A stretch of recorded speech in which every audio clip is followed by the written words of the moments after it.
The first day of our Italian summer adventure yesterday was a scorcher. It was really, really hot and the action was pretty spicy out in the middle as well. Already we've seen one team go home and today 3 teams will show, but one will have to go at the end of the day. There's only 8 teams can play quarterfinal Friday. I'm Mr. Maximo. This is the FanCode European Cricket Series Italy Milan and it starts right now.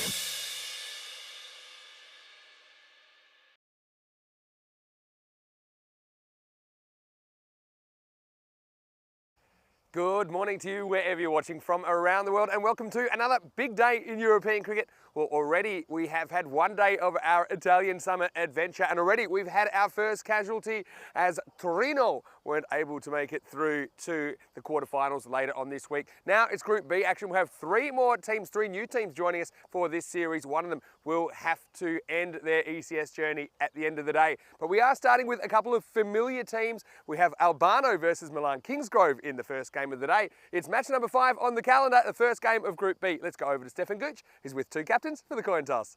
Milan Kingsgrove to call. Yeah. Tails to call. It's tails. Okay, good stuff, guys. So the toss has been won by Milan Kingsgrove and their captain Dinesh Samarawikrama has decided that he wants to bowl first. So it means we'll get to see Albano with the bat first. Now I expect to see Jorawa Singh up the top of the order for them. He is a very clever player. He was a standout for me last year. He's also a very good spin bowler. So let's see how they employ him. I think that he'll be a key player. Also going to watch out for Irfan Shaikh, who is a big hitter for Albano. And the captain, I'm sure he will want to set the standard for his side. Albano, well, they actually went undefeated through the first phase of the Milan tournament last year. But in the second phase, they just couldn't get the results going their way. They ended up finishing 5th in the tournament. Well, this is another opportunity for them to go all the way. Let's talk about Milan Kingsgrove though. They are a good team, but they underperformed last year. In fact, they didn't quite make it out of the first phase with a 1-2 record. I think that they will certainly be keen to improve on that this year. And don't forget, today we have 3 teams arriving. The bottom team essentially will be out of the group at the end of the day. So the top team will go straight through to the quarterfinals and the second and third side on the table after match 3, they will have to play a sudden death eliminator. Let's talk about the conditions today in Milan. I can tell you that we are actually expecting some rain. Can you believe it? There hasn't been rain here for about a month, but we're expecting a thunderstorm at some point during the day. Right now, it's pretty okay. Right now, it's about 27 degrees already, but we're only expecting maximum temperature of 28. We'll have to see if that thunderstorm hits us or misses us. Of course, this field probably could use some rain, but hopefully it doesn't interrupt proceedings too much. Let's go over to Rico Full, who's in the commentary box. Rico, welcome today too. We've had a great time in Milan so far, and it's going to continue here in match 5. It's Albano versus Milan Kingsgrove. Milan Kingsgrove have won the toss. They're going to have a bowl. Over to you. Let's play some cricket. Namaste. Salam alaikum. Sasriyakal. Ibo1. Yes. Hello and good morning. And welcome to Italy. We are in Milan. Yes, that's right. And, we had a fantastic day yesterday. And remember, this series is slightly different to the European Cricket Series that we had before because there's 12 teams that are taking part. So each day we have a new start. So if you like, a group. We had Group A yesterday. And today is the start of Group B. And we're starting off with Albano taking on Milan Kingsgrove. I've seen Milan Kingsgrove before, but Albano are a team that are new to me, though I do remember watching them play last year, and I know that they've got some admirers around the globe. This is what we're expecting today, 103 to 98 in favour of Albano.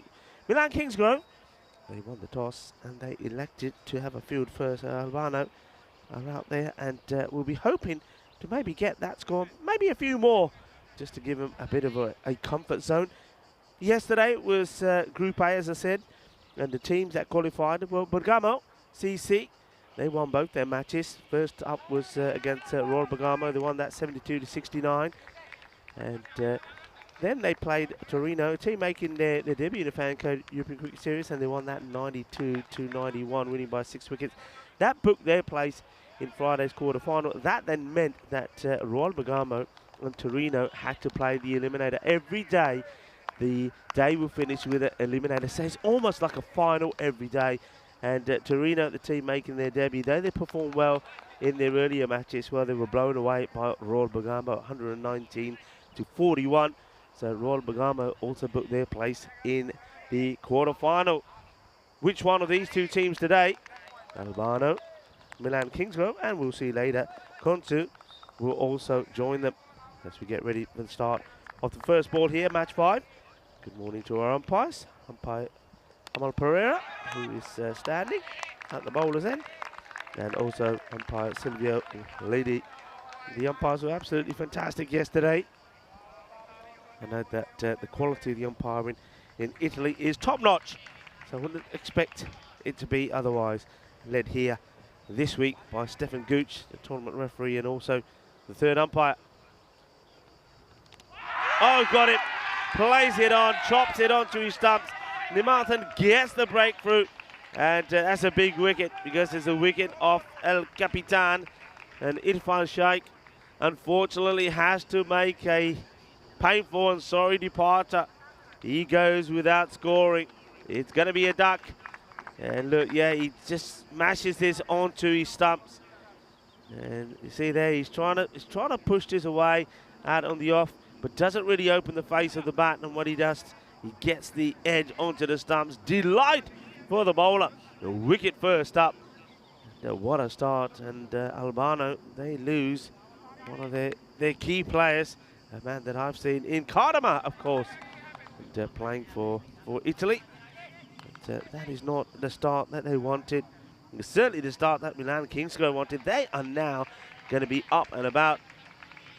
Barindu Nimathan getting the breakthrough.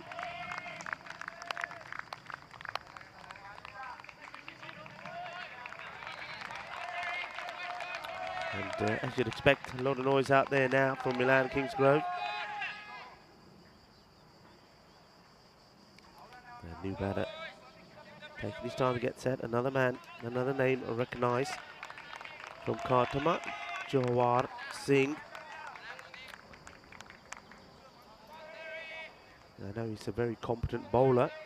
That's what he was mainly, I think, in that Italian side for. Didn't see him get too much of a bat. Well, he's got a big opportunity here now, Jawar Singh. And that one, just a dead ball.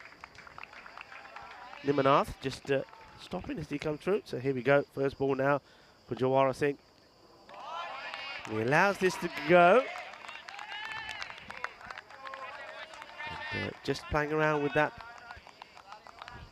Is that a line that's an indicator there for the umpires? Just concentrating on getting that ball outside the off stump. That's how he got the first wicket. And yeah, that's perfectly fine. Good bit of waist swing. Nice to see that the slip is in there as well.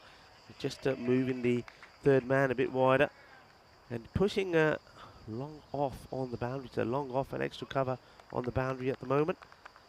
And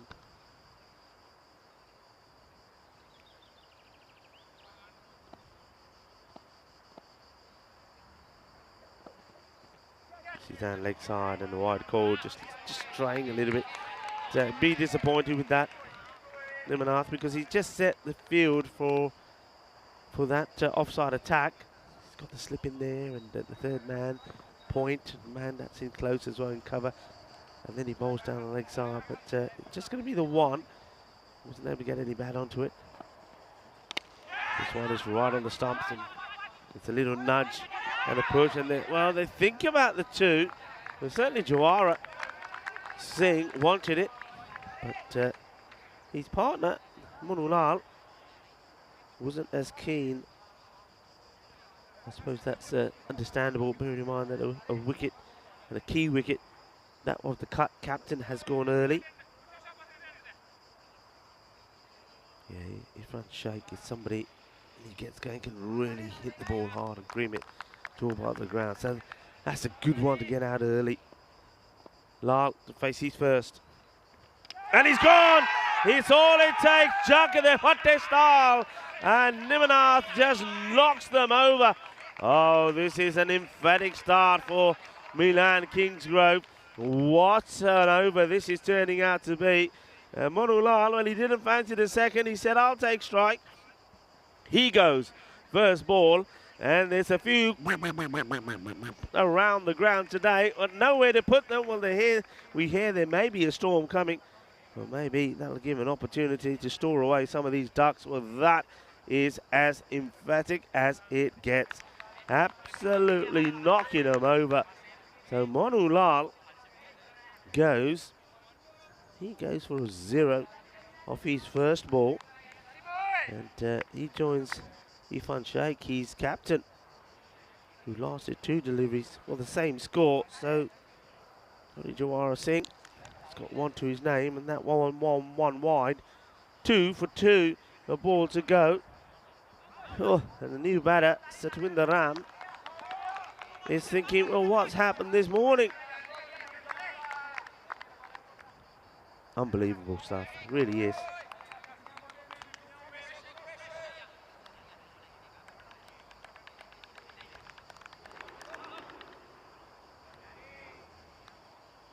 Nimanath, he would love another. That's a good delivery. It's right in the block hole. And they do scamper through for a single. What a start. What a first over. 3 on the board, 2 wickets down. The top batters, the captain of Albano, Sheikh, and also Manulal already back in the bench. And they've just had their stumps shattered all over the place.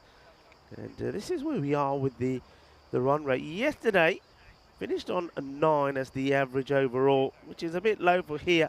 I mean, on this ground, you'd expect it to be a lot higher. But you know what? This is one thing I was discussing with Vinny Sandhu, is I do think that the pressure of the day and with everything that's at stake, that's what's going to happen.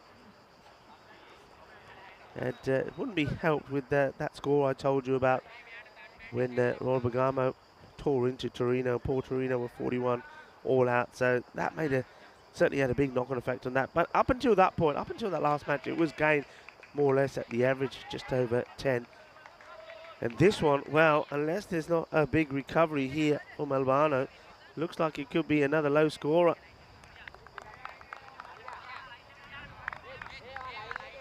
So it's now Pravan Jayasinghe. He'll be looking to keep up the good work. That slip still in place.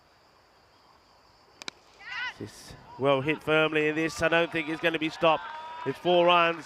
Just over pitching there. I don't mind that really. I think I'd rather a bowler start over pitching than being too short. He still has to play the shot. Still has to get it right. It's nicely played. Starting to get very muggy around the ground. I mean, we know it's been very hot. Yesterday, temperatures reached up to 35. It really was sizzling around the ground. The cricket was pretty hot as well. Today started humid, and there is, of course, a big threat of a storm. We badly need it, but we don't really want it to disrupt the cricket. This one will be a wide. So I think it's certainly brewing. Just looking around me, there's no real dark stuff at the moment about, but around about 11ish is when they're saying expect this. Hit pretty hard by Satwinder Ram. It's another single. Good throw from the deep. And work to be done by Amal Pereira, the umpire. Got to sort out these stumps. I mean, we saw yesterday that when you got stumped, instead of having the spring stumps, which you usually find on artificial wickets, because very few of them are like this surface or like this pitch where you actually have the holes bored into them for the stumps to go in. But when you have, doesn't it look spectacular when the stumps are hit? Makes a lot of work for the umpires, has to be said, but it just looks extraordinary. Jayasinghe. It's a nice looking shot. That's a glorious shot through to extra cover. But after We saw one go in that direction. The field has been changed, so extra cover is in place now. So the man that was on the boundary at point has gone across there. Nice shot from Jawara Singh. These two looking to lead the fight back. Bit of width. And yeah, he dragged this one across. He needed to be hitting this also into that extra cover area. But I think he's aware of that man out there now, and he's just trying to play something different. Let's see if he goes the same again.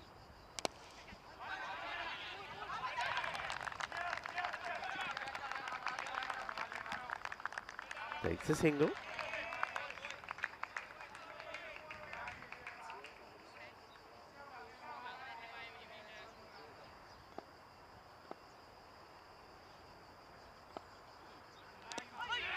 Clips this away at the onside, the bowler. Now he's after this. But in the end, the fielder saying, "Yaar ki kar raha? Inni garmi hai, midori anda meri hai. Ramna, Ramna, Shanti, Shanti." End of the over. I think the key thing there for Albano is that they negotiate it without losing any further wickets. So 12 on the board now. Those 2 wickets down will be the concern. Wasn't a bad over there from Ajay Singh.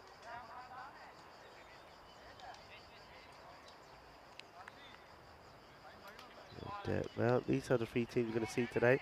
2 of them out there at the moment. Kantu, another one that, like Torino yesterday, making a debut in a FanCode European Cricket Series. So I'll be looking forward to seeing them. It's always nice to see new teams and new players. It's always nice for new teams to get a taste of European Cricket Series. Though, unfortunately, you have to say in this series, the way things are set up with so many teams competing, they may not get an opportunity to play too many games. Torino yesterday played 3 games. That also, you know, in a day like yesterday when it was so hot, to play 3 games, I mean, they had to do it as well as Royal Bergamo. But it's tough. Oh, this has been smashed back. Well, this, I think, is a chance. Well, it's gone back to him like a rocket. And Fernando, well, have a look at this. This has been absolutely cracked. If he takes this, it's one of those which they either stick, and if they do, it looks absolutely astonishing. And if they don't, you just have to turn around and say, well, mate, I think you probably have saved probably 4 runs there, because they don't take any runs. And that was absolutely clobbered by Jawara Singh.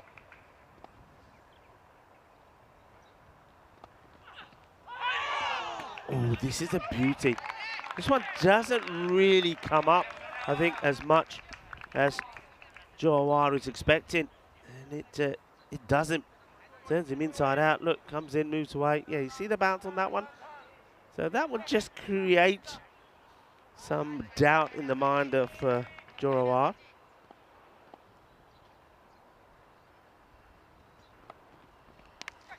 Shot, 4 runs. Oh, this is class. What a beautiful shot. Beautiful shot. And the technique on this was outstanding. Well, he certainly doesn't get put off by the ball before. This one does bounce. It's in the slot. But you know what? That's not too wide. That is a really, really good shot. And there's not going to be too many better shots than that today. I can tell you that. Nice shot. And straight away, you get Dinesh Samaravikrama there with the bowler, just giving him some advice. Shihan Fernando.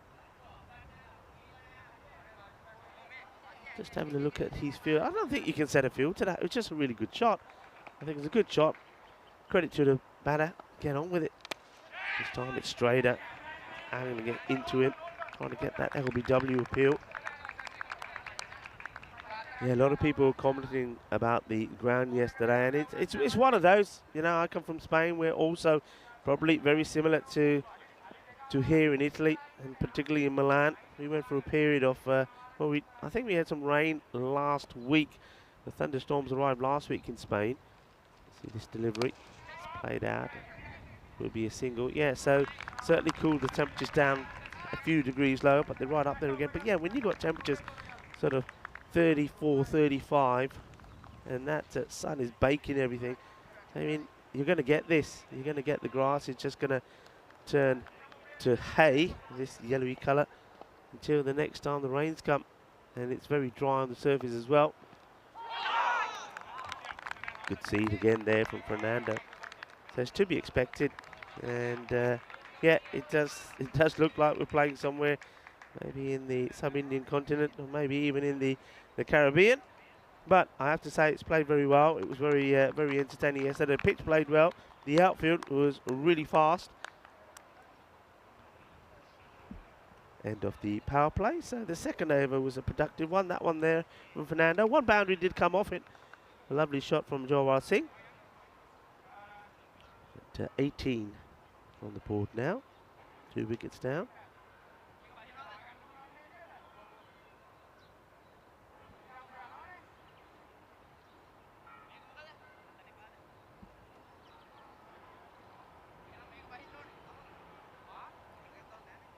Adnan Malik is the new bowler, and he too will have a few discussions. They've just got to be a little bit careful here. I'm not saying they are running below time, but they do seem to be spending a lot of time sort of before the start of an over, and sometimes in between overs, just to get the field set or get the field where they want it. And remember, they have 40 minutes. Allowances for delays, of course, but 40 minutes to get the first 9 overs completed. And so by the start of that 10th over, they need to be right on time, otherwise there could be penalty runs. So just got to keep an eye on that.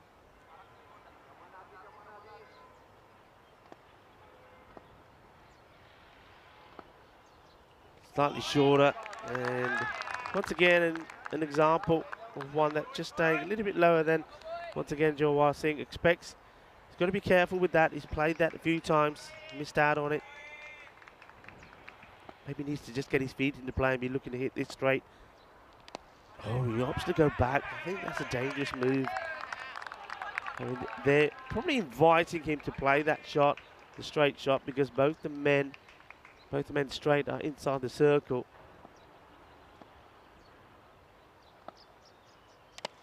This goes up in the air. They do drop back for this one, and the catch is taken. So that's really good cricket. Good, smart captaincy as well. And Dinesh Samara Wikram taking the catch. And no problems there at all. And all smiles on the faces of the Milan Kingsgrove, and particularly on the bowler there, Adnan Malik. You saw this coming, really, Jawar. And he tries to take on the fielder, who is cleverly deployed. Both as men were pushed back, and the catch taken, no issues at all. So Jawar has to go for just 8 of the 12 deliveries that he faced. Good catch there in the deep. Nicely done by Samara Wikrama.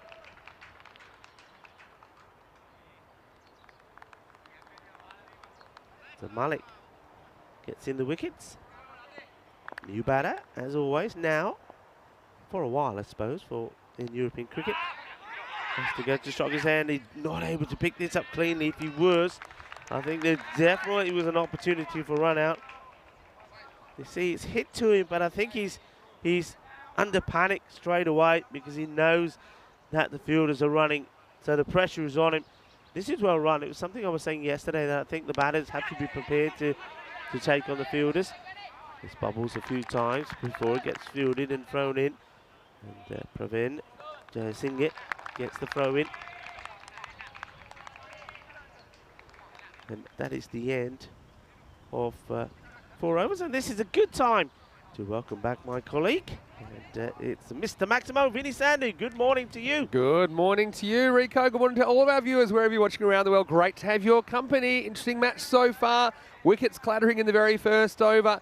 Look, it's a very special day for us here. Of course, special day here in Milan, because it looks like they're going to get some rain, believe it or not, when we've turned up. But also a very special day, I believe, in your family, Rico. Yeah, it certainly is. Look, I want to say happy birthday to my daughter, Sonia. Here we go. She is my angel. I miss her very much, of course, being away from her. At the moment, she's got busy times in Spain. She's got exams all this week. An exam on your birthday, that should not be allowed. But look, sweetheart, happy birthday to you, my doodle bug. Always thinking of you. Have a fantastic day and good luck with your exams. Yeah. Feliz cumpleaños, Sonia, as we come back to live action. It's hit hard in the air, but this one goes all the way. Well, does it go all the way? I think this may just drop before the flag. So 6 has been signalled. And just keep an eye on this. I think the fielders, they were a bit away in from the flags. And, well, I think, well, if that's a flag over there, that's got to be a 4, surely. 6 has been signalled. I think this is going to be 4. I think the umpire is going to have to overrule the initial signal. Let's just see what happens here. Yeah, there you go. It is 4 runs. Now that's a little bit naughty, I think, for the fielders, because I think you're back there. You're on the line. If you're on the line, you take the catch. Well, you've got to see the line first. Well, the flag. Let's go with don't make me laugh. You know I can't laugh. No, you know well. There's another one, and this one probably will go over. It does. Balle. In the zona, shaka. Well, Sadwinder Ram says, well, if you're not going to give me that one, you're going to give me this one. And the thing is, the ground's so hard, the flags don't even really go in to the ground that well. And look, I want to go back to Sonia. Sonia, you know, look, try and take good care of your dad. But just so you know, he's always thinking about you. He calls you his little doodle bug. So he's always got this on the table. So yeah. I'll try and look after your dad, but he's really excited for your birthday. Hope you have a great birthday. Swing and a miss. It's a bit of a sacrifice, obviously, Rico, the amount of time you spend on the ECN tour. But I know that your family's really proud of you. And I hope you have a great birthday. Sonia? Goes for it again, but this time surely will be taken, and it is. Well, if at first you don't succeed, try again. Well, he did try again, and the second time he went even further. But the third time, they do get the wicket. Satwinder Ram, well, he was out there to ram the ball to the boundary. He was able to do it twice. He makes a quick fire 20 before he has to depart. And that's the 4th wicket that goes down now with the score on 31. And Satwinder Ram caught well there in the deep. Nice catch taken by Ajay Kumar. Yes, fantastic bit of outfielding there. Certainly had a look at a couple, didn't he, before the one that does get caught. He's just trying to give a quiet happy birthday, and there's all kinds of action. There's 4s, 6s, wickets, but that's what we come to expect in the FanCode European Cricket Series. It's what it's all about. You're absolutely right. So it's rocky. Well, we were saying that this an area of the pitch that we'd like to call the Rocky Bilbao Rock. Well, Rocky is here, and at the moment, let's see what Rocky can do about this. It's Ravinder Singh, Rocky on the back.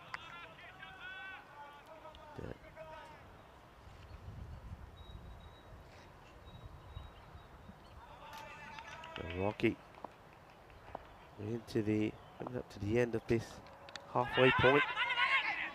Just a little tickle and a run, so gets himself off the mark. And I have to say that wind is just starting to pick up. You feeling something? I'm feeling something. Can you believe there's been no rain here? If you wanted proof of that, just look at the field. It looks like we're going to run into a thunderstorm today. And Morgill plays a nice shot. Well, it needed to be stopped. He does get the dive in. I'm not going to be critical because I often say sometimes on pitches like this, you've got to get down. You've got to get dirty. You've got to try and stop this. And there was a dive, and he does get dirty. But Ahmad Raza Amjad is not able to stop that. It goes to the boundary, 4 runs. The bowler, not happy. But it's 4 runs, and that completes the 5th over. It's 36 on the board. But it's 4 wickets down. But it looks like that Albano, they've made a decision, especially after those earlier wickets went. Looks like the captain has probably said, and this is Afan Sheikh, who unfortunately went for a 2-ball duck. He probably said to his batters now, look, go out there, play your shots. You've got nothing to lose. We need to try and get some runs on the board. So just go out there, be positive, play your shots. And if it doesn't work out, don't worry, because he's probably thinking already, if you're going to go down here, go down playing positive, and then obviously that just means that the next game is going to be the all-important one. Dot ball, good start. But then we also know the importance of margins, don't we, in this format with 3 teams playing each other, and then obviously one of them not making it through to the quarterfinals. This is hit hard. It's another chance, and it's taken. Well, he may be saying to his batters to take them on and play your shots, but at the moment the catching has been superb, and Dinesh Samarawikrama, he takes a catch there. It's a very good catch indeed as well. And well, supporting the bowlers and supporting his namesake, Dinesh Samara Wikarama is the bowler and the catch taken. I don't know if they're related or not. Maybe we can find out for you. But if they are related, well, we know which brother was got the seconds. Because there's a bit of a little large about them. So another wicket goes, 65 now for 5. So unfortunately, Rocky came out looking the part, but he was knocked out, and knocked out in round 3 because it's only 3 balls to get the 1. But, good work. Actually, Adnan Malik, that's the bowler. So apologies there. I thought for a moment it was Dinesh, but of course Dinesh bowled the previous one. Yes, come on, and spin's been effective, we know that, because it's just forcing the batters to make the pace, force them to take risks, and they need to at this stage. Albano, a bit behind the 8 ball. Albano are a team, they went undefeated through the first phase of the tournament here in Milan last year, and then they went through to the second phase, which is top 5. They went 1 and 3, and unfortunately didn't qualify for the finals. Good cricket team, though. I think when you look at these wickets, I mean, that first over from Nimanath was absolutely spectacular. We picked up 2 wickets there from nowhere. And then you look at the other wickets, all down to some really good fielding. Yeah, exactly right. Gill, the batter.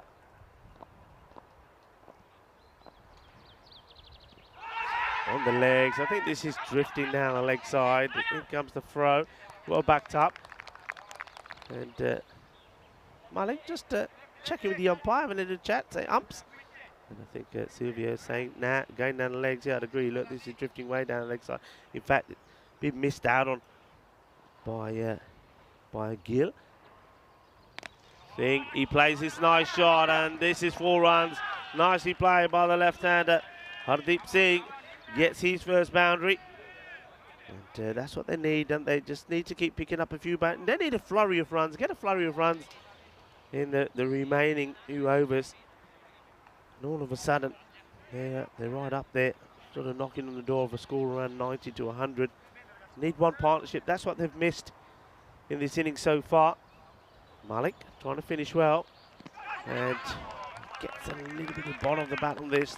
Trying to squeeze this one through. That will be the end of his spell. He's bowled very well. He's taken 2 for 9. So well bowled from Malik. 6 overs. Down now, 42.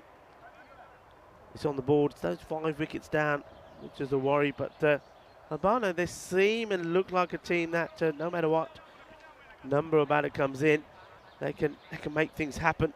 And they can play their shots. Let's have a quick look at the bowling figures there. Adnan Malik, the only one who's bowled. He's second. You can see all relatively good. Only Dinesh, Samara Wikarama going for 15, but all the others been outstanding. But look at the top of that. I mean, Thiruhindu, he was absolutely amazing. Thiruhindu, Nimanath. What a spell of bowling that was. Absolutely sensational. Yeah, he was on fire, wasn't he? Oh, wow. Almost dragged his back onto his stance. But look, I would stay here, to be honest. I think this line that is being bowling, I think that's a good call. Just keep the single. Hardeep Singh facing up here. I think he's going to fancy this, because if Pravan Jayasinghe isn't able to get the line right to the left-hander, he's going to be bowling full tosses on the leg side. And you would expect Singh to put them away. Let's see. Let's see if he can get the line right to the lefty. Well, he does. Give him credit. So this is dragged out to the mid-wicket area. Takes a single. So he's able to alter his line well there. So Jayasinghe.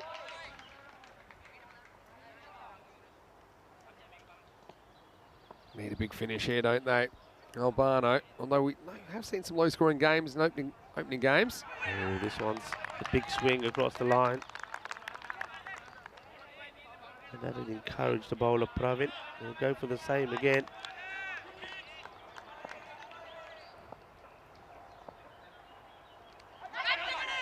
Oh, this one goes through. Just wondering if there's any bat on this. Just keep an eye on the umpires. He's going to be biased. No signal, so off the bat. Yeah, there you go, inside edge. nutmegs the wicketkeeper. Can't really do too much about that, to be honest. Well, it goes to do the old switch and misses out on it. Single taken. You can see a few droplets of rain now. Still can't quite believe that we're going to have some rain here today.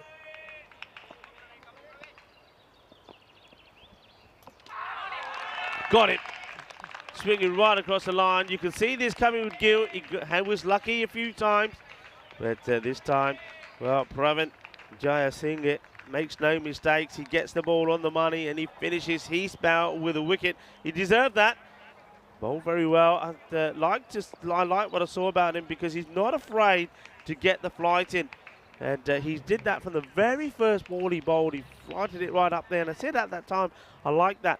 I like that from a spinner who's prepared to give it flight. He's not afraid. And he stuck to his guns, stuck to his methods, and he picks up a wicket there right at the end.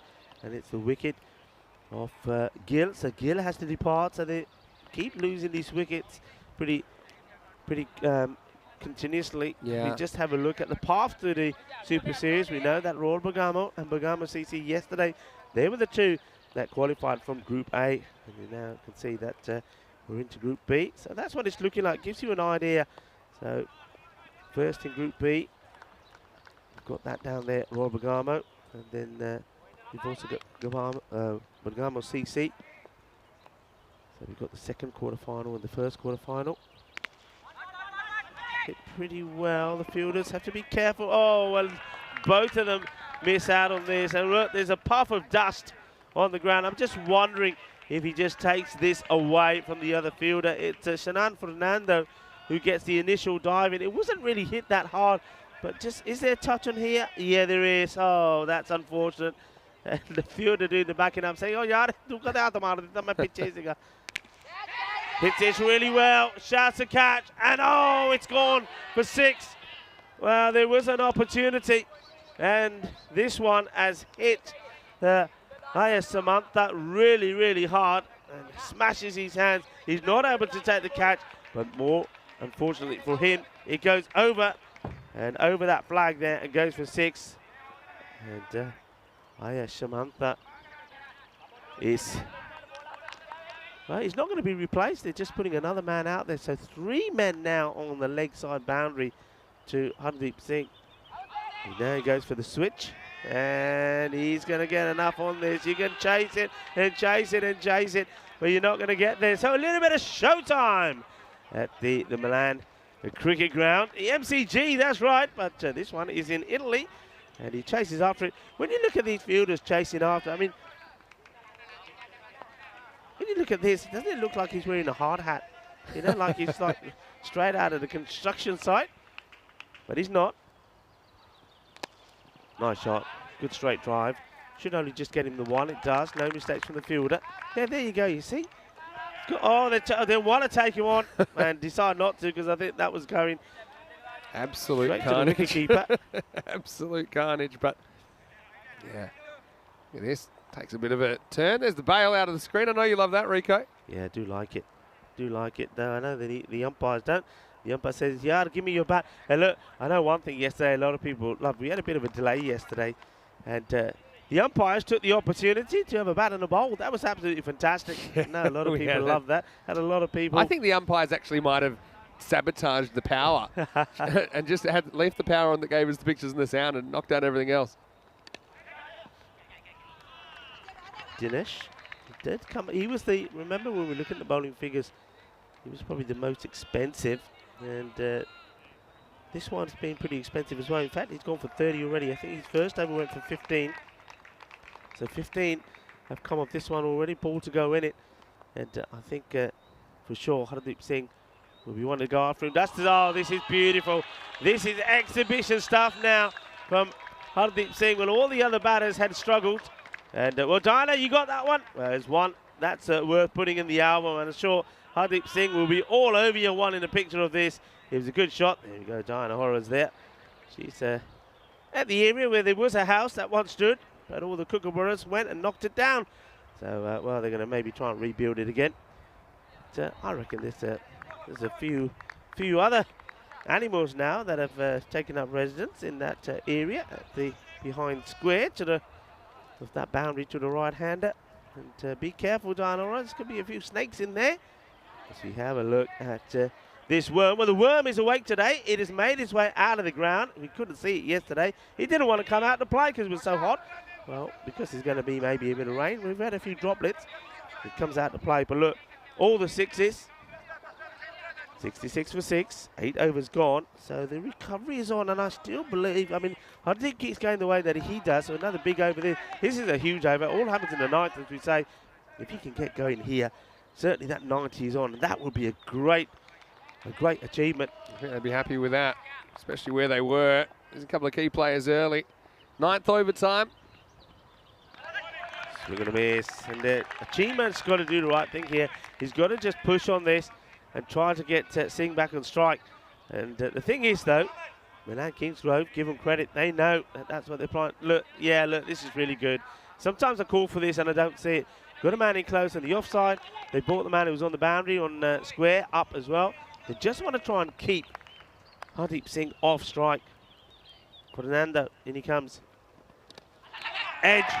Gone, surely. Oh, did he put it down? This is what happened. And what happens here? I'll tell you exactly what happened because I'm a keeper. He's hit the ground and he's nicked it, and the umpire has just seen him hit the ground, but he's definitely nicked that. 1 billion%. Harshavas. Are you saying that the ball hits the ground? No, the bat hits the ground and he nicks that it. Is out. So two things happen. There's a huge deflection there, but that's why it doesn't get given. To be honest, I don't think that hurts Milan Kingsgrove too much because at the moment, Chima is just struggling to get the ball away. Well, I mean, as soon as I saw it, I said, that's out. It's got to be out. But, you see what the umpire's thinking. He's thinking maybe... Well, he did hit the ground as well. That's the thing. So that can be a bit confusing. Chima finally does get bat onto ball, and it means that he's going to put a bit of pressure on Singh here now because he's only going to get, I think, a couple of deliveries in the over. Those dot balls early on that Chima chewed up are going to be expensive. So 2 to come in the over. 8 balls left in the innings. We're just around about the 67 mark. Now remember that there were some lower score games yesterday. The first game between Royal Bergamo and Bergamo CC was 69 to 72. So I think Albano here, if they can get to the 80s, we'll think they've done pretty well. Singh is quite happy to just play this out. He runs the first one, quick, intelligent stuff, but not able to take the second. So 68. And this is where really, I mean, I was going to say, this is where he has to go to Chima and say, look, I'm not taking a single, club it to the boundary. But Chima has tried to do that, and he's played a miss. He doesn't really want to get a single here. Get a single here, and Chima could do the same thing in the last over. Swing and miss at the first 3 balls, and they're not going to get any score on the board. Big moment, this. Hits it hard, and they take the single. That is not what they wanted to do. Yeah, he's been hunting the strike, hasn't he, Hardeep? But he's gone cold at the moment. He's still trying to manufacture something, but he'll get nothing. It's the end of the 9th over, 69 for 6. And again, just that kind of T10 IQ was required at that stage. Yeah. I mean, sometimes it's not really happening for Chima. I mean, they've got 4 wickets in hand. I mean, maybe if he's not able to get a single, they need to find someone that can. But, yeah, Albano still potentially can get that 80 or so, which might be competitive. But right now, I'd say they're a little bit behind in this cricket match. Yeah, they certainly are. I mean, you know exactly what Singh has said to Chima there. But whether Chima will be able to do it or not is another question. But yeah, you're absolutely right when you said about that call behind, that though it's disappointing, probably would have been at the time for Milan Kingsgrove, and particularly the keeper, Harshwas, who takes a catch. It actually could be a blessing in disguise because Chima has only registered a run since that moment and chewed up a lot of deliveries as well.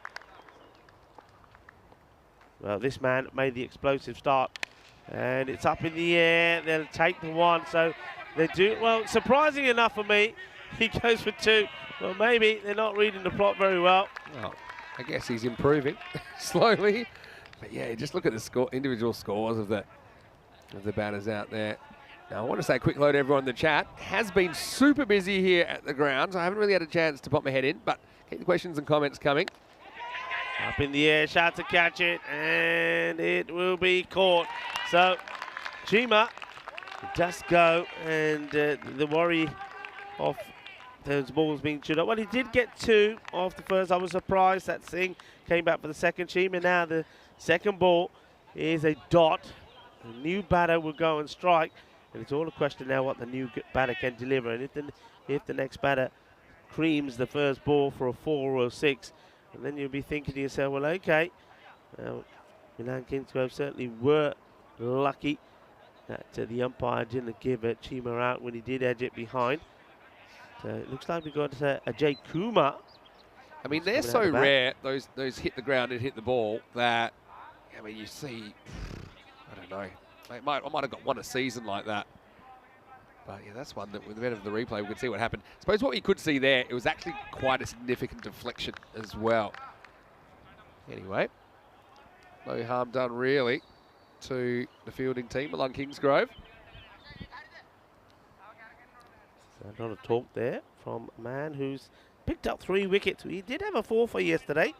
4 wickets were taken by Dara Shihok of Bergamo CC. Took 4 for 11 in the very first match. So are we going to see another 4 for here? Well, he's got 4 deliveries to bowl. Score is in the 70s. New batter is taking guard. And that is Ajay Kumar. And Kumar, I don't think he's going to be too worried about if he gives his wicket away or not. He's going to be swinging from the hip. True. Hard hit, still stuck down the other end. And he does swing from the hip, and they get knocked over. And there you go, just like that. We have Nimathan, who now takes his 4th wicket. 4 wickets of just 5 runs conceded. He's got smiles on his face, and I think there's 5 wickets here, Vinny. I'm telling you now, we're going to see a 5-er. We haven't seen a 5-wicket haul for a while. In fact, we've only seen 2 of them all season. One was a 6-wicket haul, in fact.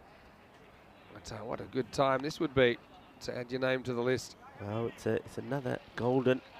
We've seen a fair number of ducks in this series, and explosive ones there. You see the middle stump out of the ground once more. So, big moment. And, well, he's got Banger on the back. Bharti Banger. Well, Bharti Banger, if he can bang this one out of here and then a few more, he gets his teams into the 80s. He certainly would have done his job for his team. But look, this is all about that, what we were talking about, you know, running singles when you shouldn't, playing the smart cricket. Hardeep Singh is watching this all from the other end. He's got 27 off 11. He's got to be the man you're trying to get on the strike, and he himself has had the opportunity. Here we go. And, well, places out and do take the single. I think they'd be a little bit... Well, they're going for 2 again. I don't get it. And now you've got to go 3. Come on. Ah! Sorry. This is the coach in me is coming out. You got it. That's, again, just poor awareness, I think, to not go for the 3rd run there. It was certainly... Hardik was going to get home. Well, I still don't get it. I don't know what Albano are doing here. They're just keeping, and he himself is guilty. Hardeep Singh is keeping himself off strike. Well, this time, surely they'll just settle for the 1. They do. Now, this is the moment for me. I mean, I could feel 5 coming, and now that he's going to be bowling to Hardeep. He only had the 2 5-wicket hauls this year. Fazee Chowdhury in the ECL, and Naveen Gunasekaran 6 for 5. He took, including a hat-trick in the Czech Republic. Anyway, here we go. Last ball. Is it a 5-fer? And it ends up being, well, goes for the run, got him, but it won't go to this.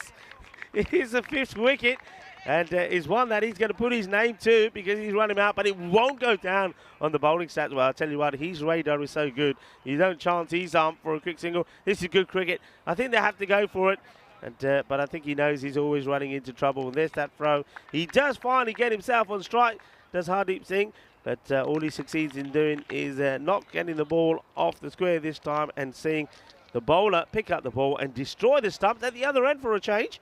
But that is the end of the innings. Yeah, And, but look, that's been a good knock. But I just think the smart play in the last sort of 10 balls or so wasn't there. And if you could have got Hardy on the strike, he showed what he could do.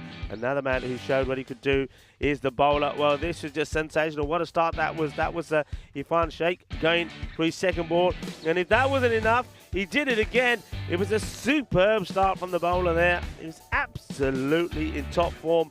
Was Nimanath. Took 3 wickets. And, 4 in the end, actually. 4 wickets he picked up. He was outstanding, but then you needed a bit of rear guard action. There was a little mini fight back, wasn't there, between Jawar Singh and Satinder Ram, but they got those wickets again. At this point, I think it was a case of saying, look, we're just going to go for it. Yes, happy birthday to Sonia. And, he got lucky twice, didn't he? Once, he probably should have been caught. The second time, he went big and cleared the boundary. But the third time, it wasn't to be for Satinder Ram. But he did his job. He scored 20 quick runs. The fielding, you have to say, in general, was pretty good. There was a couple of blips. I mean, those two out there got into a point. Sometimes they got in each other's way. And good bowling there as well from that man. I did like the bowling of Pravin Singh. But that was the bit of action on the boundary. And this was the other one that smashes into Shamantha's hands and goes over the boundary for 6. So there were a few highlights for the batting side, but most of them belong to the bowling side. And particularly this man, he was on fire. And Parindu Nimanath take a bow for a superb exhibition style of bowling. And quite an emphatic finish to the innings as well. So we just have a look at the scorecard there. So they do finish on a 74, which I think is probably about 15 too short for me. And I think that 15 could have come if they just played a little bit more smart and intelligent cricket there towards the end. But look, Satinder Ram, I like what he did. He played some nice shots. When he got 20 of 12. And Hardeep Singh, yeah, he was run out of the right there at the end of the very last ball, 27 of 12. But I think he just got a bit shy, didn't he? Just got a bit shy of wanting the strike. Started running twos to take himself away from the strike. The bowling, but it belongs to one man, the opener, Parindu Nimanath. What an excellent bit of bowling that was. 4 wickets, only conceded 8 runs. Well, I was sure he was going to pick up 5, but I suppose technically he did, because he got that run out towards the end as well, running out Hardeep Singh. So well bowled to him. 2 wickets also for Adnan Malik. I think he bowled well as well. But I think somebody looking forward to seeing him, Pravin Singh, bowl again. I think he bowled absolutely beautiful. Love the flight he was giving to the ball. He's going to get a lot of batters in trouble. But look, it was only Dinesh Samaravikrama that was taken apart a few times. 35 he went for, 15 in the first, and then we saw that 20 coming off his second over.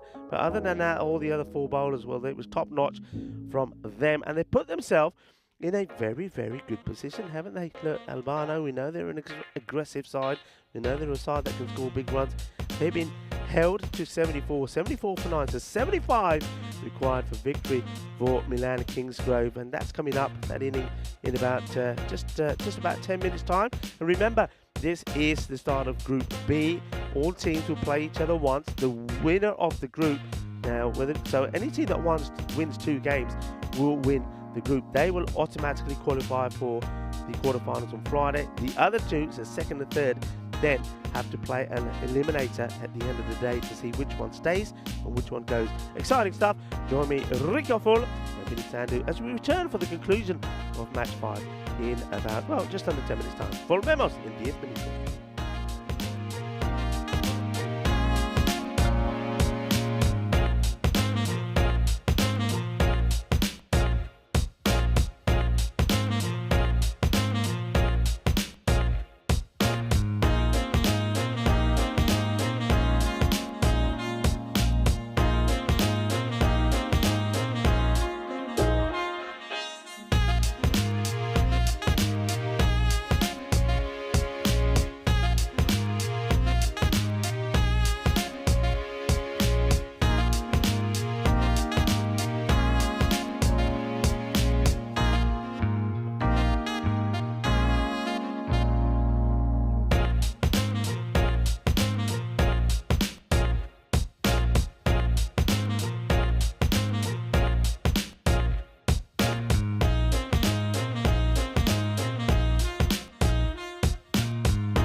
Hello and welcome back to Milan. We are at the MCG of Europe, the Milan Cricket Ground, and it's day 2 of this FanCode European Cricket Series Italy Milan edition. This is the first of 5 weeks we'll spend in our Italian adventure, our Italian summer. And each week we will gain qualifiers that will compete in week 5, the Italian Super Series. And the winner of that series will go to the European Cricket League in 2023, which is the Champions League of European Cricket. So yeah, really looking forward to what's ahead. And we're right at the beginning. And looking forward to this innings as well.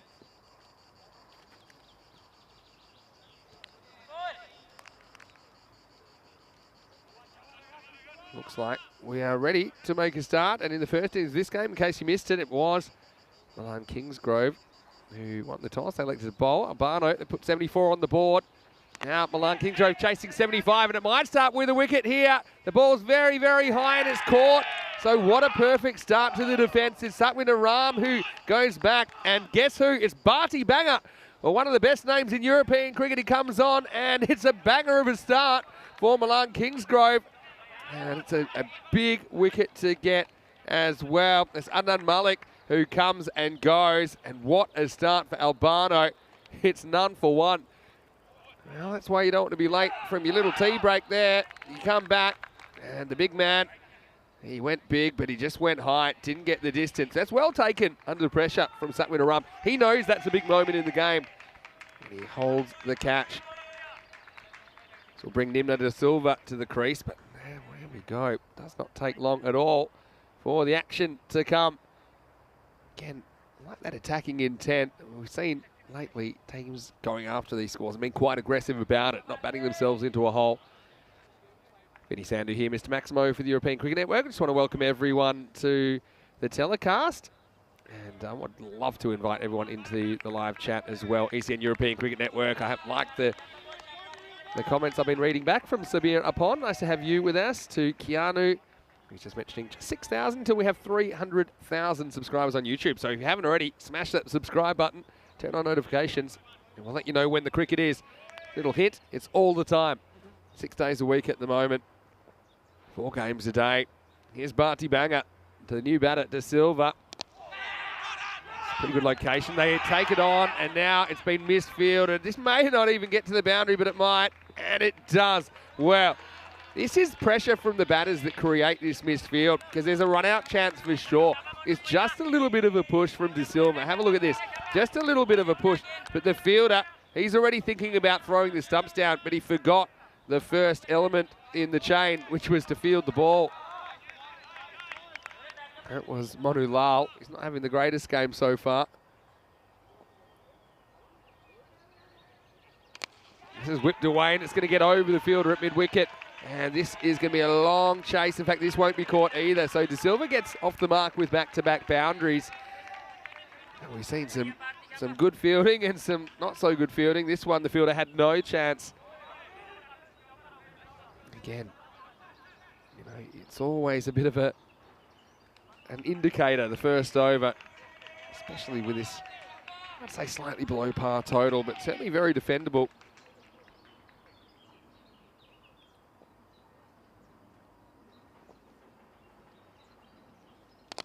This is in the air and caught, and he makes up for it straight away. Manu Lal runs to his left, and that one was travelling. Can you believe we've had 2 boundaries, had 2 wickets now in the first over, and we've only had 4 balls, and you will only see this kind of action. Pound for pound, it's the most exciting cricket on the planet. You're watching it right now. Can you believe it? And De Silva, well, he pushed the slowest 4 I've ever seen. He whipped one off his pads for 4, and then he hit a bullet to cover, and Manu Lal snapped it up. Well, this one was travelling approximately 27 times as fast as the one that he misfielded, but he handles it no problems at all. 8 for 2. What an over this is. Bharti Banger. Well, unbelievable. De Silva, well, he's off to the Hall of Mirrors. Oh, Vinny Sandhu here, Mr. Maximo. And joining me back in the commentary box is Rico Full as Harsha Vast comes to the crease. But what an action-packed start. Well, I'll tell you what, clip those 2 together. And Manu Lal first misfielding and the ball going for 4. And now taking Well, a banger of a catch off the bowler banger. This is an exceptional catch because that ball's almost gone past him. And he says, well, okay, I gave 4 away, but I got the man in the end. I got him started, but I've sent him back. And, well, just like that, we saw 2 wickets fall in their innings. And they've done the same. Well, this is just exceptional cricket.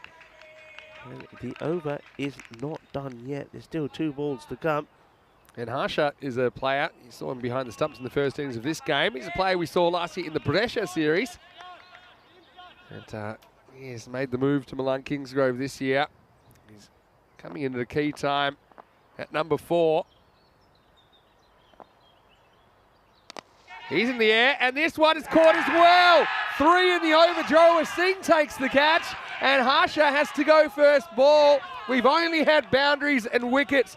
What an incredible start this is. Banger has 3, and it's 8 for 3. Oh, wow, this is incredible. Absolutely incredible. Bharti Banger. Well, he's bang on, isn't he? He's bang on the money. There may have been 2 boundaries that have come off this over, but there's 3 wickets as well. And Harsha Walsh, you can see maybe a little bit cautious. He doesn't want to hit it. He thinks he's done enough here to just sort of get the timing over the fielder, but he doesn't. And Jawar Singh, one thing we know about this man, and we've seen him fielding in Kardama, he is sensational. I remember him taking some brilliant catches. He ain't going to put that down. Yeah. Well, what a start. And we've seen 2 golden ducks in the innings. It started with Adnan Malik. He went first ball. And now we've seen Harsha Walsh go first ball. There's still a ball left in this over. And another bowler has picked up 3 wickets. Here's the over. Wicket, 4, wicket, wicket. And suddenly, Bharti Banger's on a hat-trick. Hat-trick ball coming up. Batter's taking guard. Well, he's going to be a little bit nervous. So, of course he is, because there's a few out there that want his wicket. It's Nimathan. He was involved in, well, he got 4 wickets. And he got a run out as well. Here we go. Hat-trick ball. Oh, it's really well bowled. It just beats the edge of the batter. Taken there by Hardeep Singh behind the stumps. What a fantastic over. This is European cricket for you. This is what it's all about. This is why this frenzy of action, entertainment, drama has taken the world by storm. Yes, well, another thing which we could have at some point, I think we will have at some point in Italy, in our Italian summer adventure. Well, it wouldn't be complete without a golden ball. And I think we've got plenty of chances here. We've got something like, I can't remember how many exactly, but it's over 120 matches we'll have. And surely we're not going to see that go to 400. I think we'll get a golden ball sooner rather than later. And who knows, could be in this game. 303 matches without a golden ball. We're now 50 more than the previous record yeah. barren streak. Anyway, we would love to see that happen at some point. Now here is Jorowa Singh. I like this. He's bowls good leg spin. He's a guy who we saw playing for the Italian national team at the European Cricket Championship last year. Italy, of course, they did make the championship week. Ended up finishing in 5th position. Not a bad effort out of 15 nations. Jorowa, right on the money straight away. Yeah, good start from him. He didn't get, for me, he didn't bowl as often as probably he could have done in that European Cricket Championship. And when he did bowl, he was pretty decent. But, yeah, I mean, takes that catch. Now he's on to bowl straight away.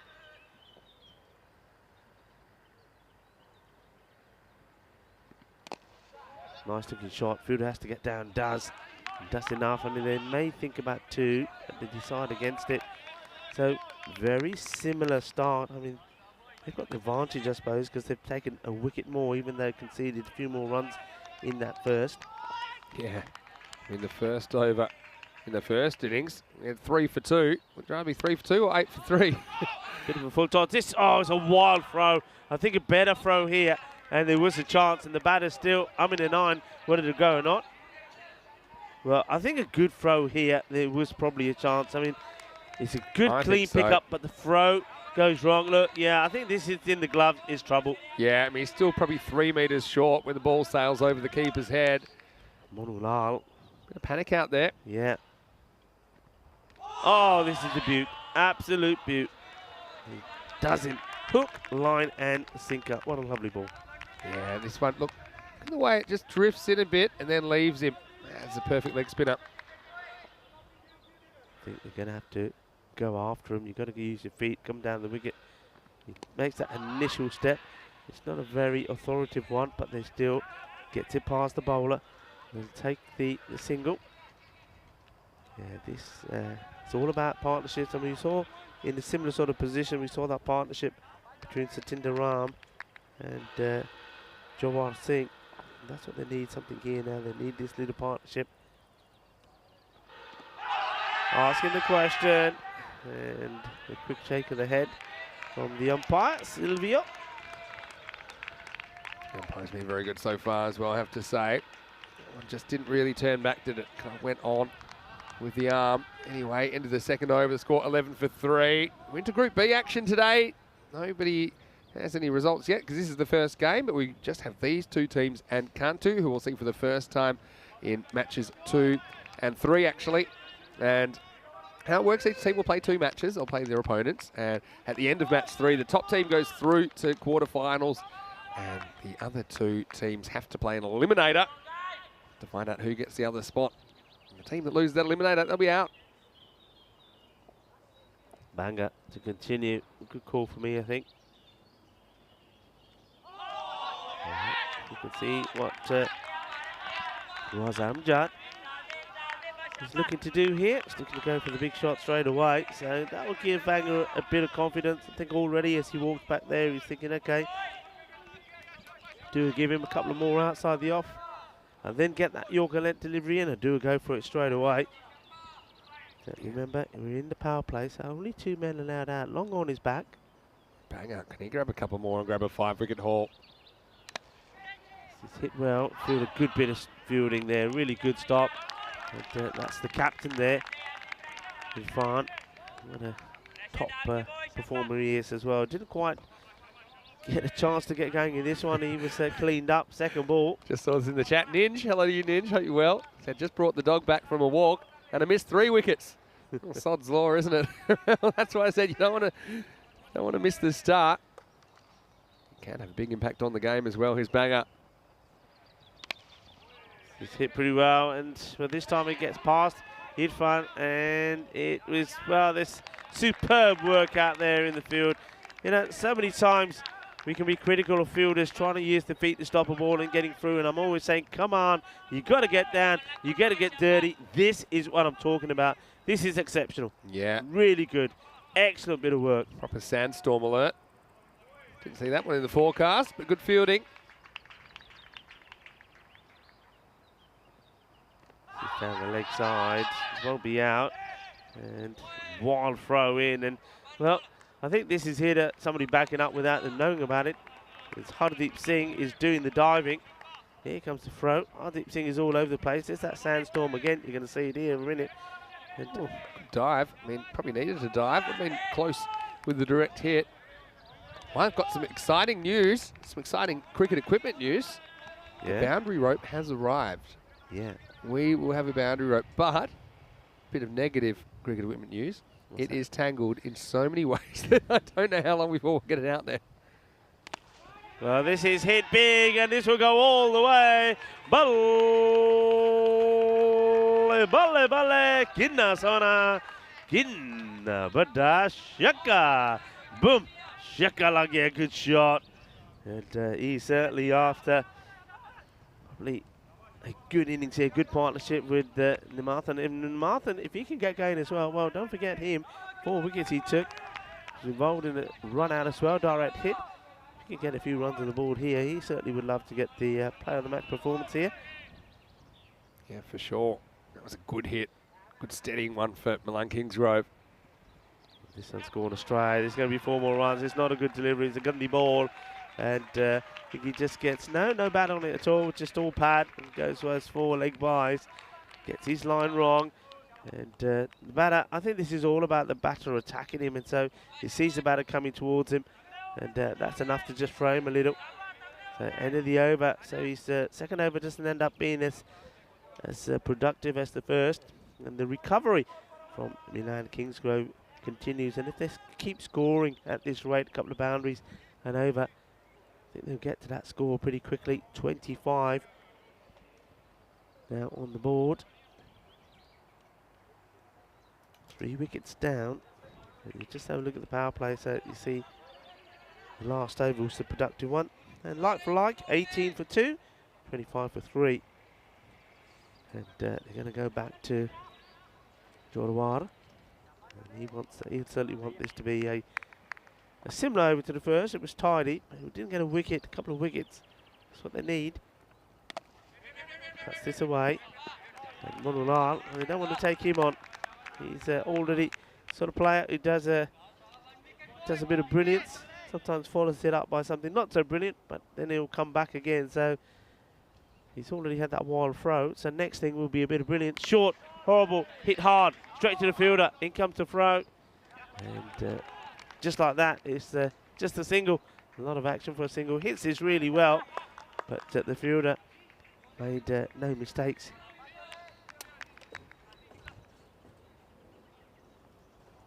Now, Amjad back on strike.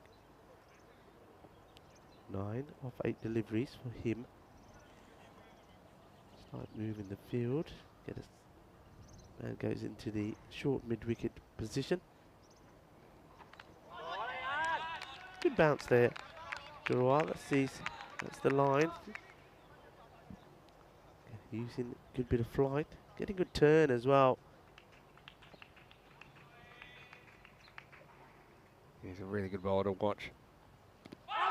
Well, this one, it was certainly worth the appeal. I mean, he is bowling leg spin, but you see, it's almost like he plants the foot out there. Just have a look at this. I mean, not too much wrong with it. Oh, wow. I don't know if there's a little bit of bat in there. He knocks the inside edge. I know that's the oldest trick in the book, but I just have a feeling there's a tiny inside edge on that, and maybe close to him outside the line. Oh, and this one, this is when the batter is saying, I got no idea, I can't pick him, so I'm just going to go for it. And he has a big swing and gets lucky.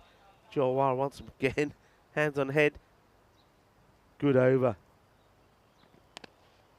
Gets bat onto this, bobbles away to the fielder. No mistake out there. That's Ravinder Singh, Rocky. End of a very good spell. Only 6 runs. 6 runs coming off that spell from Jawara Singh. And look, a good opportunity to say welcome to everybody. I know that the chat has gone crazy. Yeah. Just like the cricket at the moment. Why not? There's all sorts happening. Value of a good leg spinner there. Accurate, doing a bit with the ball both ways, keeping the batter guessing, just forces you to do something different. Jorawara, very good player, and I agree. I would have loved to have seen him bowling more in the international cricket that we saw last year. Yeah, but he's shown already that he's improving. I was quite impressed with his batting. He opened up the batting, but it was difficult against Milan Kingsgrove. But he backed himself. He's a confident player, and he backed himself there with the ball as well. And just missing a couple more wickets here, they're in. But at the same time, one good over for Milan Kingsgrove, and they're going to take this game away, I think. Yeah. Both these teams were disappointed for different reasons last year. Albano did really well in the first phase. They were undefeated, but then let themselves down with some close matches in the second phase. Didn't make it to the eliminators. For Milan Kingsgrove, they let themselves down in the first phase. They ended up with just 1 win out of their 3 matches. Dev Chima comes into bowl over number 5. So we're going to miss. So now, just looking around the field, just see what changes are being deployed. They're very much the same, really, to these batters, because I think they're just going to try and defend the sort of slog shot. So you've got the long on mid-wicket back. They're reluctant to push square leg on the boundary for now.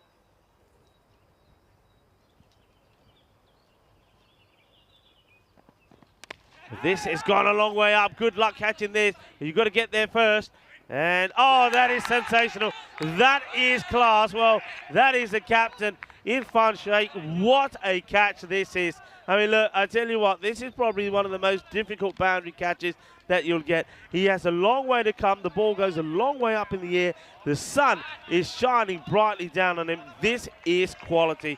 What a great catch that is from the captain, and that is why he is the captain. It's not just about his batting. What a good catch this is. Sensational. Unbelievable catch, and he takes it just near William the Concreter out there, but that hung up a long time. I was a little bit worried about a collision. There was an infielder that seemed to be heading back into his way, but Irfan just had eyes for the ball, and he judged it perfectly. He never had to break stride.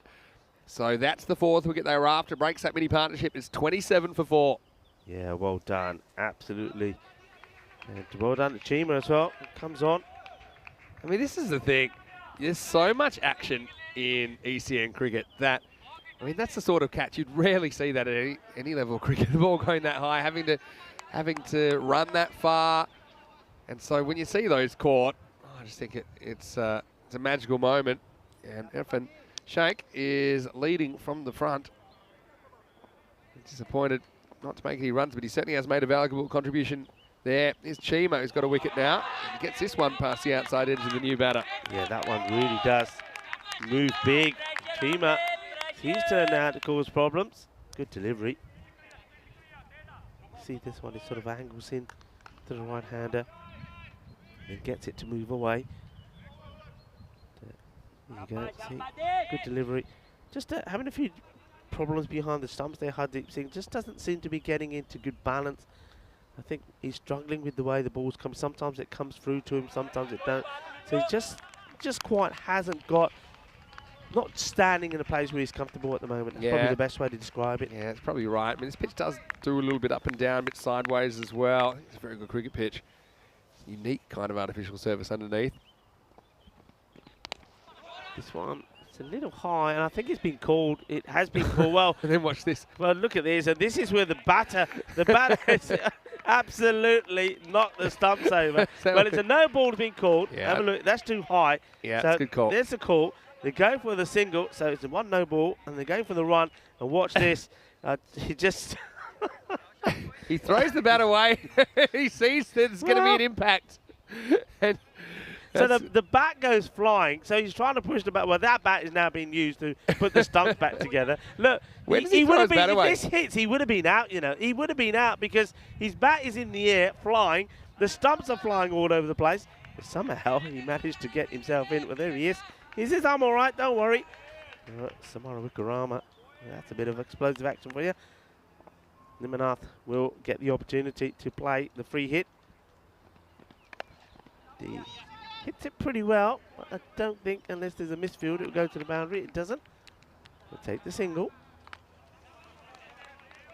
I used to think that, I mean, I feel like that should be out, hit wicket. I know it's not. That's the rule when I was younger. I had to look it up. I said, well, I mean, you shouldn't really be breaking the wicket. It's not your job. I suppose it couldn't be, because occasionally you might have to break the stumps to avoid a collision with a fielder or something like that. But jeez, hassle for the umpire. And that's that away swing once more from Chima. Yeah, and you see how this pitch does get a bit of seam movement. Look at this, just bounce and deviate a little bit to the left. So just a little bit, just enough to trouble the batters. That's why I think it's good even surface. Anybody tingling here? 303 matches without a golden ball. I wore golden trousers, so you wore a gold top. Yeah. And one team wearing gold out there with the bats. Really good over from Chima. In the end, he only concedes 3, and he takes a wicket. So he just gets a bit of a steady up for Albano when it felt like Milan Kingsgroves were getting away. That is the end of the 5th over. Halfway through the chase, it's 30 for 4. Yeah, it's pressure times here, because you're just feeling that, I mean, the batting side, they'll be looking at this and saying, well, okay, look, that rate is now probably at 9. They don't want it to go any more than that. It's not been that easy for the batters to get going here. There haven't been too much of a flurry of runs. We've seen back-to-back 4s, but so they won't want that rate to go any higher. They also will be concerned about the number of wickets they lost. You can see that in that over, they were quite prepared to play defensively to a couple of deliveries, but pretty soon they've got to make that call and say, right, can't afford to do that anymore. We've got to really go after this. I mean, Nimanath, he's been in there for 8 deliveries for 5. I mean, his partner, Dinesh Samara Wickrama, he's only just got in there, but you just get the feeling that at some point they're going to have to press the button and really go all out attack. Yeah, I mean, it's not panic stations yet. It'll be a bit of pre-panic, I think. 45 off 30, so 9 and over required in the last 5 overs. Here we go with over number 6, and it's a drop catch, so a pretty tough one for Gurjit Singh, who comes out, gets one blasted back at him. Yeah, I mean, this first one straight back at him. Let's have a look at this. How much time did he have to react? Well, pretty good, but he went for the crocodile That is the style, proper crocodile style, not a sideways crocodile. That's a proper, like, I don't know what you call that, like a pelican almost. Angled into the pads. They'll take one. They're looking for two, and the throw comes in eventually. The fielder was diving faster than the throw in that occasion. Got to say quick good morning to Danny Hudacek as well. I know that Danny is watching Albano. He was a big fan of them last year, watching from the Czech Republic. Hello, Danny. Hope you're well. Seeing full toss. This may get called as well. I think he does come out to this. Maybe that's the reason the umpires haven't called it. They probably turned around and said, no, he comes out to it and the ball is dipping. You decide. He comes a long way. Yeah, I think that's a good call. Yeah, I think probably by the time it gets to the crease, it would be okay. You sometimes lose those marginals when you come that far out of your crease. Good jit. Down the leg side once more. Yeah, I don't know whether he's trying to get this ball to come back in, but he certainly is darting it towards leg stick, but it's not happening for him at the moment.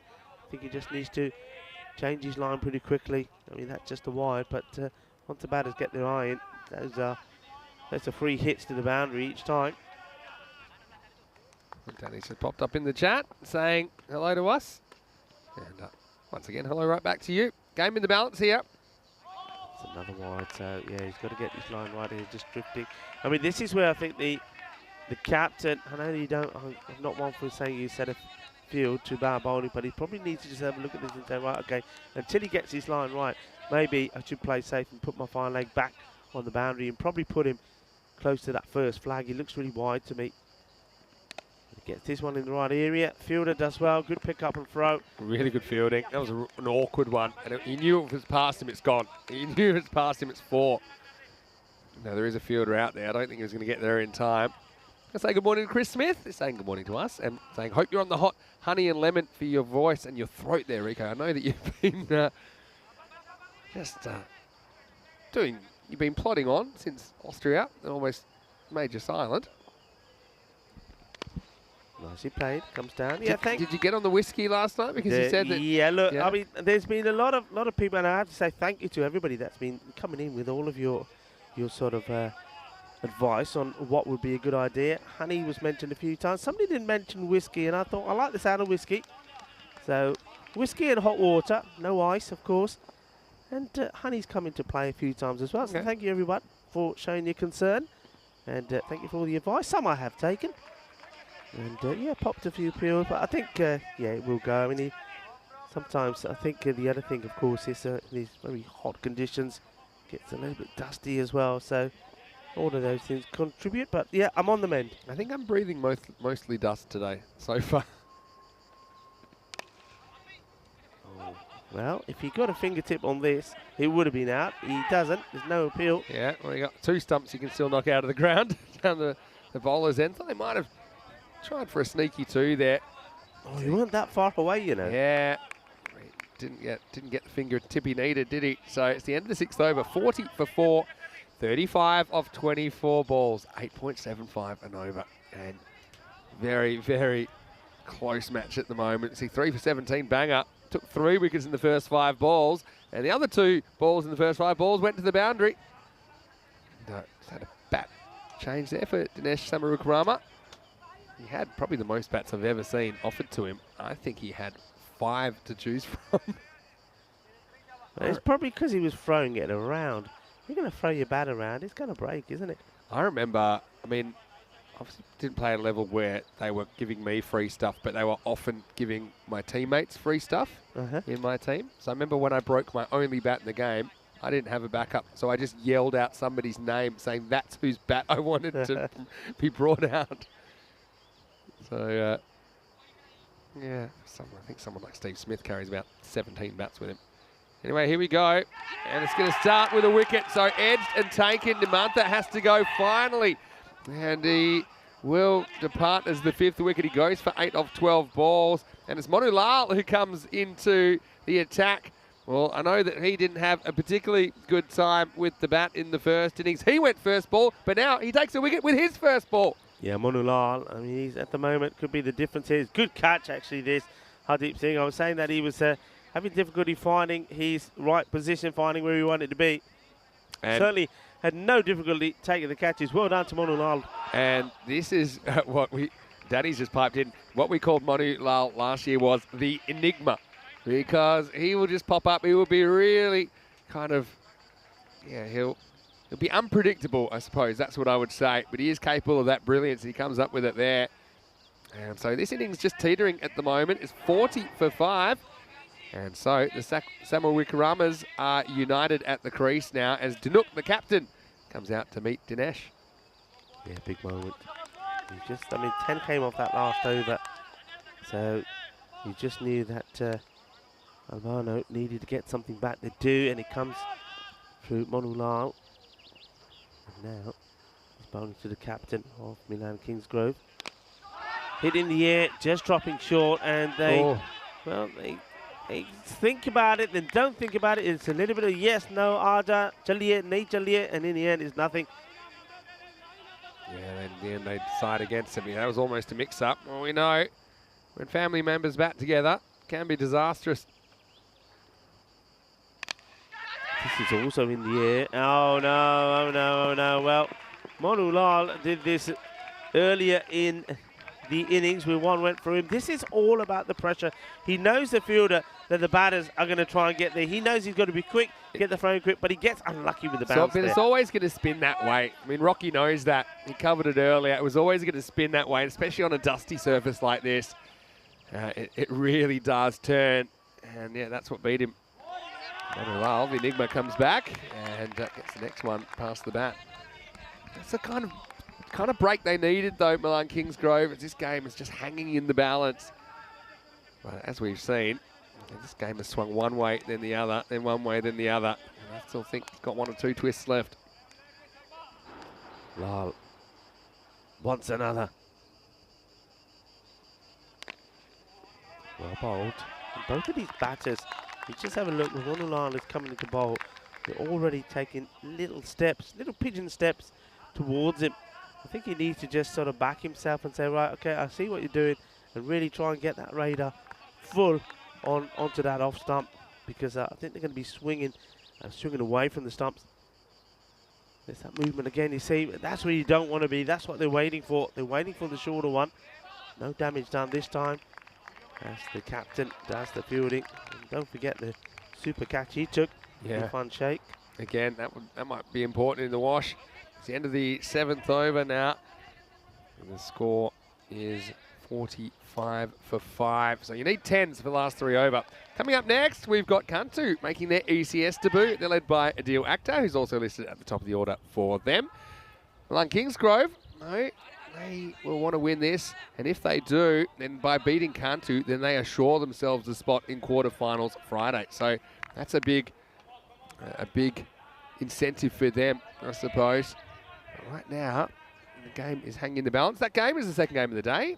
It is match number 6 of the tournament. It starts in just under half an hour. Here's Dev Chima. Yeah, Dev Chima. First one will be a single. Just got to try and keep that ball away from the leg stick. I mean, his first over was a good one. I think only went for 3 runs, picked up a wicket as well. So big over here, because if you can keep this down, maybe push it up above 2 a ball, feel like you're ahead in the game. Your Albano, that is. Good ball. What Chima does, he finds a way to get the ball to move quite sharply away. Yeah, I mean, look, it started with exactly 30 required, 10 and over, full stop. And you'll be happy with that. You go into the last knowing you need 10, 11, maybe 12 at a push, but you don't want to be leaving it to more than that. So they do at some point need a good over. Well, this one could get past the field. It does. And once you let it go past it, you're not going to catch it. And desperate attempt to try and do so. You're far better off getting that slide or dive or whatever it is in, because if you don't, you see he's in 2 minds. Do I, do or not? In the end, well, he chases it. Well, Rocky may be quick. Ravinder Singh. But it is Rocky who is knocked out by the Kookaburra. Can't stop it. 4 runs. Yeah. And he decides not to dive. He thinks that maybe he can chase it down. So he kind of takes the risk. 50 comes up. We still have a quarter of the innings remaining. Still plenty of work to do for Milan Kingsgrove. Eerie feel around the ground this morning. Hits this well up in the air, gets it over the field. He won't go to the boundary. And they will take 2. So they're on course to make this the over that they're really looking for. I think at a boundary or 2 here now in this one, it certainly means that they'll take that rate down, and then going into the 9th, do the same thing again there. You're really basically saying, right, it looks like we're going to go into the last, but we want to leave as little as possible to get full good delivery, good reply from the bowler. Just veering it around a little bit. This one escapes. Well, it's going to be tricky. He's not going to get there. Well, this is well done. I'm going to give credit here to Monulal once more, because, look, he doesn't field it cleanly. It sort of hits his knee and gets away from him, but he doesn't panic. He picks the ball up. He gets a decent throw back to the bowler, and this is out. Good work. Yeah, it is. And it's going to be Tanuk that's the man that has to go, the captain. Again, he's the one, I think, he spotted it. He said, okay, we'll go on the fumble, but then he realises the fumble never went too far, and he's gone by some distance in the end.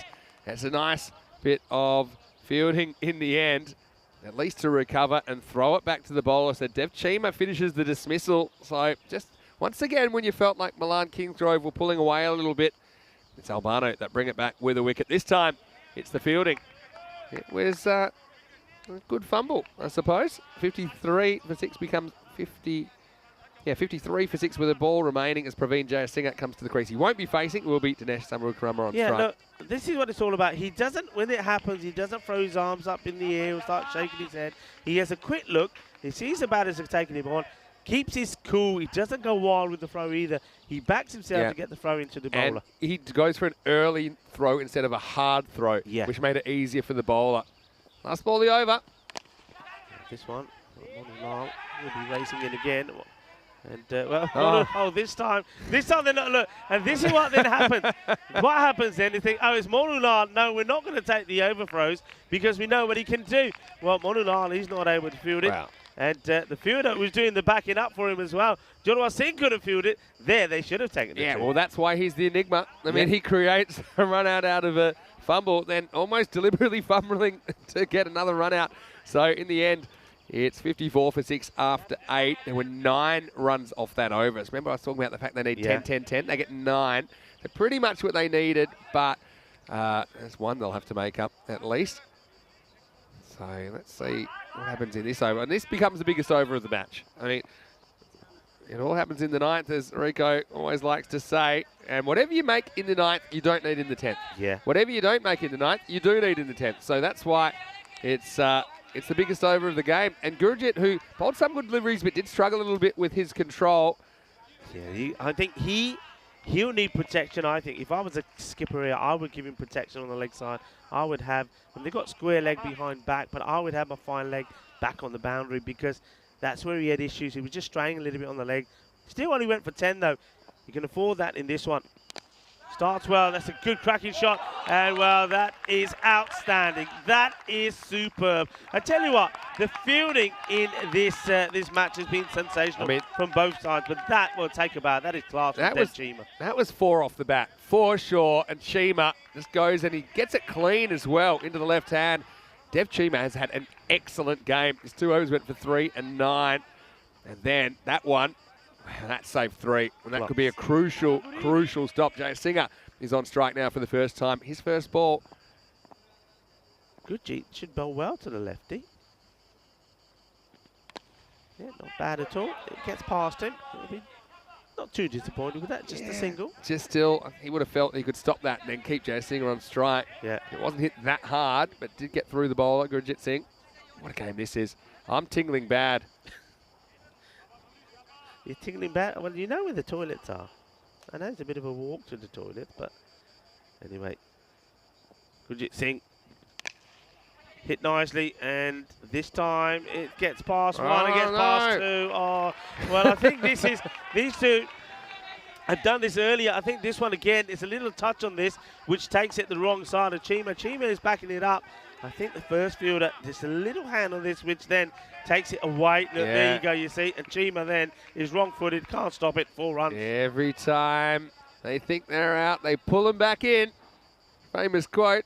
Twist on one anyway. So that's the boundary Milan Kingsgrove needed. This should go to Ifan, who will try and keep it at 1. He does. No mistakes from him. The captain gets the throw in. So, well, just put it out there. The golden ball. It's eluded us for a long time. We've got past 300 matches. It's the longest run we've ever had without a golden ball. So it's broken the record. Are we going to get it here in this match here right now? Who knows? We had 5 in the first 2 months of the season.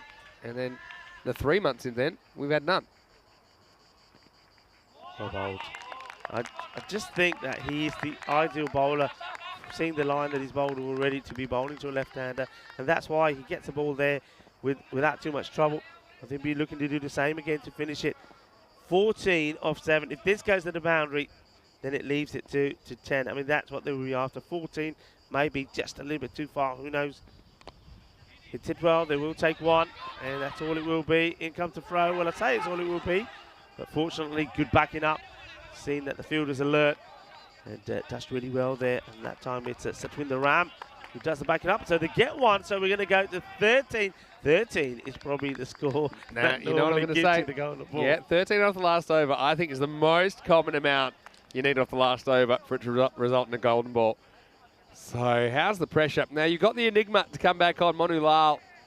So I mean, in that over we had a fantastic stop which turned a 4 into a 1. We had a misfield that turned a 1 into a 4. So they kind of even out. Everything's even here. Everything's coming up even Stevens. I think we need a golden ball.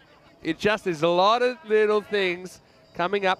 And, you know I've said it every game for the last 40 or 50 games, but I think that we could have the golden ball here. And look, we've even got the enigma who's going to come on. And Jaya Singer, I think he just needs to make sure he doesn't eat a dot here. Needs to get out the way. I'd be considering maybe bringing someone in. Here we go. 13 to win. Gets the dot.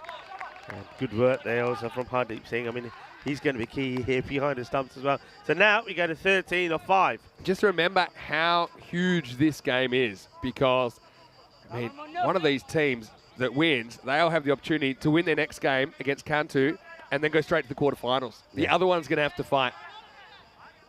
I guess you're always fighting. It's just a matter of degrees. It will be Milan Kingsgrove, just to remind you, that are playing straight after this one against Cantu. That's true. But then don't forget that Albano will play them in game 3. It's this well. It's up in the air and taken. No mistake. A good catch from a good player, Rocky. Well, Rocky takes the catch within the Singh. It's 2 dot balls in the over, so it will stay at 13. Another wicket goes, so well done to Monu Lal. He picks up another wicket. That's 2 wickets from him.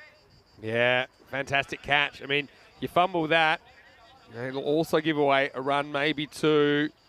And so Rocky has been a bit hit and miss, but that time Rocky had nice soft hands and was able to pull it in. So 62 for 7. And this is why it's important as well. New batter has to go on strike. Chanel Ayash Mantha is the new batter. I wonder what's going through his head at the moment. So again, that's effectively 2 balls that haven't been scored off. Dot then wicket. So now you need 13 off 4.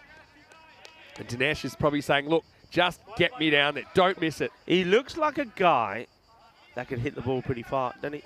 And I like their kit. It's pretty golden. That's true. It's a bit of gold. There's a few little things going on here. In the air. So is that a sign? He's the boundary, Monu Lal. He's just saying, no worries, just stay cool, everybody, stay cool. Sun just popping out for a second, which is it's another golden thing. Also means we'll probably fry soon. All right, here we go. 13 off 4.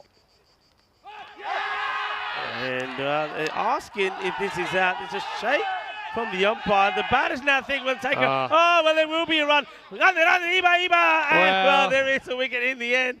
I don't know if... Well, I don't know if this ball's live. I'll be honest with you. Well, I don't know if that ball's live. What do you think? I think it's live. They're appealing. They're appealing. The batters then decide, well, okay, we've got out. We'll run. There's a long delay, I have to say. It's a really weird one. I mean, for me, it's...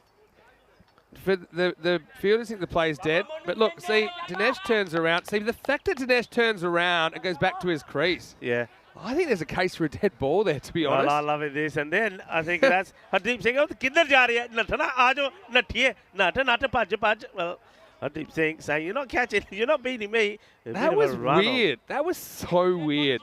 I don't think an appeal necessarily keeps the ball alive. First of all, is there a sneak? I thought there was a sneak. I have to say, I certainly heard something. It's given not out. They think it's out. And you can see there, Hardeep Singh saying, "Oh, umpire aaya hua banda." And then he said, "Oh, yaar, oh, not there. Chalo, aja," he says. And he gets him. And look, and the umpire there is thinking, Hardeep, a bail chak dinda, sariya fattiya chak dinda. I think that Silvio is just motioning that it flicked his trousers on the way through. Well, anyway, that was weird. So again, it's another dot. The context of the game now, you need two sixes. You'll see that on social media. You need some sixes here now. Run out was the Shamantha. Wow. Okay, here we go. Need a big hit. And it's a swing and a miss, and it's another dot. So Monu Lal looks like, unless he bowls a sort of, unless he bowls a no ball here, that'll be it. Now look, just to remind you, though it's 13 required for victory, 2 big sixes here gives us our golden, golden ball. Maximo or bust. Here we go. It's up in the air, but it's going to be another opportunity to take the catch, and it has been taken. Monu Lal gets another wicket. That's his third. No mistakes there from Jorawal Singh. He's too good to drop those. He's a top campaigner. It's another wicket. So that is that. Just like that. Well, it was 13 required. It still is 13 required. Are we going to finish with a, well, it was going to be a maiden. And how many wicket maiden? Well, fantastic defence this by Albano and Milan Kingsgrove. They'll be so upset. I mean, I'll go right back to the first over. They lost 3 wickets. They lost 3 of their top batters, lost 3 of their top 4 in the first over. It's always going to be tough to recover from that. They did somewhat, but I look, after that weird first 5 balls that were 3 wickets and 2 boundaries, they only got 1 boundary, essentially, in the next 5 overs.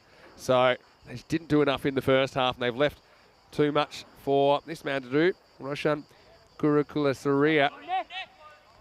Well, what a game this is. Hello to Emil, and keep the questions and comments coming in. And he's saying, the sprinkler's not working. Well, we don't have sprinklers here. Last ball, they need like a 12 or something. They're not going to do it. So how about that? Albano, they've got a point to prove. Both these teams on the rack. And Albano, with that, they can now progress with a win in Game 3 against Kantu to the quarterfinals, and a really entertaining start to Group B. 2 high-quality teams. It was a low-scoring thriller, but the final score in this game, game number 5, it is Albano 74, Milan Kingsgrove 62. Yeah, look, it's an exceptional performance. That is all down to some superb fielding. Now, watch these highlights because they're worth watching. They're going to take your breath away. And Monu Lal, look, well done to him. He picks up 3 wickets as well. Well, we don't get the golden ball, and certainly was that sort of score that we thought could bring it. In fact, they don't get a single run of that last over. That's how good it was. It was a maiden, and we saw the run out in it. We saw wickets in it as well. Everything happened apart from runs. That's a classy performance from Albano. Remember, they were only defending a score of 75. They were 74 for 9 themselves. Only Hardeep Singh was able to get the runs on the board, and he's had a good match, Hardeep. He's got a big smile on his face. But well done to Albano. It's been a very exciting match to start, and here are these highlights coming up for you. Yeah, we will see them. But here's some good news as well. Let the unfurling begin, because the boundary rope is here. And I tell you what, fair bit of action here as well as we look into the second match coming up of the day. It's match 6, Milan Kingsgrove versus Kantu. Kantu, their ECS debut. They're going to have to think on their feet. They're going to have to be quick to get up to speed, because we know that they just get the 2 matches in the group stage, and if things don't go their way, potentially it's an eliminator. But Kantu, well, they are another team that can go straight through if they win both of their games in matches 6 and 7. Let's go back to the highlights. And early on, it was complete carnage. We had 3 wickets and 2 boundaries in the first 5 balls. Yeah, it was amazing. You saw that it was Adnan Malik. He was the first to go. Then this was outstanding. And it was Monu Lal. And what a great catch that was. We're going to see a couple of other good catches in that area as well. And this was Chowat. There was 3 wickets in that first over from Banga. It was 8 for 3 at the end of the first. But, well, the wickets, this again, sensational. I told you, you know what? There's an old saying in cricket that says catches win matches. And when you look at this match, they certainly do. Well, this is how the batter, when he's just checking his helmet, because he headbutts the stumps all over the place. It's Monu Lal who comes in again and gets the edge. Good catch there from Hardeep Singh. He's had a good game as well, hasn't he? The Enigma with a capital E. And, well, he would come up with a bit of magic later on. Rocky was a bit hit and miss, wasn't he? And the Enigma, once again, who can turn a fumble into a wicket? Well, Manu Lal can. And, yeah, the decision to go through with that, backfiring on the batters. And we saw some amazing fielding, didn't we, from Chima, who also bowled 2 very good overs for Albano. And then this one was just knocked away from him. Again, it was swings and roundabouts for a lot of this innings. This was a big moment as well as Jai Singer holed out. Rocky held the catch down at long off. But this last over turned out to be a double wicket maiden. Well, a triple wicket maiden if you include this one, because they decide to run. And then we have a run out. It was the old classic race. And the stump flew into the outfield for good measure. And then come the end of it, they needed 2 sixes. Jorawat took the catch. He wasn't going to drop it. Albano up and about. Milan Kingsgrove. Well, they need to recover quickly because they have a very important match coming up against the newcomers, Kantu, which is starting in just about 10 minutes' time. As we look at the scorecards of this one. And like I said, the fact that you lose 3 of your top 4 batters in the first 5 balls, that's got to hurt. And Ahmad Raza Amjad couldn't do too much either, 10 of 14. The top scorer, Dinesh Samarukrama, he ended up falling at the end. Showed some innovation, I've got to say that. 19 of 17. And in the end, they all fell around him as they only were able to make 62 for 9 off their 10 overs. Yeah, disappointment. I mean, I go back, I think both teams made a few kind of mental errors there. I mean, I go back to the first innings. I think Albano could have run a bit more. I think they probably should have had a few more on the board and maybe had a bit more breathing room. But you look at the bowling figures and you'll see 2 very, very good performances. Well, 3 if you include Jorawat Singh, who only conceded 5 of his 2 overs, but the 2 3-fers, they were really key. And how about that maiden from the Enigma in the last over? Fantastic. A double wicket maiden. That's why he ends up with 3 for 5. But those 3 wickets early on from that very first over from Bharti Bangla, I mean, that was sensational. It was the 3 for 8 after his first. But yeah, I mean, Jorawat Singh, again, good performance. You look at all of those players there, Banga, Jorawat Singh, Dev Chima as well, Monu Lal, Gurjit Singh. I mean, it's not just about the bowling, it's the performance that they gave in the field as well. I mean, it's an exceptional start. It's a quality start to the day. I mean, it's not easy fielding out there. I mean, we've just seen 18 wickets have fallen in the first match, and some of the fielding was absolutely outstanding. And that's what we've seen here. I mean, the catching in that match and the stopping was absolutely incredible. Credit to both sides, because both sides played a big part in that, but it's Albano that have got the points on the board. They know, Vinny, well, another good performance from them, and they are in the quarterfinals. But Milan Kingsgrove, they know that in this next match coming back, they've got to hit back hard. That's right. Well, it is hot and sticky today in Milan, but it's Milan Kingsgrove in a sticky situation. They'll be on again against Kantu when we return in just a few minutes' time to take you into the second match of the day. Vinny Sandu here, Mr. Maximo. I'm alongside Rico Full. Keep the comments and questions in the chat coming, and we'll see you very, very shortly for more FanCode European Cricket Series.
Hello and welcome back to Milan, and now we are into the second match of the day. Of course, it is Group B action here on Tuesday. So we're heading into match 6, and once again we are going to see Milan Kingsgrove. They are taking on Cantu, who are making their ECN debut. Should be a cracking match. Let's go over to Stefan Gooch. He's with two captains for the coin toss. Okay, Cantu to call.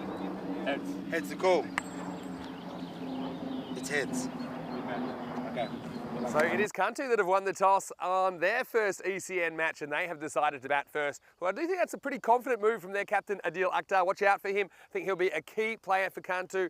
And look, a bit like Torino yesterday, they're going to have to come up to speed pretty quick because it is their first day in the ECS, but it might be their last if they can't get a couple of results going their way. But what a great opportunity against Milan Kingsgrove, who did impress me, especially early in the day. And look, they will certainly want the 2 points as well. So, I mean, we know that some teams adapt better than others to the T10 format. So Cantu, I think they've watched a fair bit of this and they'll now want to put those skills into practice. And of course, after this, there's just the one more match before we send one team to the quarterfinals. The other 2 teams will have to play a sudden death eliminator. Rico Full is in the commentary box, and I know that he's enjoying the day so far. Well, hopefully it stays dry. Rico, over to you as we get ready for the second match of the day. Match 6, it's Cantu, the newcomers. They won the toss and they're going to have a bat. Thank you very much to Mr. Maximo there. Vinny Sandu just giving the insight now to the next match. Match number 6. Well, yeah, of course. I'm excited. I mean, the cricket this morning has been top draw, hasn't it? Quality. The batters have found it hard to get going, but what a match that last one was. And, well done to Albano for winning it. They have a chance to have a bit of a break before they take on the team that Milan Kingsgrove, who they just beat by 12 runs. They're back out there straight away. They're taking on Cantu. Cantu, well, welcome to them. Good team making their debut here in the FanCode European Cricket Series. And certainly 1 or 2 players to look out for. Adil Akhtar, he's the captain, and been told he's a very good opening classy bat. And he'll be out there with Nabil Akhtar as well. And number 3, Shahid Wasim. And so I think maybe Cantu, and they're back. What I like about Cantu as well, look, they're making the debut. They're winning the toss, and they said, we'll have a bat. I think that shows a lot of confidence, so they obviously are pretty confident with their batting. And of course, Milan Kingsgrove, they would need to show a little bit more from their batting. They had a bad start, didn't they? Both teams, actually, Albano and Milan Kingsgrove in that first contest. The openers just didn't get going, did they? And they were relying heavily on somebody in the middle order doing the job for them. It didn't happen. Good morning to our umpires out there. So it's going to be Rahman Solomonur and Amal Pereira. There are men in black. Nice to see a new team making the debut. Liking the green there as well. Very sort of like a racing green. A racing green. So Cantu, maybe they can make a racing start in the debut. So there'll be a few early nerves there, of course. It will be their captain, Adil Akhtar, who's going to be opening up. And he'll be out there with another Akhtar, Nabil Akhtar. It'll be interesting to see. You'll find out from Vinny Sandu if those 2 are related at all. But looking to give their team a good start. Here we go, first delivery up in the air. That is a good start. And that'll be 4 runs. Nice shot, confident shot. Well, they would have watched and seen just what the bowler was able to do. And yeah, a good start, didn't he, in that last match, didn't it? Marthan picked up 4 for 8 and finds his first ball hit by the new side for 4 runs. Well, that's European cricket for you. Whatever happens in the past, forget about it. It's what happens here and now. So, Adil Akhtar, positive start from him.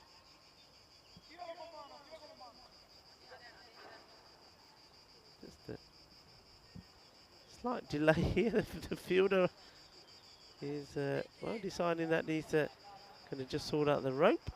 Yeah, we have got the rope, the boundary rope, and it's just making its way out on the ground.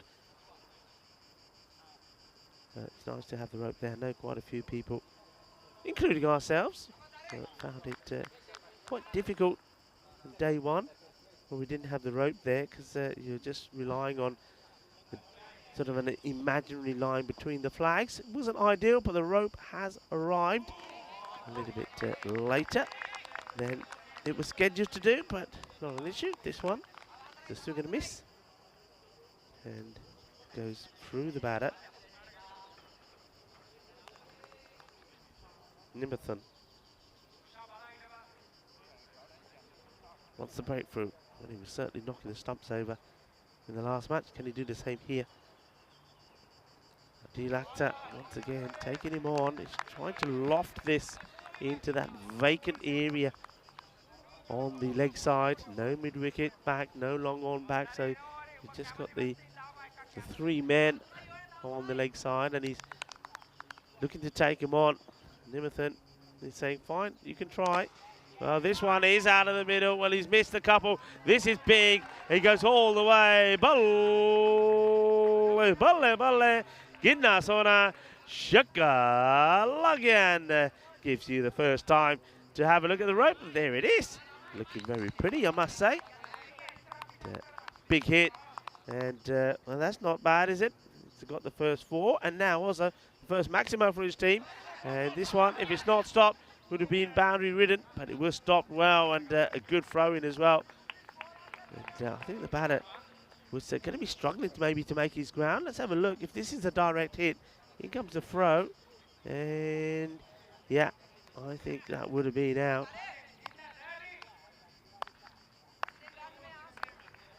So, Nabil Akhtar. Fortunate the ball was not a direct hit. Does get a chance to face. And he just clips this to square leg, no run. That is the end of the over. So start with 11. And that's a good result, actually. Because Nimitha, he was in the mood for taking wickets, but this time he goes for 11. And no wickets at all. So positive start, particularly from the captain of Kantu, Adil.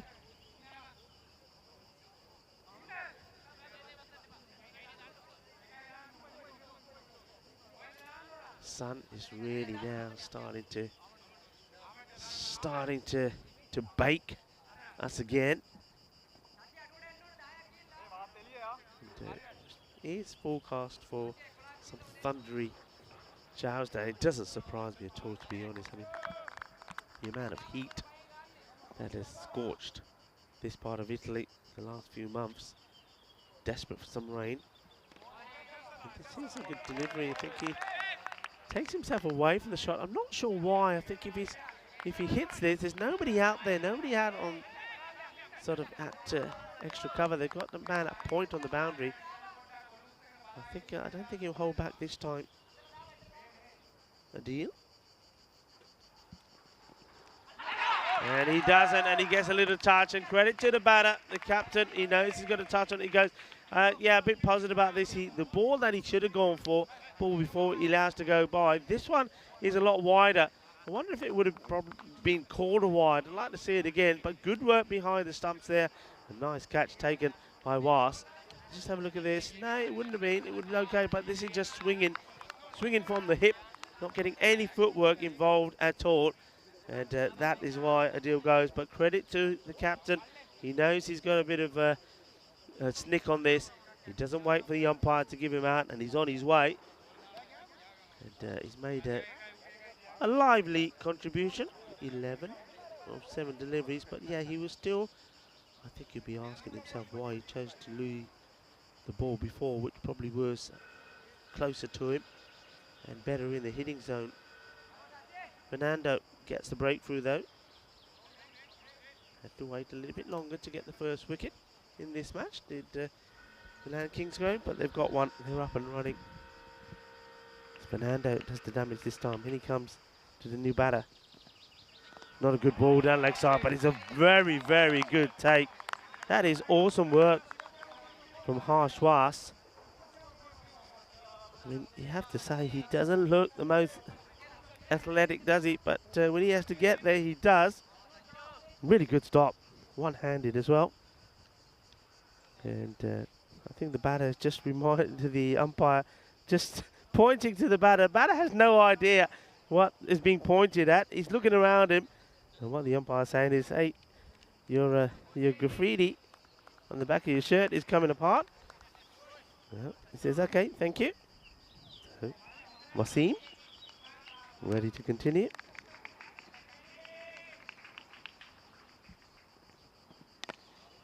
Just plays this back to Fernando.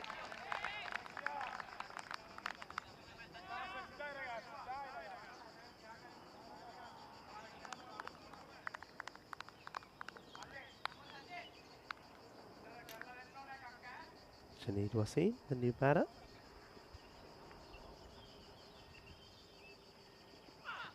This is pretty wide and that's been called. Good work again there behind the stump from Ashawaz. Once again take this opportunity to give everybody a big warm welcome.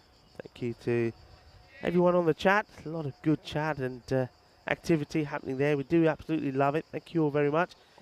And a big shout out to everybody watching via FanCode. Namaste to you.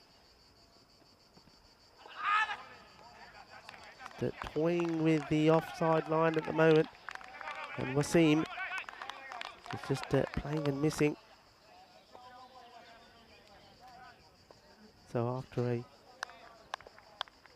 a lively start from the captain, Adil Akhtar, he departs and not too much happening at the moment. This is hit away, no runs.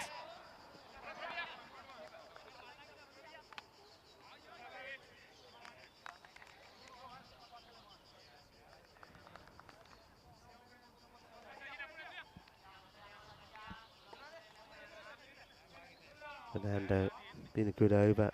2 runs from it, picked up the wicket. Ball to go in it.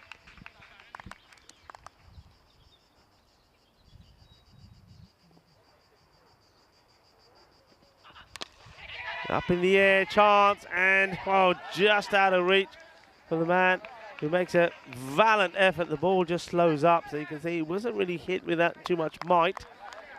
And a good dive here. He just sort of a chip, hits the lower part of the bat. Great effort here from the fielder, diving at full stretch, but not able to stop it. I think that was Nima De Silva who gets the dive in. So 2 more off the over, but still a very good one. Just 4 runs from it from Fernando, and the score 15. They've got that 1 wicket, and that was the wicket of the captain, Adil Akhtar. This is where we are. So Albano, they've got the points on the board, so they're almost there. They know another good performance from them books them a place in the quarterfinals. Milan and Kingsgrove, they know that they need to really be picking up a win here to get their first points on the board. Can't do though. Team we don't know too much about. Could they be the surprise package of Group B? Rika Full here. And alongside me is Vinny Sandhu. Welcome back, Mr. Maximo. Yeah, thanks, good to be back. Here we go with Nimna De Silva in over number 3. Yeah, not the worst start ever from Cantu, bearing in mind it is their first ECN T10 match. And for me, similarities kind of like Torino yesterday. I mean, they would have played these guys before. I think just a matter that you know, you have to do it on the big stage with the cameras, with all the attention. And yeah, the question you had about Adil Akhtar and Nabil Akhtar, yeah, they are brothers. Brotherly partnership has been broken already. This one sneaks down the leg side. It'll be a wide, and this is absolutely pinged Harshavas on the foot. And there's a lot of little bones in your foot, and this might have done him some damage. Have a look at this. I mean, it actually swings back after it passes the stumps. Look, bang, and he cops on the toe. That's a nasty one. Let's see if he can continue. But, yeah, Harsha, he was jokingly referred to, or affectionately referred to in the chat as the new Big Daddy. And he's copped on the foot there straight away. Well, Big Daddy's been taken down. And, yeah, that is not good. I mean, you can see as soon as that hits him, he's jumping up and down. And the medic is coming on. That's nice to say. So maybe we're going to see a bit of the magic spray. Well, here he comes and gets himself out there with the... Well, look, he's got loads of things in that bag, but there's only one thing that's going to come out of it. You know that. He's got his sandwiches in there. He's got his drinks. He's got his... I mean, he's the luckiest man out there because... Well, ouch, that really... Yeah, look.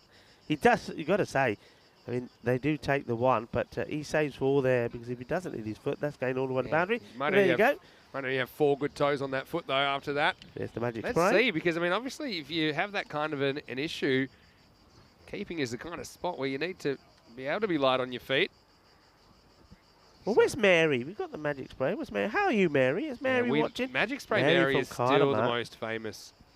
Still the most famous magic spray person we've had. You know, I think, in fact, I'm 100% sure about this. I think Mary is starting playing cricket there in Cardamom now. Is that right? Yeah, I'm pretty sure I saw pictures of her getting involved with the women's cricket out there. So, Magic Spray Mary is now playing cricket as well. Well, Mary, if you are watching, well, get on the chat. Let us know how you're doing and let us know how the cricket's going as well. But, yeah, I told you, he's got his sandwiches in there. He's got a nice pack in there, keeping his drinks cool.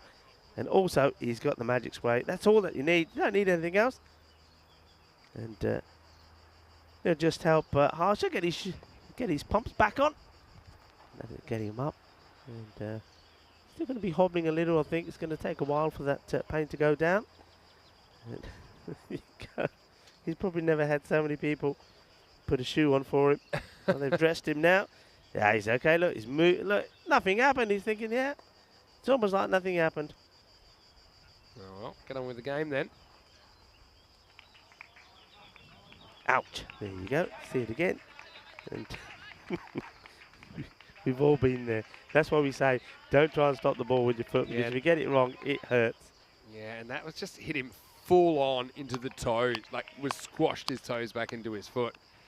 Anyway, Asher's back on 2 feet. Not about 2 good feet. And our next one, he's able to take in the gloves. That's another ball that goes between the batter and the stumps. Yeah, it's this is a little bit of inexperience, I think, from the batters. Can't do. I think any deliveries like that, you need to try and just step inside, take the wide, but they're allowing the ball to go through them, and still wide of the leg stick. So just need to get their own feet moving. Get wides called on those sort of deliveries.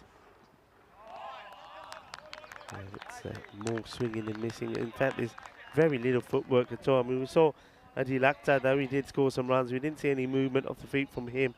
He was just swinging, but did connect with a couple. Hit one big 6 actually. The first player for Cantu in the European Cricket Series to hit a 4 and a 6. He'd be hoping there's a few more.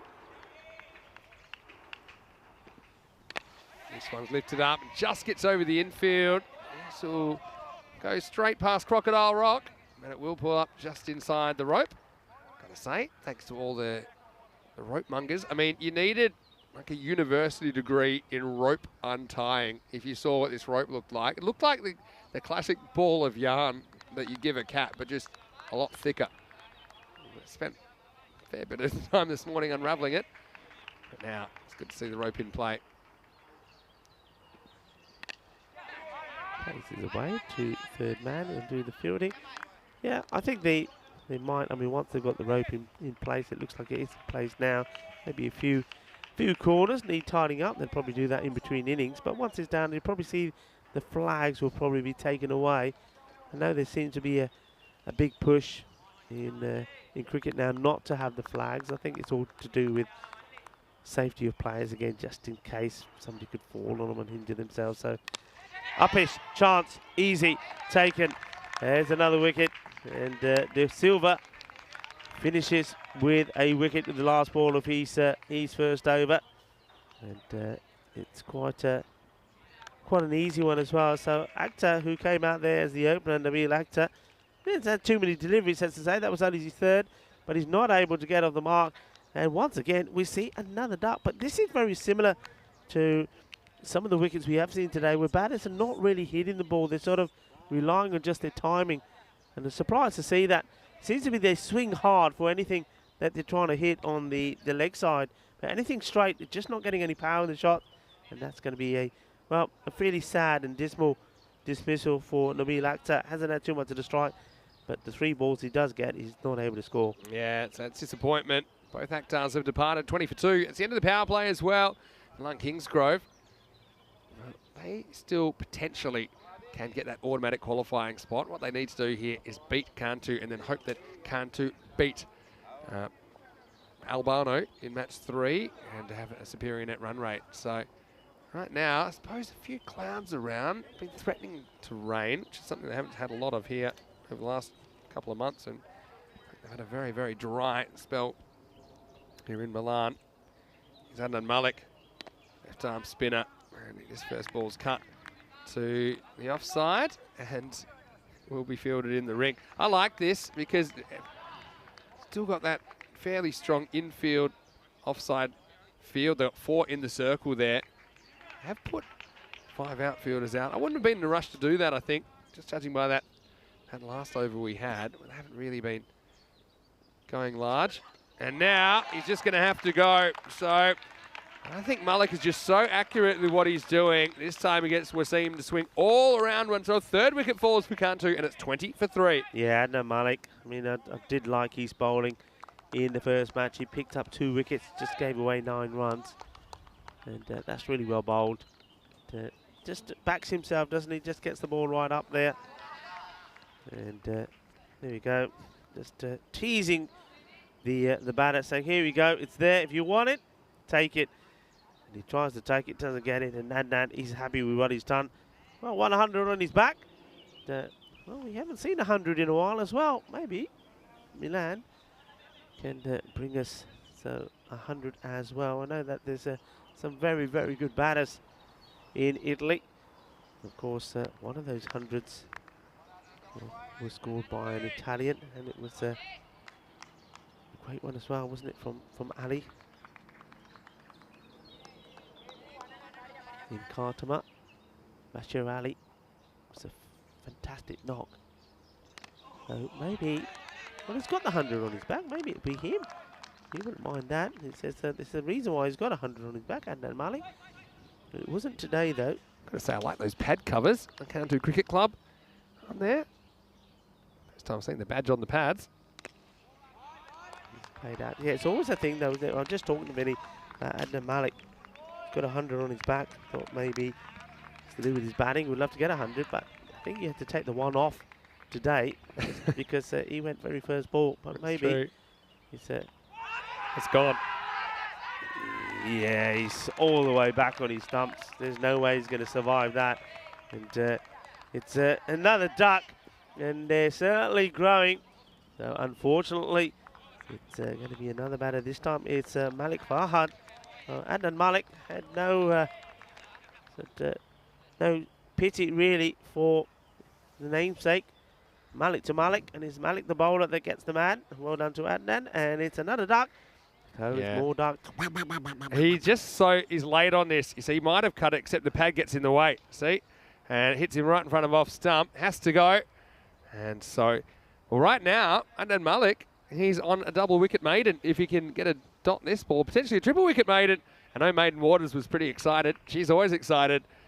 She's watching from Australia whenever we get a maiden. They're pretty rare, of course, in this form of the game. I just wanted to say a quick hello to a few people, including Ivan.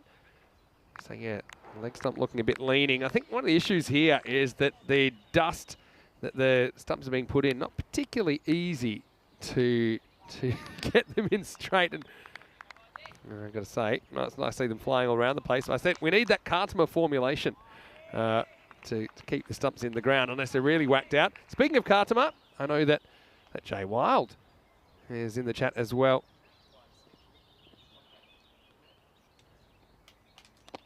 This is just blocked out, so it will be a double wicket maiden. What an effort that is.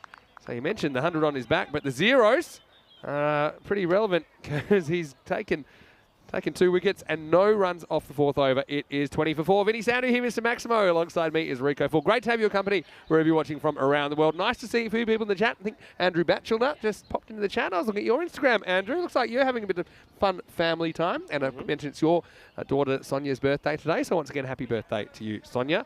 But speaking of Jay Wild, got me thinking about Khartoum and it got me thinking about what's coming up on the schedule.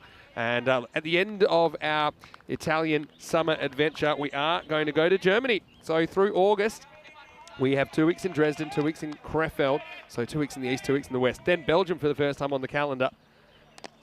Out as well. And can you believe it? They just keep on falling. Mistimed once again. Left arm spin to win. Pravin Jayasinghe takes the catch.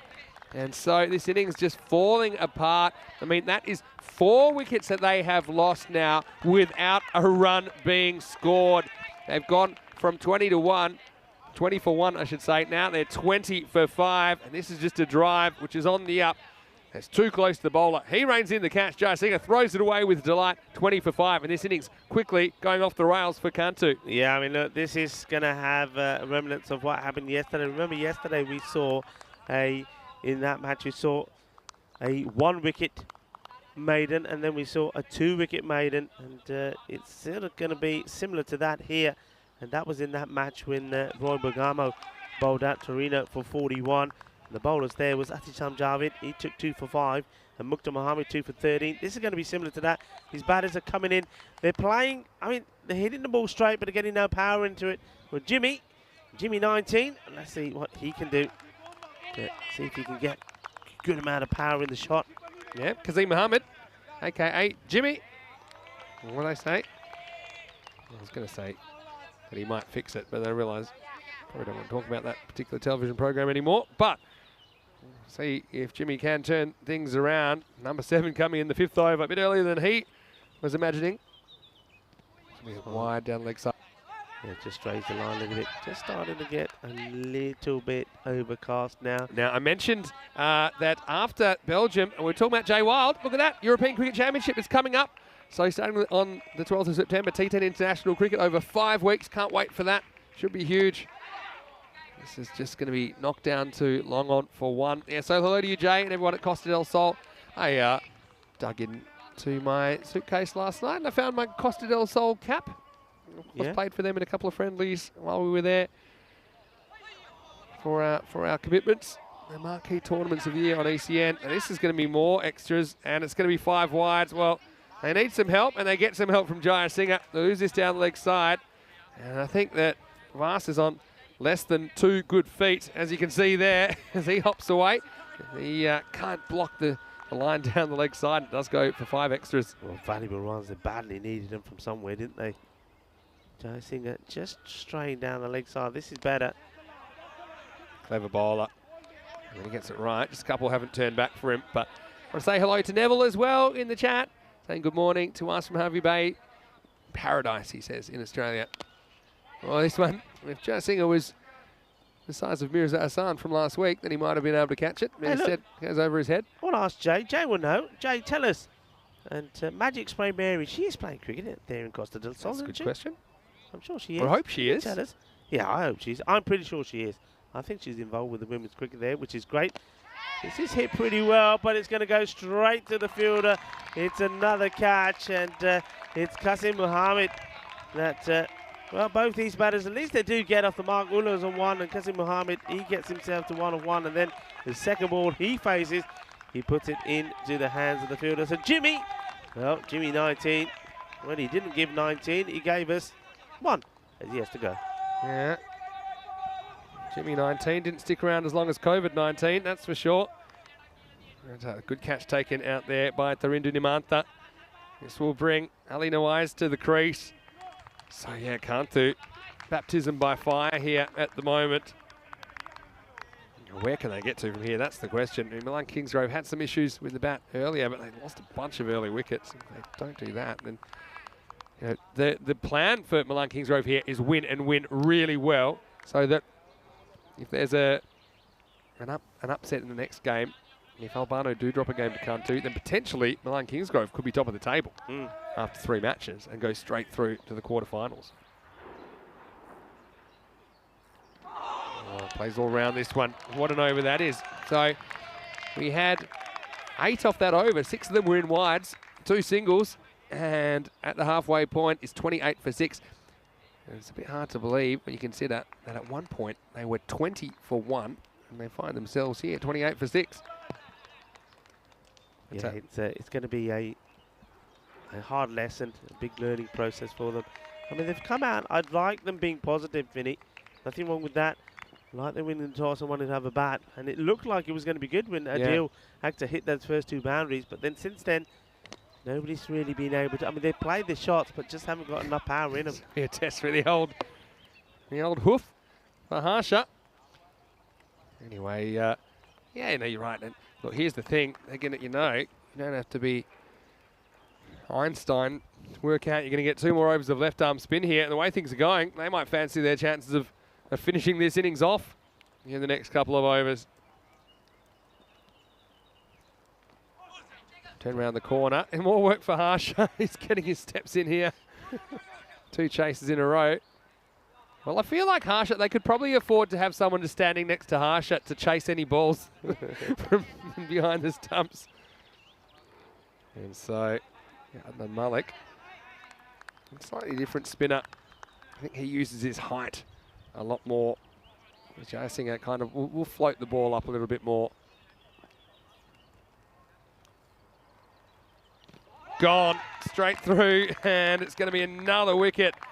And so Adnan Malik, he has been on fire so far, and this has been the way he's done. He's just sliding into the stumps or sliding into the pads in front of the stumps. This one, well, it almost goes through the stumps. Let's watch this one.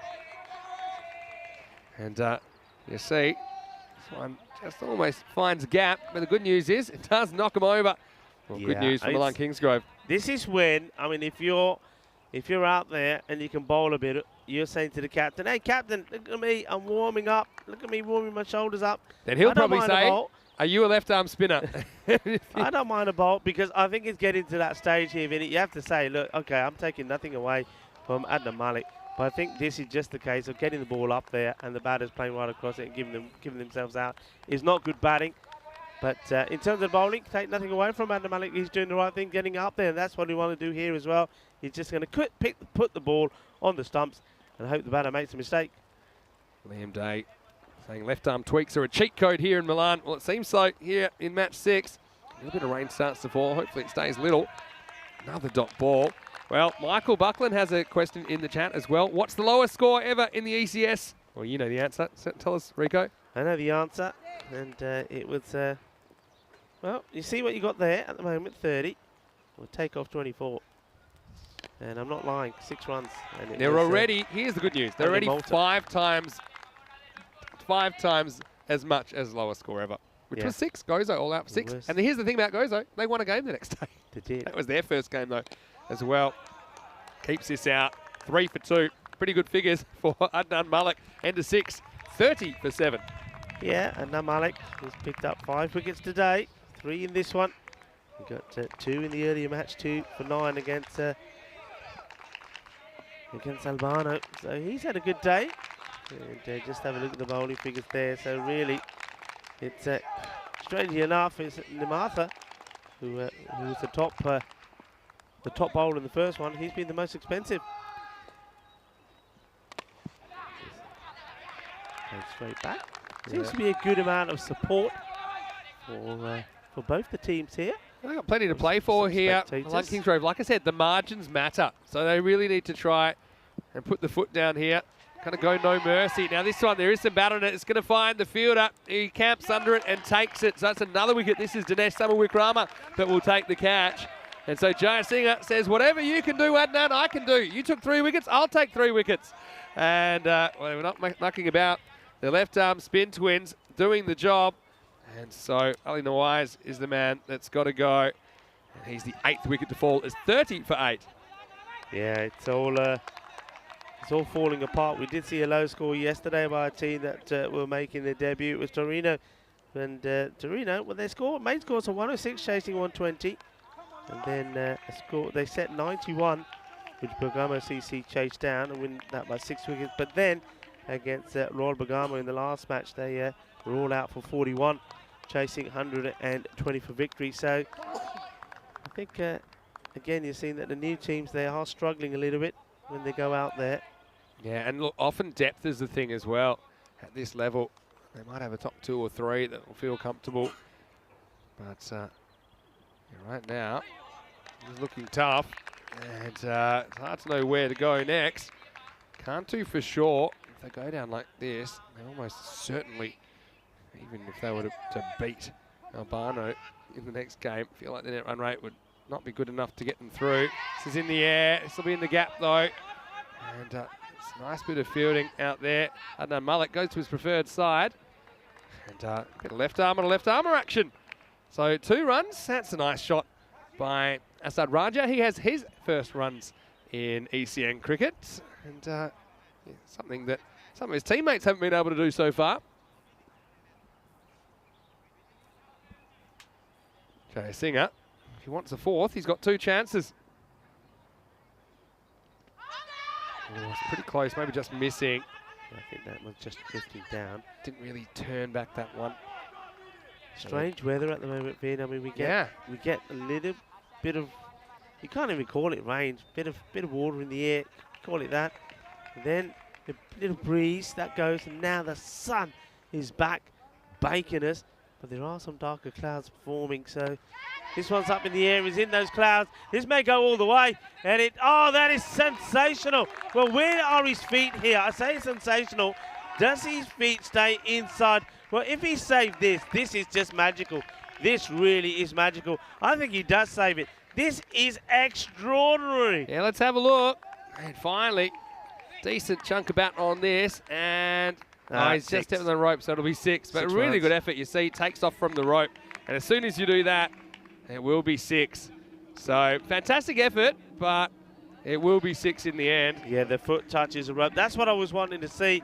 I mean, he does superbly well. I mean, he throws it in the field of play, but that foot does touch the rope, and it will be 6 runs. So I think the umpire's just checking with the third no umpire. doubt. And hey, how good the rope is already. Already probably.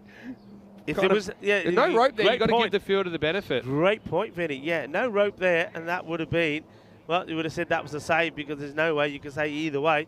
But with the rope there, I think you clearly see the foot on the rope. So it will be given. Well, that'll be 6 runs. Should be given 6 runs. And 39 for 8. There's the signal. So 39 for 8. Maximo! There we go. And I've been waiting to say that for a while. It's just the second of the innings, of course. Adil Akhtar hit one in earlier. Hey, have a look at this. This is our 5-week ECS Italian Summer Adventure. And see, there's 5 spots there for the Super Series, which is week 5. The reason there's 2 in Milan is because we have 12 teams. We have so many teams here. That's why the best 2 performing teams in this tournament will go through to the Super Series. Then Brescia, the winner will go through. Bologna, the winner will go through. And Rome, the winner will go through. And then those 5 teams will compete in that Super Series. The winner of that, well, they have the prize of going to the ECL in 2023. Can't wait to start filling in some names there. Now, we're out of left arm spin. So we're going to right arm.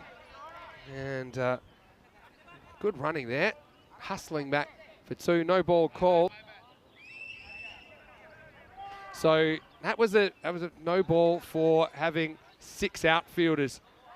So they're catching a couple of breaks here. So yeah, bowler's not thrilled about it because, I mean, maybe he's got a bit of a responsibility to check, but this is Tarindu Nimanta, who is coming into bowl and unwittingly finds himself bowling a no ball, which means free hit coming up. And now you can run here. You're going to run here. Run. It's too late now. Snoozed. Oh, dear. This is one we need to yell out, and we probably could have caused a run out. We were trying. I mean, that, again, maybe just a little bit of inexperience on the free hit.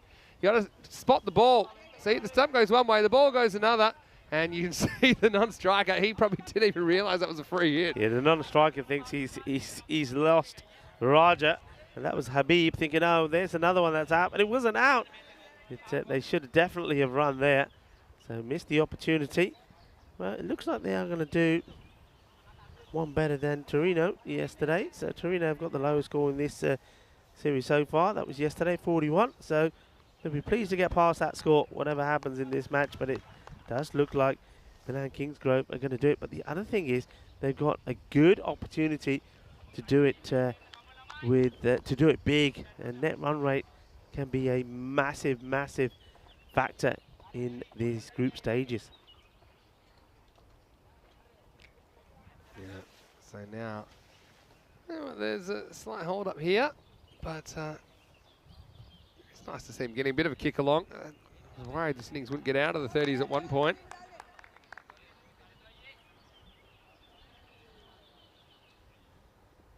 Anyway, back to the action. Here's Nimanta. And this time, similar kind of delivery, but he gets a tiny bit about it. There's nobody at fine leg. Harsh is not lining up to chase this, and this will be 4.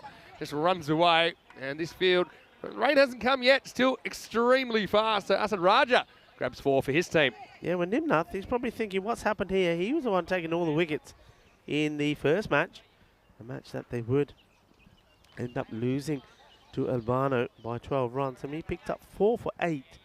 And he's the most expensive bowler in this one. He can't get a wicket. And when he does get a wicket, it's off a free hit. So nothing going right. But that's T10 for you. Yeah, it's good areas. Just trying to swing away, doing the right thing, Asad Raja. But no contact. Well, now it's a great time to drop us a question in the chat. Great to see so many people in the chat today and so many people watching on our YouTube channel, of course. But I know that we've got a large audience watching on the subcontinent as well. Good bit of bowling there, good variation. You saw the ball before, pitched up, swing and a miss. And this one a little bit shorter, outside off, and the batter nowhere near it. So he's toying around with the batters. Let's go for 18 now. We'll see if he can finish well. See if he can finish with a wicket. He would love to. In the air, this could be another one, and it will be. They've caught well, haven't they? Praveen Jayasinghe, he just stood, and it wasn't a bad shot at all from Asad Raja. But didn't quite get the elevation to get it over Jayasinghe. He's not the tallest man, but he reins that one in. So Milan Kingsgrove a wobble in their campaign early, but they've come back strongly. And now that is a 9th wicket that has fallen. It's 46 for 9. Yeah, Namatha will be pleased. He does pick up a wicket. So he also, the same way as Adnan Malik, has picked up 5 wickets in the day so far. And, well, Vinny Sandhu, he's taken a break. He's going to have a bat. Wish him luck. Let's see if he can get some runs on the board. Yeah, well, the 11's on his back, and I've got a feeling it might be for a reason, because that's where he's coming out for Cantu. Are you spoiled, Jim? You weren't supposed to talk then. That was you. Okay, well, let me see him bat first before we claim him. All right, here we go. And it's actually Khalid Shawais who is batting. He's just got the Sandhu shirt on, and I'll give him that one because he keeps it out. It's the end of the 8th over. It's 46 for 9. Yeah. Well, I think Vinny may be after that shirt, maybe afterwards. It's not often you see your name in the back of a shirt. Sure, I've seen a few of them. What I will say is he's a youngster, Khalid Shawais, only 16 years of age, so not entirely sure that he was planning on batting, but you just see wickets falling in every over, starting with the 2nd, with multiples in the 4th and 5th, and that's the reason they're in the mess they are. 9 wickets down, and still 2 overs to play. Can you imagine who's ever shirted this is probably thinking, I'm giving you my shirt, don't you go out and get a duck or something, you know? Well, he won't, because this is out. This is out. I don't know why the bowler is holding his head. I think he thought it was a nick that got dropped, but it flicks the stumps. Have a look at this. Yeah, he's bowled him, and he sees it go down, but he hasn't realised that the extra ball has been hit onto the off stump, and then the ball has been dropped by the keeper. But the stumps, look at the bails. Bails come off. That's out there. Yeah. Well, I certainly think Hamza Habib knows that he's gone. Yeah, but the keeper, he's in the wars. But, well, what I will say is the man in the Sandhu shirt, Khalid Shawais, he'll get a cheeky little nod out. But Habib, he goes for 6, and Cantu end up being bowled out in the 9th over, early in the 9th over for 47. That's what I've got. I've got 47 all out. And so, yeah, just a promising start, but then we saw a bunch of wickets falling. And Milan Kingsgrove, well, the idea for them would to be get going as quick as possible. For them to have any chance of qualifying directly, they need to win and make this as big a win as possible. Early on, it was a different story. The Akhtar brothers came out there. That was smoke for Maximo. But when the wickets started falling, they fell in clumps. And, well, this innings went off the rails quite quickly. Yeah, it did. I mean, it was disappointing. You see some shots there, half shots. That was one there as well. It was just an easy shot offered. Then Adnan came in to bowl, and really, they just didn't know how to play spin. You watched, this one, he just watches the ball onto his pads. It was too wide to be really thinking about cutting. And this is another soft dismissal from Jayasinghe. he certainly had a good day out there as well. Just catching of his own bowling, but catching deep in the field as well. And their catching was really good, you have to say. That was one Limatha took. This one wasn't a good shot at all. Just seemed to me that anything on the stump was, well, 9 out of 10 times we're going to get you a wicket. And the fielders supported the bowlers pretty well. That was a marvellous effort there, but he just put his foot on the line, which rewarded the batting side with the second maximo of the innings. And Jai Singer there taking another catch. And not a lot really happening, and that was the end of the innings, where the bowler thought the wicketkeeper had dropped the catch. The wicketkeeper, it took a while to get up there because Harshwas has been in the wars. He took one on his foot. And we have to have the magic spray out there. Just have a look at this scorecard. You're going to see it's a disappointment, because though it started well with 11 quick runs for Makta, well, he was, with the 3 shots he played to get to 11, he was the highest scorer in the end. With well, actually, you'd probably say he wasn't, because extras was 12, courtesy of 10 wides and leg by and the 1 no ball. But it wasn't the best of innings, and they fancied having a bat first, Cantu. I like the approach, I like the positiveness, and maybe they were too positive. Maybe they went out there thinking it was going to be too easy. There were some good shots played, but there were also some shots played where they could have really executed them better, and if they had put a bit more power in the shots, probably would have got it over the fielders, as opposed to putting the ball in the fielders' hands. The bowling figures there: 3 wickets for Adnan Malik, and also 3 wickets for Pravin Jayasinghe. So well done to them, both picking up 3 wickets apiece. It's certainly been the story of today. The bowlers have been on top, and I think disappointment for Cantu as well, because they sort of left the show with 11 balls to go, and I think you've got to bat all of the balls that are made available to you. So 8.1 is what they faced. So you would think, and I get the feeling that will be the plan. Milan Kingsgrove, they will know that they have an opportunity here to, well, first thing they've got to do is, and they should do that, is win this match. But it's the way that you win it. Got an opportunity to win this quick, win it early, and that will put them on level points then with Albano, a team that they lost to the first match of today in Group B. But by winning this one quickly, it would put their net run rate far superior to that of Albano and put them in the top position in the group. And that will mean that the second match coming up here, the third match of the day between Albano and Cantu, well, okay, it's if Albano win that straight up, fair dues, they will go through because of more points on the board. But if they were to have a hiccup, the net run rate could come into play. I mean, that's important. If all teams win a match, it goes down to net run rate, which one goes through automatically in first and which to play the eliminator. But this one, I think it should go in the form of Milan Kingsgrove. The question is, how quickly will they do it? Or is it going to be an upset? We haven't seen Cantu in the field yet, and we don't know what Cantu can do. But join me, Rico Full, Mr. Maximo, as we come back in about 10 minutes' time for the conclusion of match number 6.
Hello and welcome back to Milan on a fairly warm day, but with some slight rain falling in the break. We're a couple of minutes behind schedule.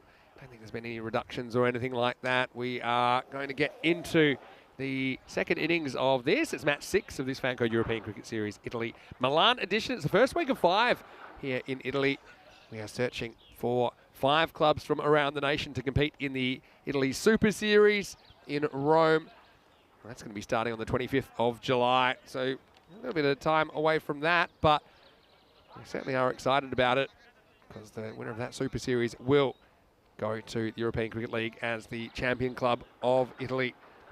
Cantu, it's their first foray into ECN cricket, and they certainly didn't have a great time with the bat, despite a promising start. Adil Akhtar, the captain, with 11 off 7 with a 6 and a 4, but nobody else would get to double figures. Extras ended up being the top scorer with 12. They were bowled out for 46 off 8.1 overs, and now it is going to be Milan Kingsgrove coming out, chasing just the 47 for victory. Well, the rain won't be their friend because they will certainly want to make quick work of this chase.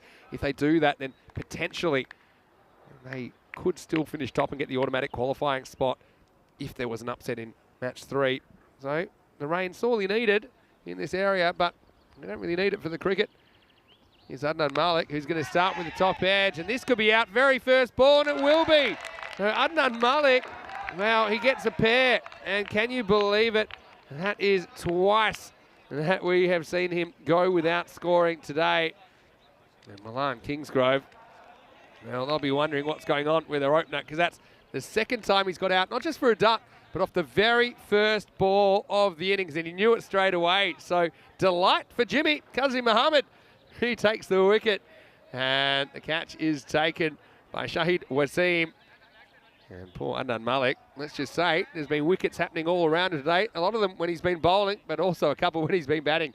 He goes off admonishing himself. The score is none for 1. Vinny Sandu here, Mr. Maximo, alongside me, is the second half of my pair, and it's Rico full. Yeah, he needs to get rid of that number on his back. Number 100. Well, it just doesn't suit him, does it? There's 2 occasions he's got out the very first ball of the innings. So, well, what a good start this is. And the team, well, Cantu, well, one thing they can say is that the very first ball of a European Cricket Series they faced, it was hit for 4.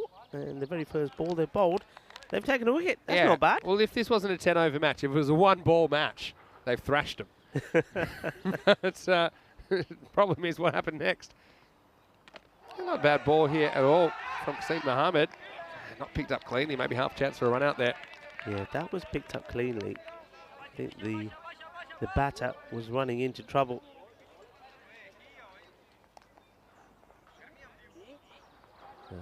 Super start. Sure is. So now we'll look at the other opener out there for Milan Kingsgrove. Will be Ahmed Raza Amjad on strike.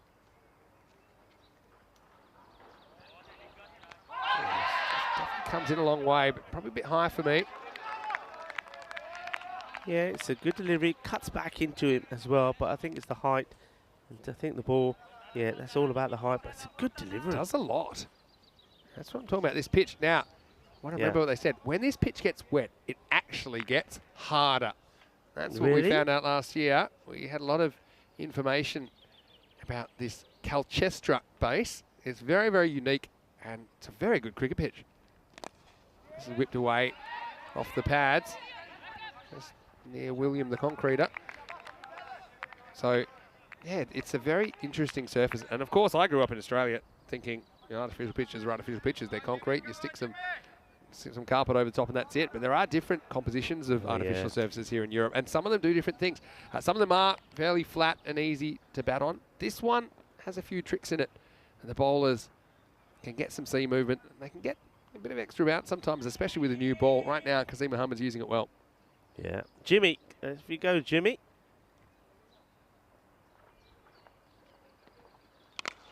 This one doesn't really come back. It's just punch for a single. Not really the start you want. Remember, Milan Kingsgrove, they need to get these runs and get them quickly because margins matter now. They're not going to be able to reach the 4 points that would guarantee them qualification. At best, they're getting 2 points, and then their best hope is that all the teams end up on 2 points. Then net run rate will decide it. So really, for them, net run rate is everything. They should just be throwing them out at this. And if they were to lose somehow, it wouldn't hurt them too much because they'd still find themselves in the eliminator. I suppose you don't want to finish third, then Rain's a problem. If we did have Rain coming later in the eliminator, it would be the second-ranked team rather than the third-ranked team that would progress to the quarterfinals. Into the first over, very, very good one for Cantu as Qasim Mohammed gets the early wicket. It's 1 for 2 for him. The score, 2 for 1. And I'm not sure this will be a golden ball. I think probably add another one to this. The 304 matches without a golden ball. Remember when we said we'd never get to the 300? Now we're saying surely we won't get to the 400. Meanwhile, we're here in Italy. We'll have around about just over 120 matches. So if we weren't to get one along the way, we'd probably end up something like 420 to 425 at the end. Don't think that's going to happen. I'm feeling pretty confident. We almost had one earlier today. Had that feel about it. Shrug saying swinging it like Jimmy Anderson. Maybe that's why he's got Jimmy on his shirt. Well, maybe. He was getting some prodigious in movement. Bowler here. He's having trouble keeping hold of the ball. I'll tell you another thing. I haven't got the Duckworth Lewis in front of me, but they wouldn't want to block out another 2 overs because 3 overs will make a game. Yeah. I don't know how many it'd have to be. Probably 9 or 10 after 3 overs. Just eyeballing it. But yeah, at the moment, I've got to say, Cantu, it's their first time fielding in the ECS. They've given a good account of themselves. There's a bit of bat on this. We'll wait and see. Fielded by the keeper. Yeah, there is a little edge on that, so another run to the score. A nice start from Malik Fahad. Both the openers have impressed. Yeah, Malik Fahad, bowler here in over number 2. It's got some very, very light rain. I saw orange warning on the forecast for thunderstorm, so I don't think that means light rain. Just guessing. A little bit short, and this is pounded straight at the fielder. And then he almost hits the stumps, you know. That's a very good bit of fielding. Made Damantha earn the run. I like that. See here, bounces between the 2 concrete blocks, and yeah, he's probably just home. Still, that's good hustle. Good hustle, good backing up as well. That rain just starts to pick up again. Good delivery. Yeah, and it is. We keep thinking when there's a little shower that this will be the time, but yeah, we just don't know when it will come. But I think when the proper rain comes, then we'll know all about it.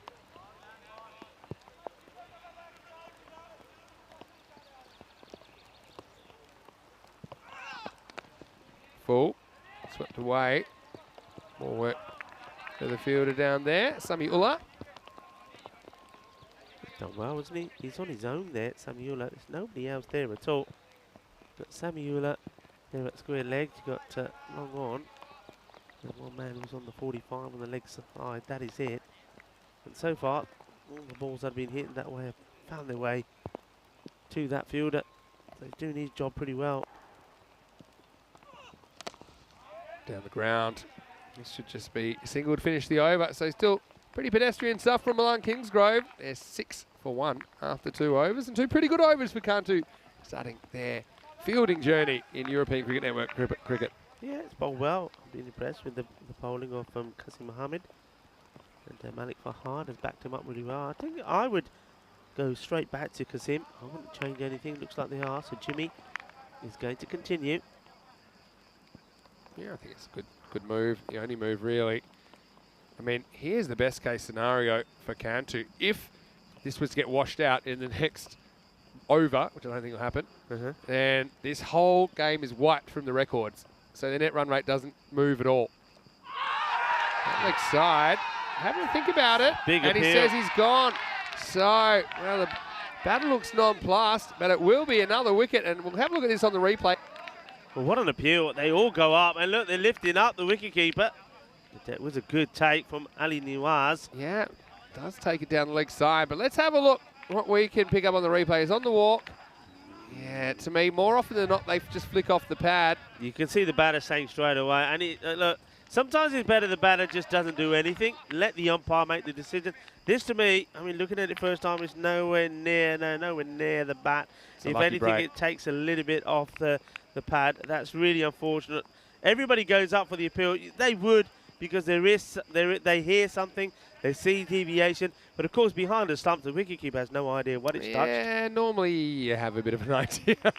Normally they're very obvious, and the bat's outside the line of the pads. That wasn't the case there. It's a decision which you'll often see given, but I think that when in the cold light of day, you'll see that flick the pad. But Jimmy doesn't care. Jimmy's happy. Kasim Mohammed grabs the second wicket. Good for the game. Bad for Nimantha, as he has to depart for just 3. It's 6 for 2. I think that's the appeal. The appeal does get the verdict. I think the appeal was the one that got the umpire thinking, and in the end, the umpire does put the finger up. This is what I'd say as well. I have a theory with appeals, is there should be no half appeals. If you're going to appeal. Yeah. They certainly did, and you can't really blame them. They've got 46 on the board, and they need a bunch of early wickets. You know what? Yeah. Surely, I mean, we could get to the third over. If they're like Yeah, I know 7 or 8 for 2, and then we have the rain come, and Cantu could win. I don't even know what the Duckworth Lewis is, but I mean, just going off it, they need, was it 4.7 and over? So a bit less, because they can always pick up the pace. This one hit down to long on. Should just be 1. There's Hamza Habib. Yeah, at the moment, there's been some shots played, but unfortunately for Milan Kingsgrove, they're always going to the fielder. Yeah, exactly right. 8 for 2. I think even with this start right now, I feel like they would, well, it might be really close for Duckworth Lewis at the moment. Anyway, I don't think we're going to have the rain. I still think Milan Kingsgrove, they can afford to be a bit hyper aggressive here. They've got a good batting lineup up and down. Just being careful at the moment. Kasim Mohammed's bowled well, though, to be fair to him. He has been getting that new ball to talk. Yeah, I've liked what he's done. And I like their shirts as well. I mean, I know we've seen quite a few of the Italian shirts that have got the Italian flag on the sleeves, but I'm liking this green. It's another kind of Australia-inspired shirt, I think. Why is that? Well, it's got the colours. What, green? Yeah, oh, you're talking about the Cantu shirt? Oh, no. Yeah. Oh, that one, I think it's more Bangladeshi, inspired or Pakistani. So I'm just looking at Milan Kingsgrove shirts. Yeah, but it's nice. I like the green, and I think I like the detail on the flag, the Italian flag on the old shoulders. But yeah, so we are in Italy, we are in Milan, so it is one of the fashion capitals. So you'd expect the players to look good, I suppose. Last ball of the over coming up. Last ball of the spell for Kasim Mohammed has been brilliant. 2 for 5 he's taken. This is knocked away for a single, and so the score at the end of 3 is 10 for 2. Not too much power in the power play from the batting team, as we did not get a single boundary, in fact. What I will say, speaking of the fact we're in Milan, well, for the first time, I actually went into the city last night in Milan. It was wonderful, because last time when we were here, it was pretty hard lockdown, and we stayed at or about the hotel, which is just near the San Siro, a very famous football stadium here, home to AC Milan and Inter Milan. Ran into some football supporters that were chanting, even though there was no games on. It seemed like just a supporters kind of convention and a bit of a party, I suppose, but there was all sorts of flares going off and chants. I thought, it's a football match on, and I realised there wasn't. It was just an excuse to get together. Very peaceful. And yeah, went in, had some genuine pasta. That's not my stomach rumbling. That's some thunder in the distance. Yeah. With 3 overs means we've got a game on here. Shahid Wasim coming into bowl. Sneaks down the leg side for a wide. Yeah, so, I mean, I thought had pasta for lunch here yesterday, but that wasn't something I ordered. That was something that was given to me. Thank you very much for that, by the way. But I said, for something fairly simple, so I went for kind of a pasta with like cheese and pepper and bacon. just to keep it, because I wanted to taste the pasta. The pasta was out of this world. And it won't be my last pasta dinner while I'm in Italy, that's for sure. All right, well, everyone, batten down the hatches. I don't know if you can hear the thunder in the background. But we had a few sprinkles. And I'm just seeing severe weather warning. Disruption due to thunderstorms. Disruption due to rain. And that's it.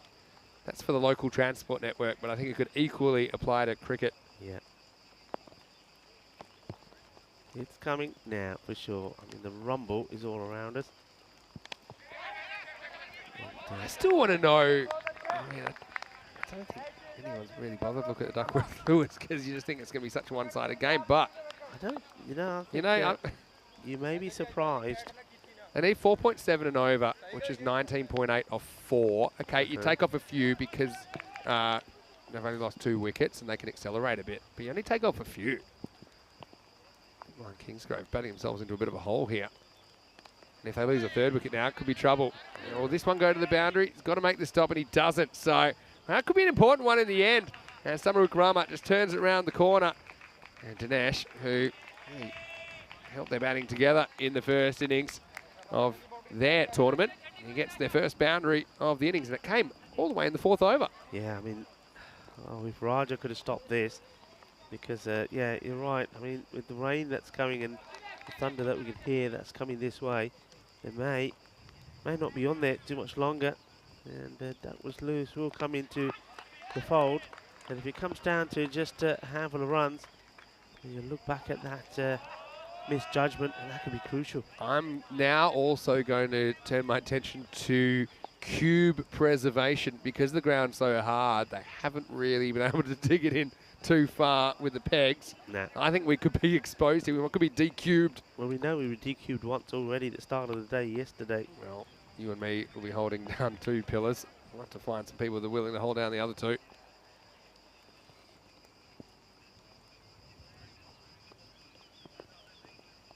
Wide down leg side, so just letting him slip a little bit. Can't do. Giving a couple of extras away. Extras with a top scorer in the first innings. Yeah, so just kind of light rain falling. Nothing that will really take us out of play. But I think I'm just worried about what might come next.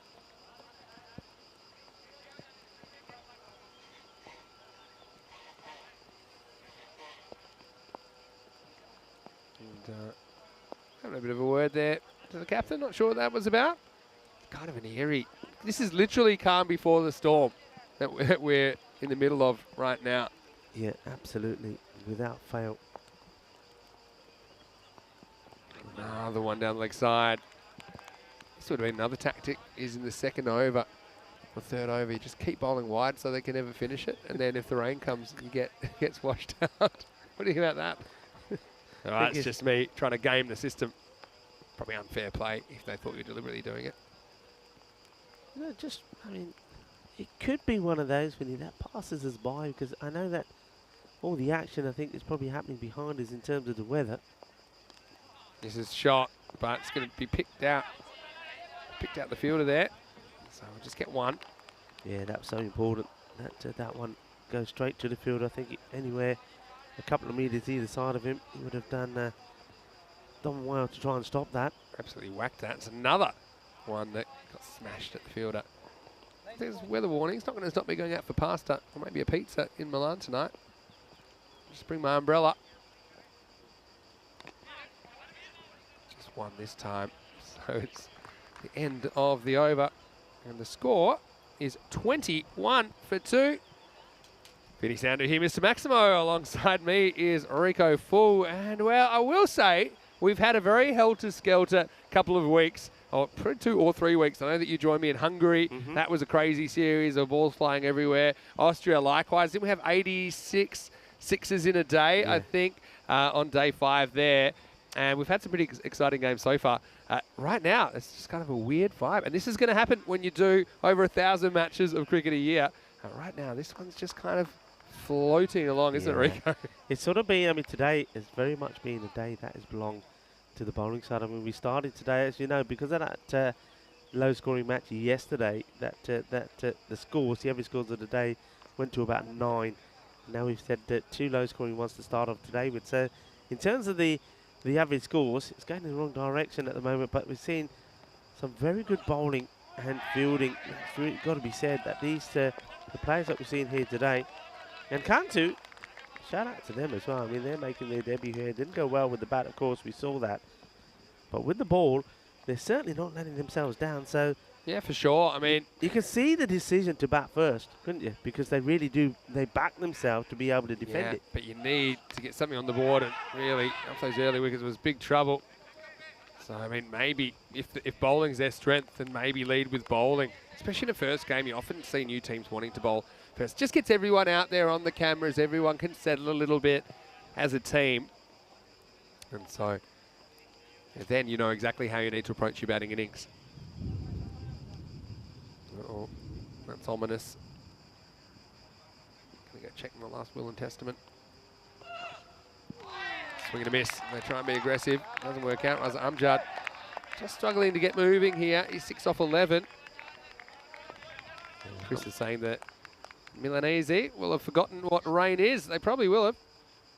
And shrug, saying outfield could be a bit slippery if there's a storm. Yeah, well, we'll have to see. I don't really know what the drainage would be like, but I know that a lot of water will sink in, I think, pretty quickly. It's going down the leg side.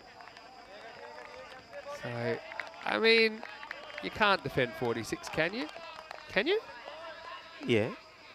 I mean, when we saw Prague Tigers do that, or do 60, they end up keeping the team to 34. Well, if Milan Kings go get held to 34, they lose.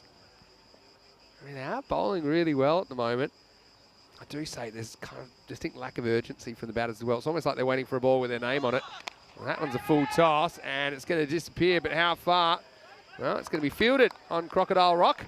So again, that's another one that could have gone the journey, but instead, they'll just get a single.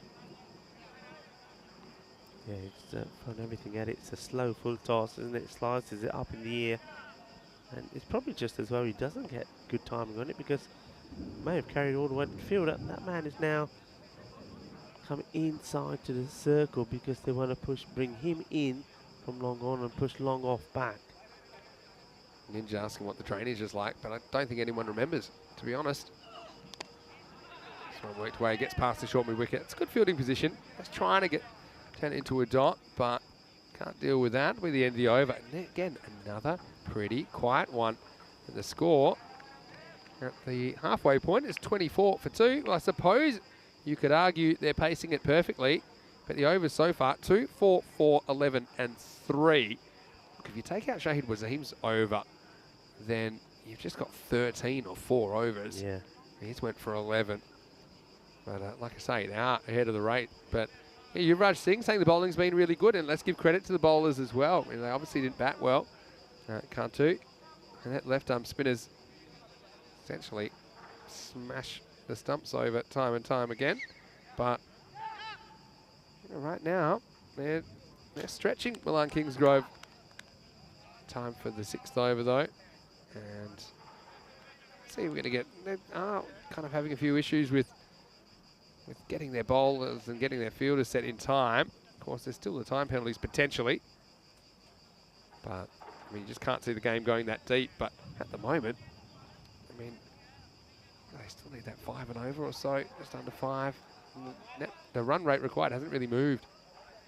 Yuvraj Singh, he's a big fan of you, Rico, and he's asking me, was Rico a fast bowler? Well, yeah, Rico was a fast bowler. That was your main skill, but you're pretty handy with the bat as well and in the field. Yeah, I mean, bowling was the key. Yeah, I'm in the field, fast bowler, and then mid-on, mid-off. So you can tell the other bowlers what they're doing? I mean, usually also for captain, I think that was a good position to be in as a captain. Slips was never my forte. Gully occasionally, took some good ones in gully, but yeah, fast bowler. See, wicket keepers don't normally make good slips if they're regular wicket keepers. Everyone thinks that's the obvious position to put them, right? That's a bit of a slinger. And I say Raja. Well defended for a single. What an action this is. But, I'll come back to that in a second, but I just got to take a look at this action from Assad. that real round arm kind of action, but it's right on target. Yeah, so wicket keepers are used to the ball coming to them all the time. So it's not so much the technical catching aspect, it's the concentration aspect that the keepers struggle with. Now this is smashed in the air, and it could be a catching opportunity. It should be caught, and it's dropped. They go straight through the hands of Malik Farhad. And look, that was an opportunity to remove Raza Amjad. That's the biggest shot really he's fired so far. Went straight down the throat long off, but he couldn't hang on. Yeah, be very disappointed. He's taken the time to get himself in the right position, and then the technique lets him down. This one skids through. I'm liking this from Raja because he's not taking a very long run up. He's just concentrating, trying to get the ball in the right areas. Good call as well. It was definitely inside the tram line when it passed the crease. Yeah, so keepers, they like the ball coming to them all the time, right? Oh, a good slinger, dug out. They will get a single. That's good running. So don't forget, we'll have Raja having 2 overs here as well. So it's going to be super easy for them, needing 20. This is just a strange kind of a chase at the moment. But yeah, so keepers like to be in the game, and so you put them in second slip, nothing happens for an hour or so. Then one comes, they kind of panic because they're not used to it. And Gilchrist was one when he first started playing and Healy was keeping. They put him at slip and he just kept dropping him.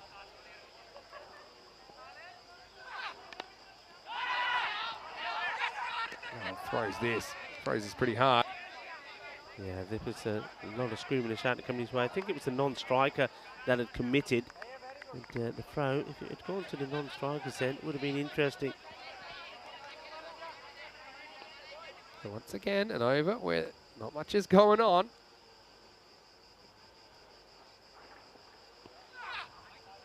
This one may be called, and it's one that the keeper is not able to take linear well either. Ali Nawaz doesn't really get any bounce. I mean, he's got that slingy action. Yeah. The ball's not really coming up either. It makes it very difficult for the keeper. Yeah, exactly. Yeah, you probably have to keep a bit closer than you would for someone this pace because he's going to skid them through. They're not going to bounce as much as someone with a higher arm action. This is a nice shot, and this one will go to the fence. Just uses the pace against him that time. It's the first time Raja's really got it wrong, and the batter was all over it. And Ahmad Raza Amjad, finally, he will have his boundary. And that is also the end of the over. 17th ball lucky for Ahmad Raza Amjad. 6 overs down, it's 34 for 2. As they are closing in on this victory. But like I say, I think they missed a bit of a trick here. I mean, okay, Cantu upsetting Albano. Can you see it happening? Well, maybe, maybe not. But Milan Kingsgrove, if they had just gone hell for leather here, knock over these 47 quickly, then you have your net run rate, which is going to be really, really healthy, which means if teams finish 2-2-2 and there is that upset, then they probably go through. As it is, they've kind of dawdled in this chase. I don't think they're going to get there, I think, but again, kind of bit of maybe a little lack of awareness of the tournament situation. And we've seen a few of these teams today, probably, of course, maybe the first T10 cricket they've played for a while, just kind of missing out that T10 IQ with some of the running between the wickets and strike manipulation and things like that we're used to because, of course, we watch it all the time. Yeah, but also I think you have to give credit where credit due as well. I think Cantu, they're bowled really well, and I think they're the ones that have created Milan Kingsgrove to go into this approach. I think those early wickets, I mean, again, Adnan Malik going without scoring very first ball of the innings, and they got a bit lucky, didn't they, with Nimatha. He was given caught behind when clearly, when you look at it again, he wasn't, but it's a good appeal. Give him credit for that. Fantastic appeal. Tell you what, though, I think if this innings goes the distance, we might have some penalty runs. It just seems that they are dawdling in between overs. Seems to be a shoe change there, and that is from Hamza Habib. What was happening when he was bowling, he was having to do something to one of his boots all the time. I think there may have been maybe the sort of the sole of the shoe was starting to come off, so that's why he had to go off. And he's coming on, and it was important for him to do it because he is coming back to bowl. Let's see if he gets better success and joy with these sneakers on. I do have a shoe update just come through to me. It's edged away. Should be handled by the third man, and it will be. Yeah, we just got information that he did break his shoe. The sole came off. Yeah. So you know that he's putting everything into it. Hamza Habib. Got a good first over, and he went for 3 singles. Again, 12. Seems a long way away, but it's just 12 runs required here. Hit well, hit straight, and should be handled down there. Well, the second hat was almost an issue there for Jimmy. I wonder what that was for a moment. I thought I it think almost looked like a wicket if keeper this hits the taking his ball, glove because off. he doesn't deliberately take the hat off, see it falls out. So even if that hat touches the ball, it won't be 5 penalty runs. It's only if you deliberately take your hat off. It'll be in the action again, and the hat, of course, comes off again for the second time. Yeah, I mean, look, it's one of those, I think, because the players have got so used to the umpire, especially during COVID, not taking any of the equipment from the bowlers. I think they've just got into the routine now of just giving it to another fielder. So, I mean, umpires now can take and will take the caps of players. But it's just that habit that they've got into it. Umpires won't mind at all, because that used to be one of the biggest gripes, I think, when I was umpire, was you get sort of give, it was almost like the bowler was having a wardrobe change, and you ended up with a cap, a pair of sunglasses, Well, they have a these jumper, clips then and another stuff. jumper. Yeah. Oh, In England especially. yeah. You're in 3, 4, 5 jumpers are all coming off. Yeah.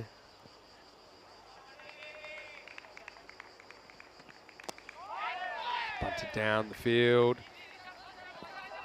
So, I don't think this will probably win too many ECN Classics awards at the moment. It's just kind of dawdling along. What I will say is, how's the weather turnaround from yesterday? I mean, yesterday we were absolutely scorched, weren't we? All day. It's like a furnace.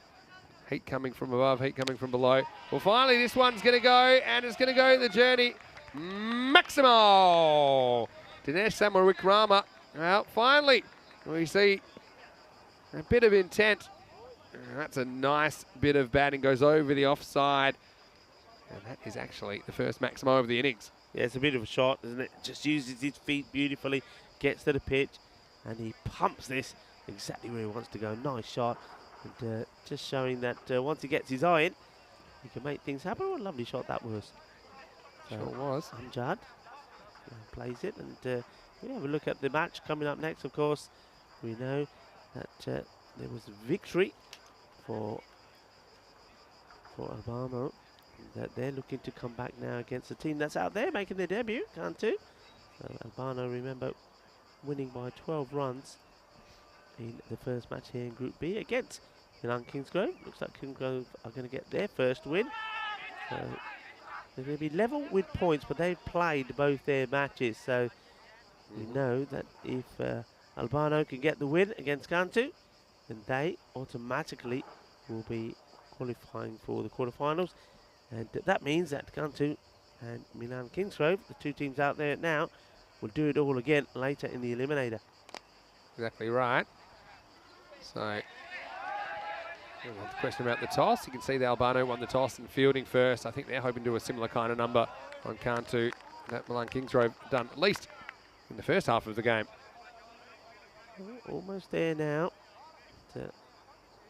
Looks like they're going to get their victory inside this 8th over.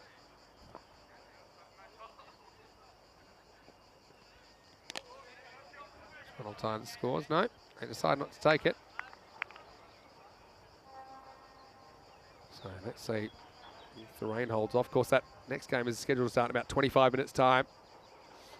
We had the thunder, but I think, yeah, at the moment it seems to be going around us.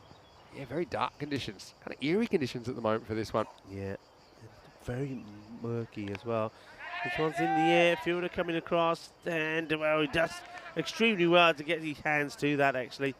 He does well. What he also does is he manages to push the ball in front of him, so they only just take the single. Here's the thing, right? They've actually scored at pretty much the same rate as Cantu did, because Cantu were bowled out in 8.1 overs. Yeah. So right now they've batted 7.4. Just the difference is they haven't gotten into that wicket trouble. All right. Any score will win it now for Milan Kingsgrove. That won't. Well, I know that a few people tuning into the ICC telecast today as well.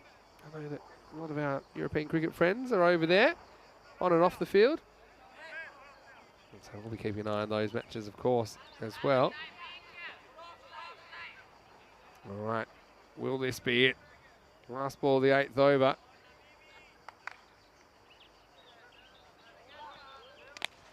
Goes for this and gets it pretty good.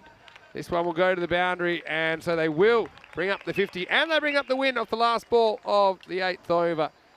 So Milan Kingsgrove have their points of the ECS. Not sure if it'll be enough to get them up to that top spot, even with an upset, but I suppose in a match which could well be the eliminator later on today, it is Milan Kingsgrove that have the bragging rights, and in the end, they did the work with the ball.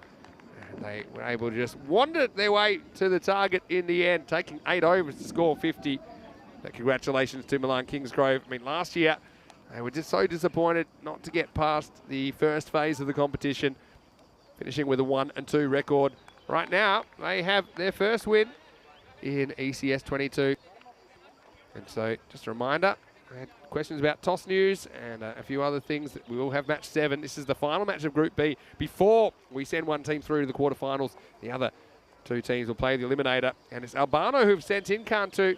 So lots of good players. Watch out for the Enigma. Manu Lal was brilliant with the ball last time. He'll be wanting to get a few runs, as will Irfan Sheikh, the captain, who we actually saw opening last time. Dev Chima thought he was brilliant as well for Albano, and the leg spin of Jorawa Singh. It's a real feature of their batting. Let's see how Cantu deal with him, because the spinners were very, very effective against them. As we go back to the highlights, and well, might be a pretty short package, even though it was a fairly long innings. That was one that I think took everyone by surprise, particularly Nimantha.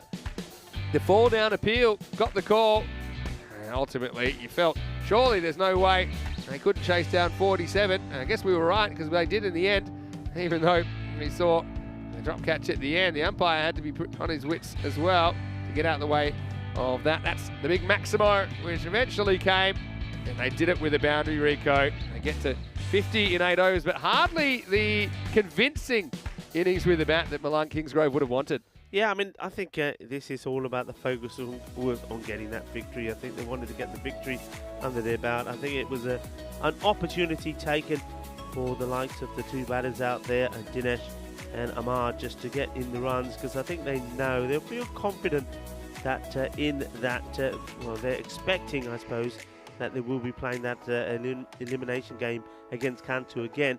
But look, stranger things can happen. One thing I will tell you, if you have a look at that scorecard, so 21 from Ahmad Raza Amjad, and then Dinesh Samaravikrama, 20 of 17 there, put a partnership together to get them to that score.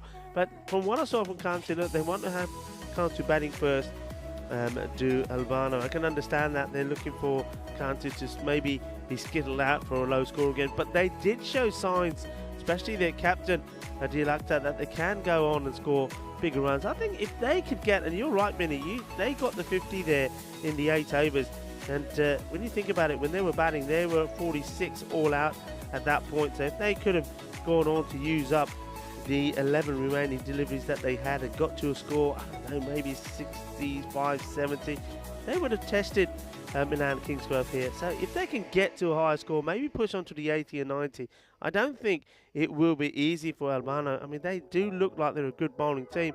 And speaking of the bowlings, and Qasim Mohammed, he was the only man that picked up the wickets. He picked up a 2 for, a bit fortunate really to get the second wicket, but still he bowled well, 2 for 6. And really the most expensive there was Shahid Wasim. He went for 16, but all of those figures, they're very, very respectable. Hamza Habib, I mean, he had issues with his footwear, but still didn't pick a wicket, goes for 13.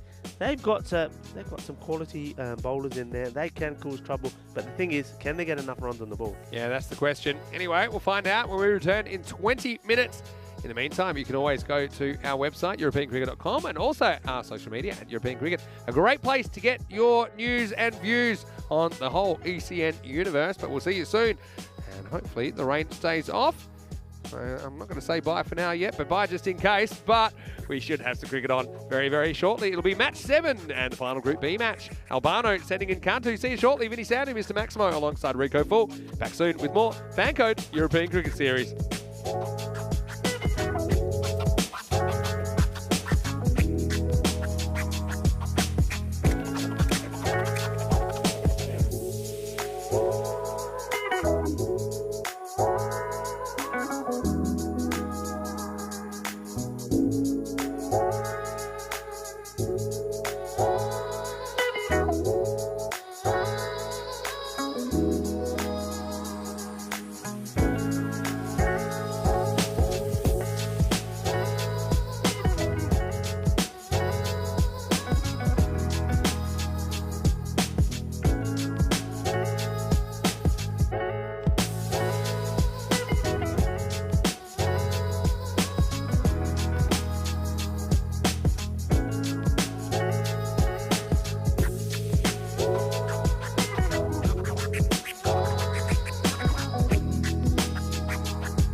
Hello and welcome back to the Milan Cricket Ground.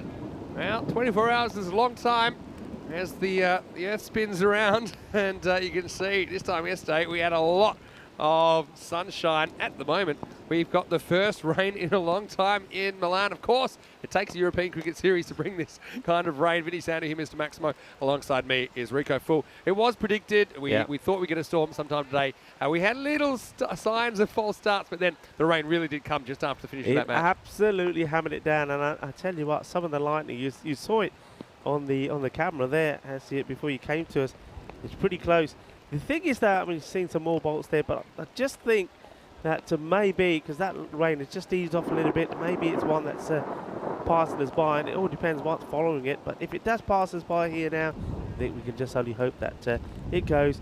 We'll wait about 5 minutes. Obviously, they'll do a quick pitch inspection and we can get this match started. Yeah, we certainly don't want to lose any cricket today. And I think that the pitch will actually take the rain pretty well. It's actually one of those surfaces that actually becomes harder when it gets a bit wetter.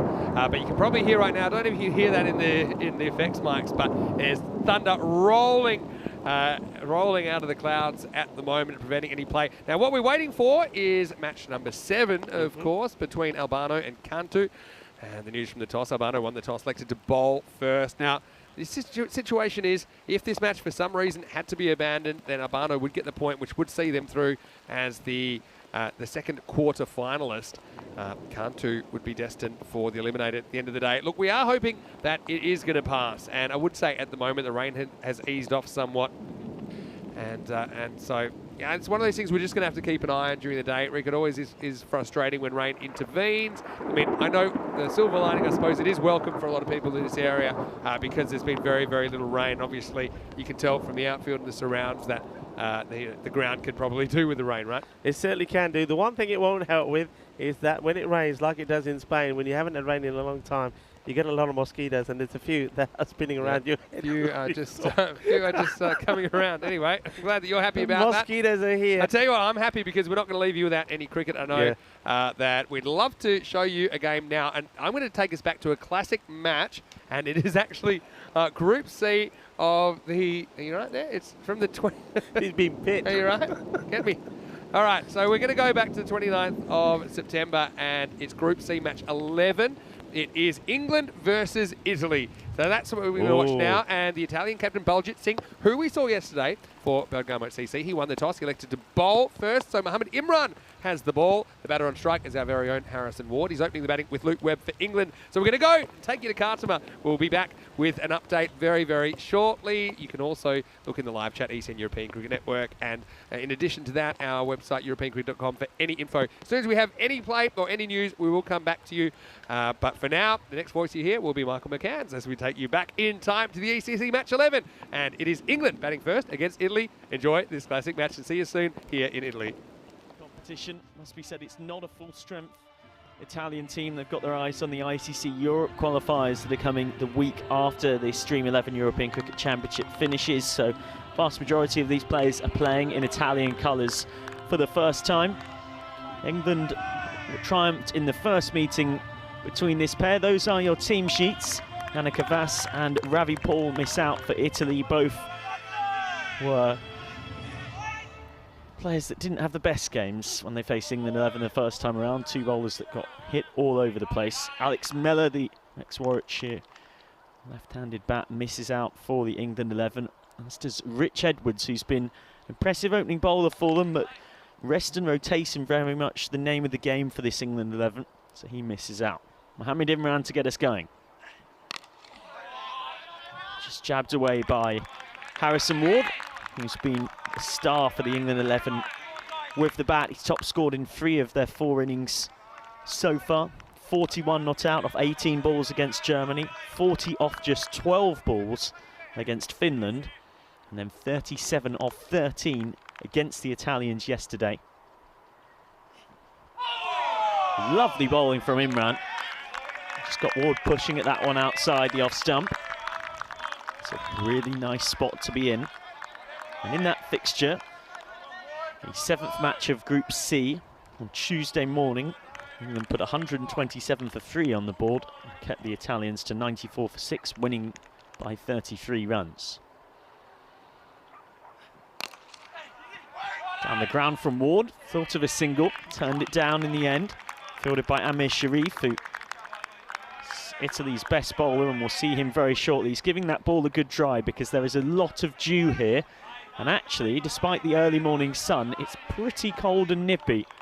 Maybe the England 11 in buoyant mood, karaoke mood on the early morning bus in. As Ward slices this one away. And that is the first boundary of the day. Have a double check as to whether it's 4 or 6. England 11 all smiles, and why not with their start to the tournament. Harrison Ward has his first boundary on this Wednesday morning. Didn't quite get all of it, but he is batting in the power play.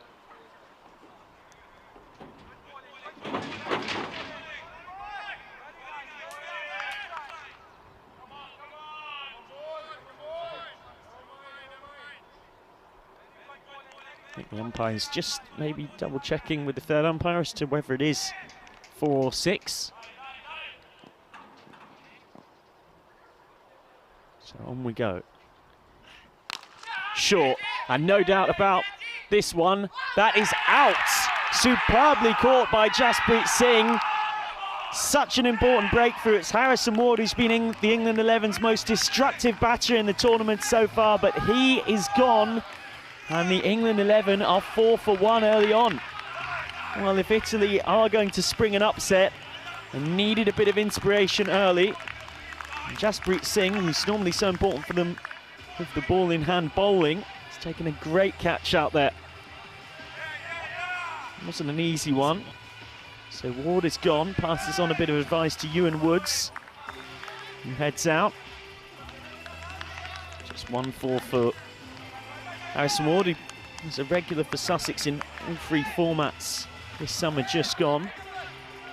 But for the first time in this tournament, he's fallen cheaply.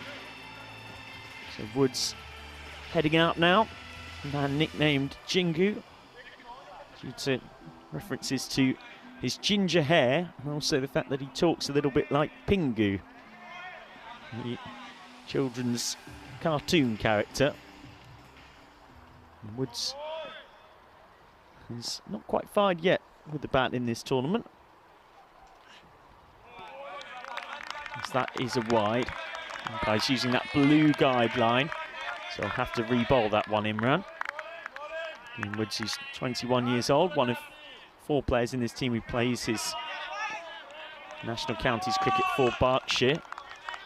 This side has been selected as the best of the National County Cricketers Association's players. Straight to backward point, top ball to finish the first. Imran concedes 5, and the England 11 are 5 for 1 after the first over. So these two both still yet to get off the mark.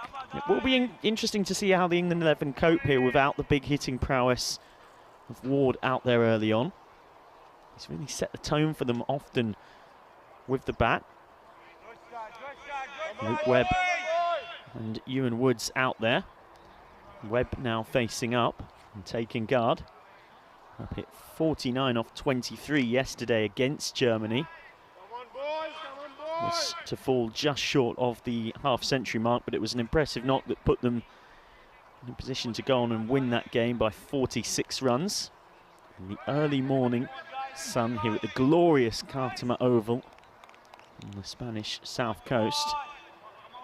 Webb is now taking guard. They were saying to me that they haven't played in heat of Spain before. Well, this is conditions these England players will be a lot more accustomed to. Webb can't get that away, so that is a dot ball. 3 over power play. It does go by in a flash. These two have got to try and take advantage of it if they can. It's very much a learning curve for this England side. A decent number of them have played first-class cricket before, but T10 on this postage stamp of a ground is another thing altogether. So will get off the mark this time, Webb. A fly slip in Italy, something we saw from England on day 1 of Group C action as well. The Italians have adopted it as well in turn. So now Woods facing up. It's part of the England Under-19 World Cup team back in 2018 in New Zealand. Did score a Under-19 one-day international ton against Bangladesh as well.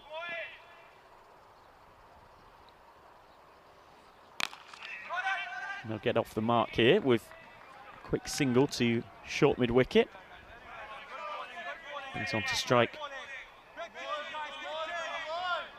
Luke Webb.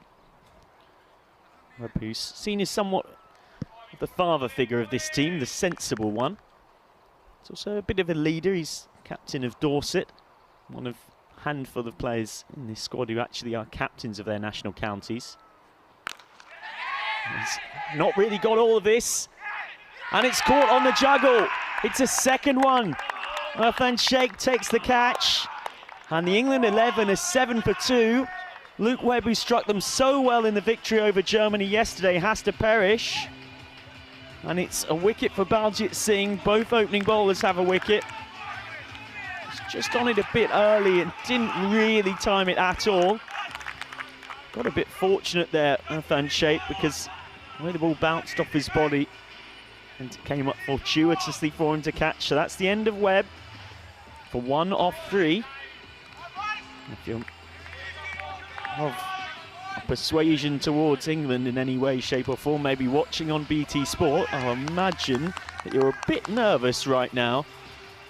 The England 11 could be about to be upset, maybe lose their first game of this tournament. I'm sure anyone watching in the Netherlands will remember what happened to the Dutch 11. They looked well placed to win all 8 of their pool games before losing to Portugal. Taking guard now is Sam Pearce. Pearce has played for the Morgan in both the T20 Blast and Royal London 50 over competition. As well as playing plenty of cricket for Wales. He's their skipper.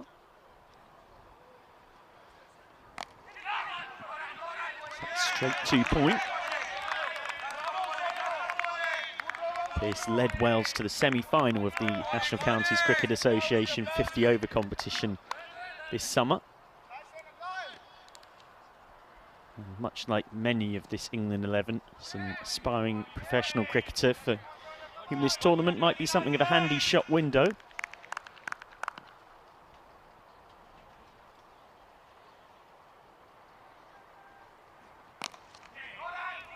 And just strike rotation, aim of the game. So 2 overs gone, just 1 boundary for the England 11. And it's a boundaryless power play over from Baljit Singh. Concedes just 3 from it. The England 11 are 8 for 2 after 2 overs. And that's the table so far. So the England 11 chasing a 5th win from 5. Italy seeking to avoid a 5th defeat from 5. The top 4 teams from this double round robin format, where everybody plays everybody twice, will make it through to Group C finals day Friday. And from that finals day, 2 will make it through to the finals week proper, week 4 of this Dream 11 European Cricket Championship. Mohamed Imran staying on. So good deliveries, getting a bit out of this pitch. There's plenty of moisture on it. There's a lot of dew here in the early morning.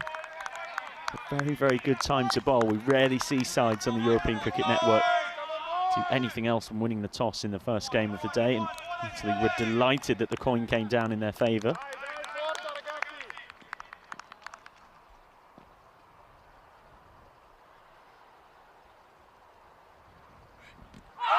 Comes a long way down. I think it's hitting him outside the line of off stump, and it dribbles away to the boundary.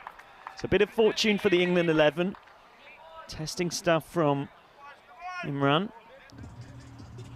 Took 1 for 15 against England yesterday when they met.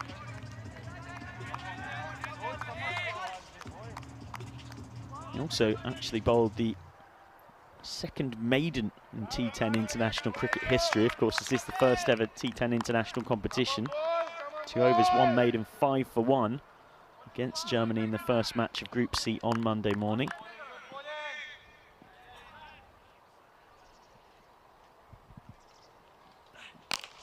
Down the ground, hit hard and not taken. They get through for a single. I'm not sure how much Mohamed Imran knew about this one. ringing that left hand. It's really hurt him. This is the last thing Italy will need when the momentum is with them in the game. Nice bit of sportsmanship there. Sam Pearce just putting out a hand and checking on the health of the bowler. That's got to hurt. Would have been quite astonishing caught and bowled had he managed to take it.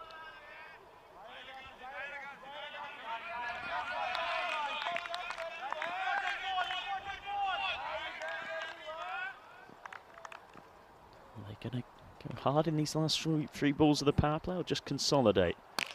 Steps down the track, Woods. Have to settle for a single though. What a spell this has been from Mohamed Imran. He's got just 2 more balls to complete of it. Goes by in such a blink of an eye. T10 game, particularly as a bowler, you only get 12 balls to make an impact on the match.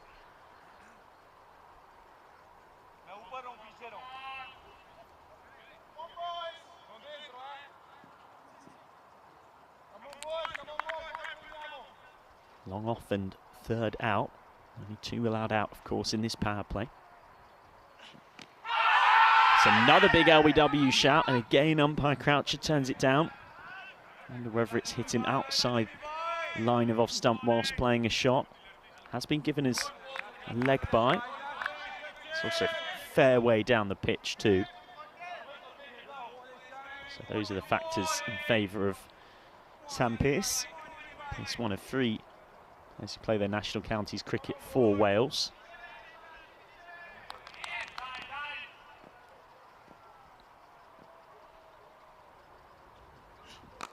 Slow ball chipped up. He was very early on it. And it will be a single to finish the power play. It is comfortably England 11's worst power play of the tournament so far. They're 16 for 2 at the end of it. And it is, to his great credit, Mohamed Imran's best spell of the entire tournament so far. 1 for 8 from his pair of overs. He's given Italy every chance of a famous upset here. Italy thus far losing to Germany on the last ball, losing by 8 wickets with 3 balls to spare against the Czech Republic. Both of those games on Monday. Then yesterday, defeated by 33 runs against the England 11. And then losing by 5 runs against Finland in a contest between both teams who lost all 3 of their games up to that point. Woods and Pearce trying to lead the recovery. Paljit Singh on with the power play done. He's got long on, long off out, so one would think he probably can't afford to drop too short. He's also interestingly got a 6-3 field. I think he's going to push this across. Woods. He tries to get funky.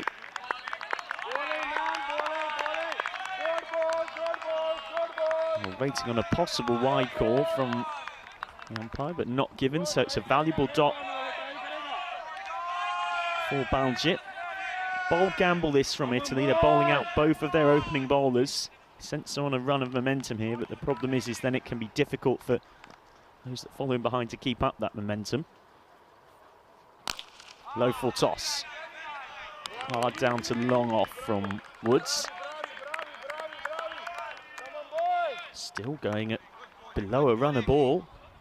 Lots of encouragement from the Italian bowlers. It's a reverse of what the coach was like on the way from the Sunset Beach Hotel to the ground today. The Italian players were very, very quiet at the back of the bus, and it was the England players having a karaoke session at the front of it. How the tables have turned. Slow ball, whipped away, and straight to mid-wicket and dropped by Mohamed Imran. Well, how crucial could that prove? He's handed Pearce alive. He bowled such a magnificent spell, 1 for 8 from his 2 overs. This has gone straight into the breadbasket and straight out again. Was low down, but it's a catch that you would expect him to take. So unfortunate for Paljit, who should have a second wicket.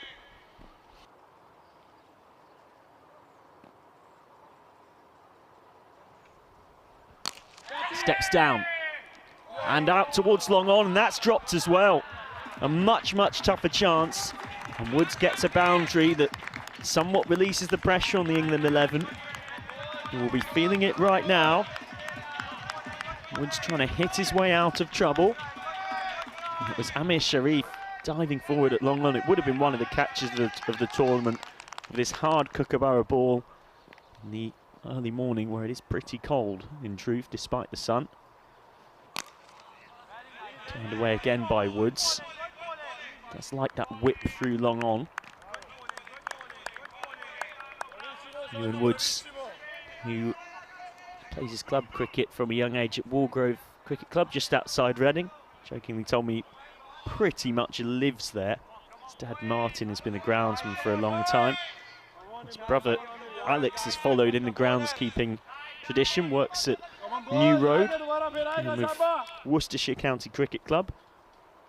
His mum Michelle loves the game as well. I'm sure they're proud and watching on and hoping Ewan can help England rebuild here. Now, swipe from Pearce. And that is the end of a magnificent spell from Baljit Singh. So Baljit has conceded just 10 from his pair of overs and picked up a wicket. Mohammed Imran has gone for 8 and has bowled magnificently too. And they find themselves in all sorts of trouble here after 4 overs.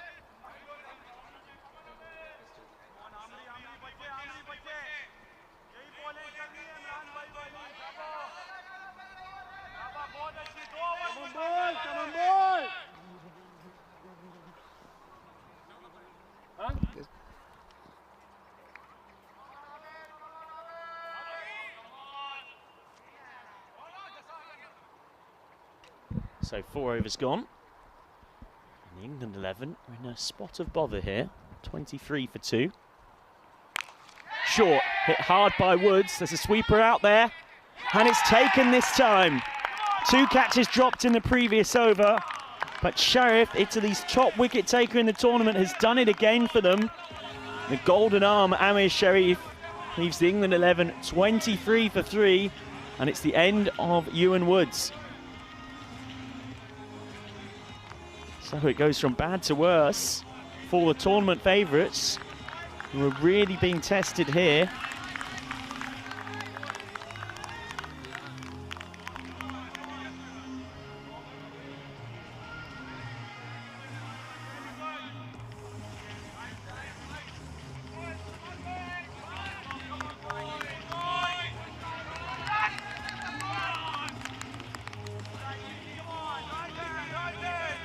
So the end of Ewan Woods. Out comes Dan Lincoln in this changed England 11 batting order. They have said that they want to give all of their batters an opportunity, but it means the skipper comes in with his side in a bit of a pickle, really. This will test out the resolve of Lincoln and this England 11.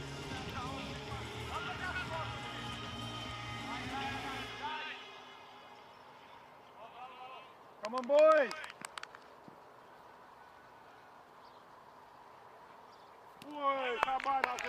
That's a wide from Sharif, who's got a big responsibility here to keep up the pressure. With the 2 openers both bowled out. Sharif, who took 4 for 19 against Germany, and then 1 for 20 against the Czech Republic, 2 for 21 against England in the reverse fixture, and 3 for 8 against Finland. So he has 10 wickets already before this game. Into the ground from Lincoln. And good running from Pearce, particularly as the non-striker called Lincoln through, backed himself to make it at the keeper's end.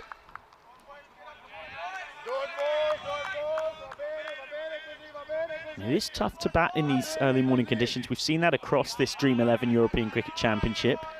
Even for the might of the England 11, it is proving so. It makes for an intriguing contest.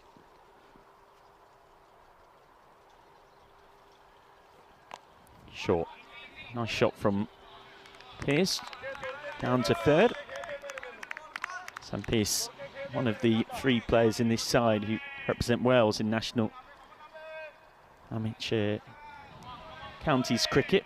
Previously known as the minor counties, but in more recent years has been known as the national counties, who's outside of the 18-team first-class setup. Can just strike rotation from Lincoln. They think of 2, but they turn it down. You're not going to get many 2s on the ground that is 50 metres all the way around. I know that those 3 Welsh players have been given a little bit of jovial stick within the camp about pulling on the red jersey, but it being in England colours. They're all pretty quick to tell me that as long as it wasn't rugby, which of course is so often the national sport of Wales, they don't mind. Low full toss, flicked away by Pearce, straight to deep square leg. Of course, one thinks of the Six Nations in particular, where Wales versus England, whether it be at Twickenham or the Millennium Stadium, is something of a game to behold. Last ball of Sheriff's over. It's been a really good one. And again, just a single from Lincoln. So at the end of the 5th over, it is the tournament favourites who are in all sorts of trouble here. The England 11 find themselves 29 for 3. Sheriff's conceded just 6 runs from his opening over. And I tell you what, you just never know what's going to come next in this Dream 11 European Cricket Championship. Good morning to you wherever you are across the world. It's fantastic to have your company. I'm Michael McCann, and alongside me for the rest of this game, it's Vinny Sandu. Good morning. Thanks, Michael. And look, it's great to be here. And a bit of a milestone day for us because, look, we are counting up. We're not counting down. This is actually game number 897 that we have broadcast on the European Cricket Network this year. So whether you're watching on ECN, on our YouTube channel, or one of our international broadcast partners, it's wonderful to have your company. And today we will reach the big 900. We set a bit of a task at the start of the year. We wanted to do 1,000+ games, and we're right on track. So thanks for joining us, and it's great to be with you, Michael. Very interesting start to this match as well. It's not a good delivery, and it will be given as a no ball, so free hit to follow. This is not what you want in terms of releasing the pressure on a batting side when you've got them exactly where you want them. So will be one for him to have a look at, Sam Pearce.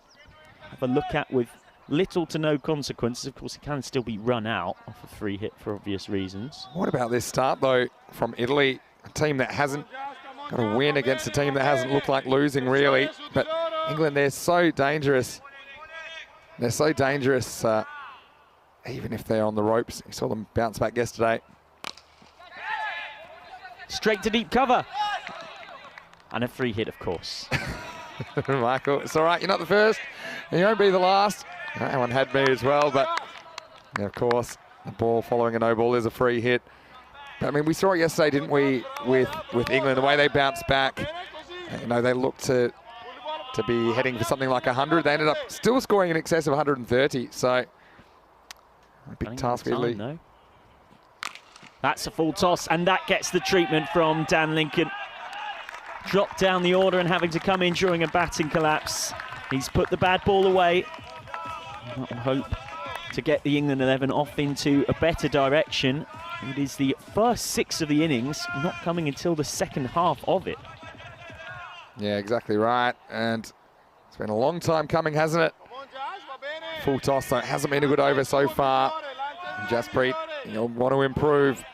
You just don't want to give this innings any oxygen because England 11 will make you pay. It's going down leg. It'll be a leg by. Your only concern for Italy is that they've bowled out arguably their best 2 bowlers in Mohammad Imran and Baljit Singh. Amir Sharif, the top wicket taker, he's been impressive as well, has only got an over left. So it's Jasprit Singh who's on now.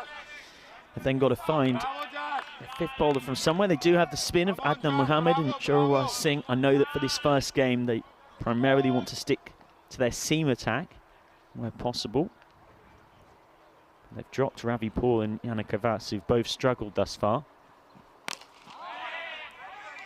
Well hit by Pearce, but nicely fielded as well by Amir Sharif. So do they hold back Sharif? He's normally their death bowler, and save his second over for the 10th and look to others to fill in until then? Or do they keep Sharif on after his excellent first over? It went for just 6 and brought a wicket. Yeah, I mean, it's a bit of a gamble, isn't it? The thing is, we've seen so many innings get derailed by one bad over, haven't we, in this tournament so far, that might go for in the high 20s, even 30 runs. But you can't hide your 5th bowler forever. It's true. That's what I mean. He'd be a captain.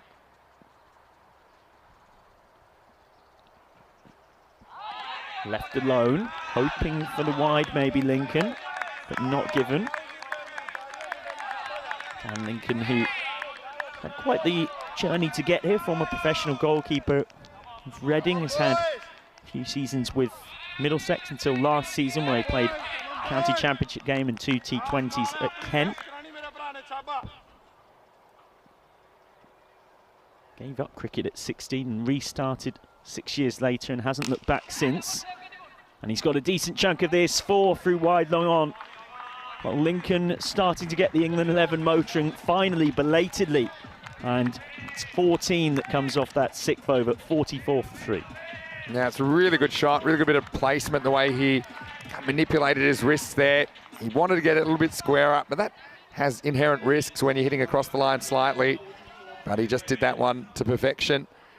And so 4 to finish the 6. Six overs down, 44 for 3.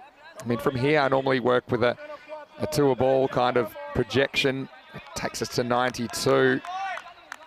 Still think England 11, typically they find a way to get 100 plus, don't they?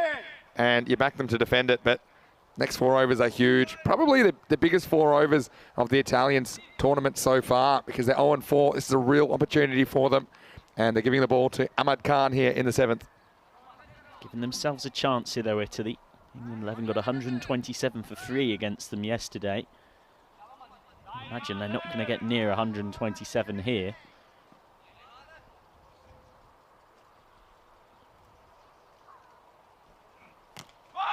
Steps across, just jams it into his own pad, Pearce. He's been frustrated. He has 8 off 13. Lincoln on to strike.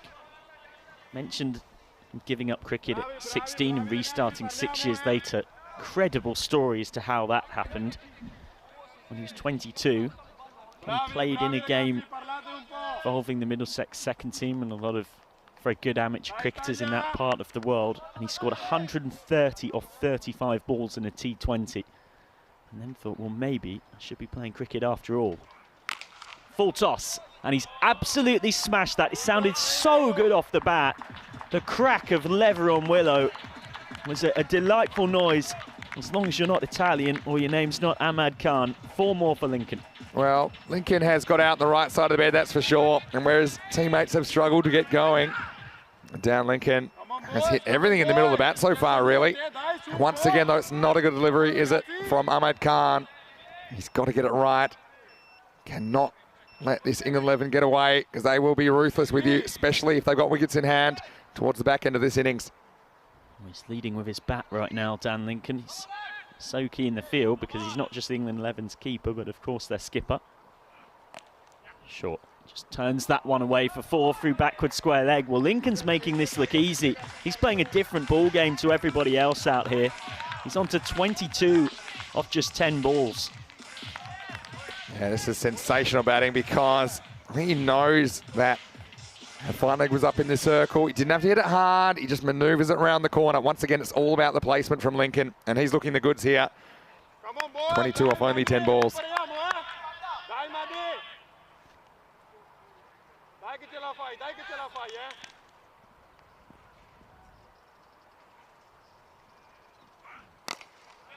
He's down the ground this time, but this run of boundaries ends with a single. Brings back onto strike Pearce, who's got to go for it now. He has 8 off 13, Sam Pearce. It just hasn't happened for him, has it, so far in this innings, and doesn't have a boundary. Promoted up the order. Do you want to give everyone an opportunity, the England 11?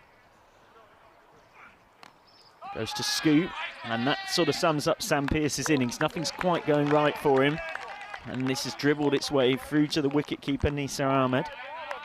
Well, have a look at it here. I mean, gets a little touch on this. Could have gone onto his stumps.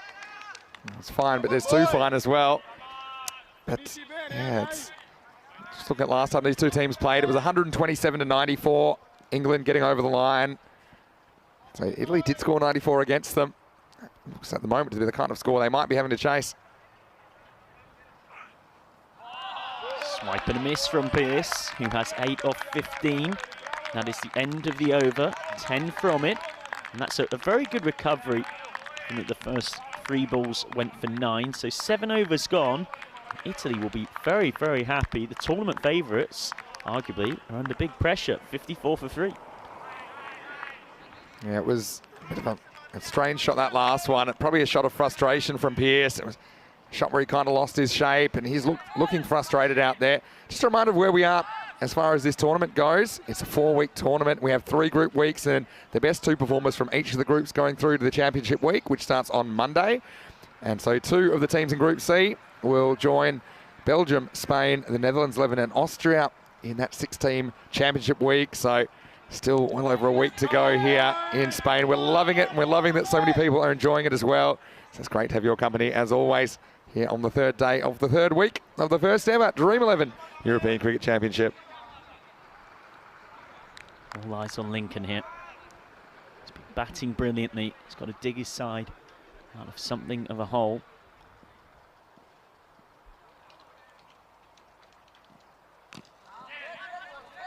Uses the strike though. It's now going to be interesting to see what Pearce does, because he really does have to go for it. Dan Lincoln's coming down to have a little bit of a word with his batting partner, just signalling that Sharif is swinging the ball into him. And Sharif, his top wicket taker of the tournament so far. He's already got 11, including 1 in this game.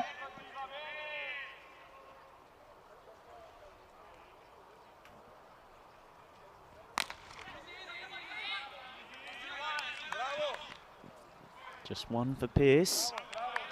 16 balls faced by him now. And he's still boundaryless. He's cutting a very frustrated figure, as you can imagine.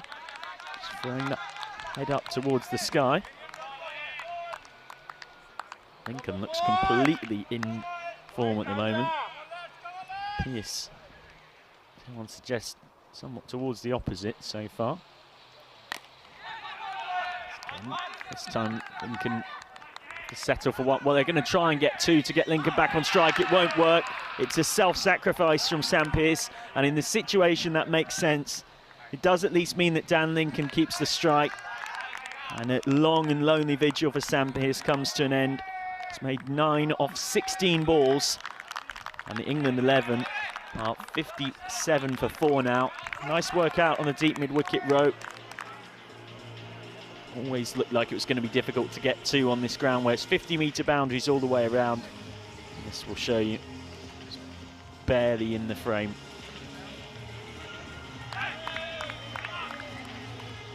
Good throw from Nathan Sheikh. Maybe just bounced up a touch off the AstroTurf. The third umpire is having another look at this. It seemed out from our commentary position, but bowler did have to take it a long way, Amir Sharif, down to the stumps. But yeah, that looks like it's out. Line, of course, belongs to the fielding team. So out comes Tom Bevan. One Welsh player replaced by another. 21-year-old, he's represented Wales in white and red ball cricket. Former Glamorgan Academy graduate. And a sports scholar at Millfield. Will be playing this winter at the Gary Kirsten Academy in South Africa. Now he's at the non-strikers, of course, because it was run out at the bowler's end. Just 15 balls left. I think you saw there from the running how important it was. They thought to get Lincoln on strike, and just wasn't working for Pearce in that innings, was it? Disappointment for him, but I'm sure he'll get another opportunity. Here's Sharif. Not quite got all of this, Lincoln. Now Bevan's got to try and add some impetus to the innings. He certainly did that yesterday. 35 off 10 balls against Germany. And hit 6 of those 10 balls that he faced to the boundary. 2 4s and 4 6s. As Stephen Knox, the Germany head coach, and the German players watch on. They're in action against the Czech Republic in game 2 of today. Low for toss, whipped away, and that's brilliantly stopped. Nathan Sheikh realised he wasn't going to take the catch. He manages to get those knees and body in front of the ball and get something behind it. Prevents the boundary. A really good stop. Really, really good stop. See, it's a real awkward one. Does get away from them. They do get 2, which might be important, but does take us to Bevan. I mean, Bevan's been so good. So he hit the ball so well yesterday. See what he does with last ball, the over. They're going to think of 2 here. Doubt they're going to get it. They're not even going to try in the end. So end of the over, 61 for 4. Bevan will keep the strike. And Sharif, much like his seam bowling counterparts who opened the innings in Mohammad Imran and Baljit Singh, has kept things very tight. 1 for 13 from his 2. Yeah, they've done well just to pull it back, haven't they? And you just thought the way Lincoln was going, maybe it could run away from the Italians pretty quickly. The wheels might fall off, but you know, I've been impressed with the way they've applied themselves, the way it was looking. Those 2 double figure overs in 6 and 7. There were 15 and 10. And that one from Sharif was really good. And you talked about whether they bring him back at the very end. I think they just sensed that the moment was there to bring him back. And he only conceded 7. But well, a huge 2 overs coming up. And they've got Jasprit Singh bowling the 9th. He was the one that did go for a few runs. That was 15. He went 4 in the 6th. The most expensive over so far. And he's going to be bowling to Bevan, who has been in form. Nice Yorker first up. Not much that even players in good nick can do with that. So now it's over to Lincoln. Just 11 balls left, and credit to Italy. They've gone for a sort of horses for courses approach. They haven't used either of their spinners. And it makes sense as well in these conditions. Jawahar Singh, as well as Adnan Mohammed, not required.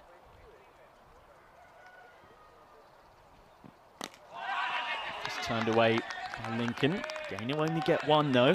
Getting that Yorker, isn't he? And oh, now they're going to think about 2. Well, this is sloppy. And they will concede an overthrow. It's also really alert running from the Englishman. And look, I think they've learnt a lot from the running between the wickets they've seen from some of the other teams that have played more of this kind of format. So that does get Lincoln back on strike. They're just little things that's going to frustrate Jasprit. He has been nailing that Yorker. And Michael, how good is it that we're watching England versus Italy at cricket? And we've got a real game on our hands. Let's hope it doesn't go to penalties, is what all the Englishmen will be thinking. As that is almost hit straight into the gloves of Nisar Ahmed. And they'll get a single. Well, he's very good on his scoops and his paddles, Dan Lincoln, but by his own admission, this wasn't quite his best execution. He's lucky to survive here. See this one, I don't think it quite kind of carries to the keeper, almost yorks him. Get a view of it here. I'm not so sure, but if he's been caught behind, if it did just travel a little bit further, that was an awkward one for Nisar Ahmed, who's back behind the subs today for Italy. Down the ground, and 4. Hit very hard from Bevan. That's what he can offer at the back end of an innings. It's a desperately needed boundary in an innings that has been really starved of them. It is only the 7th 4 to go with just 1 6. I mean, Bevan has been the man for me in the last 24 hours for England. I think he's hit the ball as well as anyone. Just has a low backlift, but it's all wrists. He gets in a good position, power position, and hit that one very well. Again, just missing the Yorker, a little bit too short for the Yorker. Full toss. Bevan will not be happy. They're going to eye 2 here. They're going to try for 2. And had the throw been taken cleanly, Bevan was in all sorts of trouble. As it is, the throw is not the best to be being kind to Hassan Ahmed, and they've got away with it. It's good calculated risk again, I think, from Bevan, who spotted it. Often say if you're going to miss the Yorker, miss it full.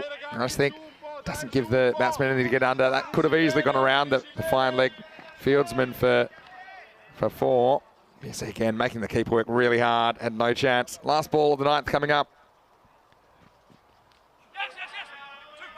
And again, they get 1.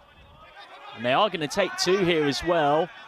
Well, this is fantastic running from this England pair of Lincoln and Bevan, but Italy are just letting this game get away from them in the field a bit.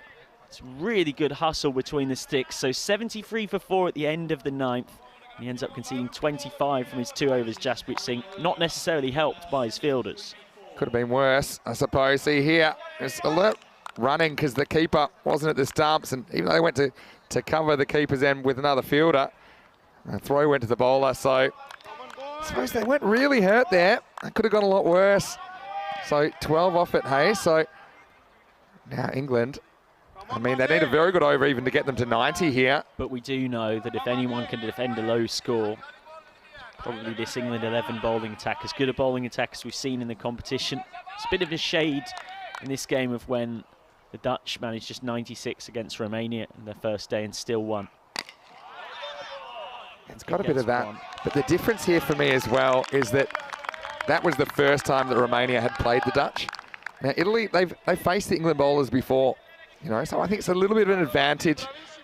And, you know, over the first time you're facing them, they would have had time to maybe look at the English team a bit more, perhaps devise some strategies about how they're going to counter their pace and spin attacks. Down the ground from Bevan, chance, and it's gone over the head of both fielders for 6. Hamid Sharif and Jasprit Singh both diving for it, but it's managed to escape through the pair of them. A valuable 6 for Bevan and this England team. Yeah, and this one, it's a classic case of too many cooks, wasn't it? As we almost had a collision. That would have been real nasty. I'm just happy that they didn't collide, but it does cost them 6 runs. And now, really important, because if England do get some runs off these last few deliveries, they're going to go in with a bit of momentum to the halftime break. They're going to try for a bye, and that's very smart wicket keeping from Nisar Ahmed. Well, why not, given the situation of the innings, try it, but it hasn't worked out for the England 11. So Dan Lincoln is gone. A magnificent knock from him to lead this recovery and get them towards a competitive score, but he's out for 29 off 17. Yeah, it does really well in this innings, Lincoln. You can see there he is well short. So he'll have to go. And end of a really important knock from the captain, you see there. In the end, probably just a bit less than a metre in it. So the result is another wicket, and Lincoln going for a hard-fought 29 off 17 balls. It's 80 for 5. So out comes Andy Rishton, who I know will have some particularly keen followers, given that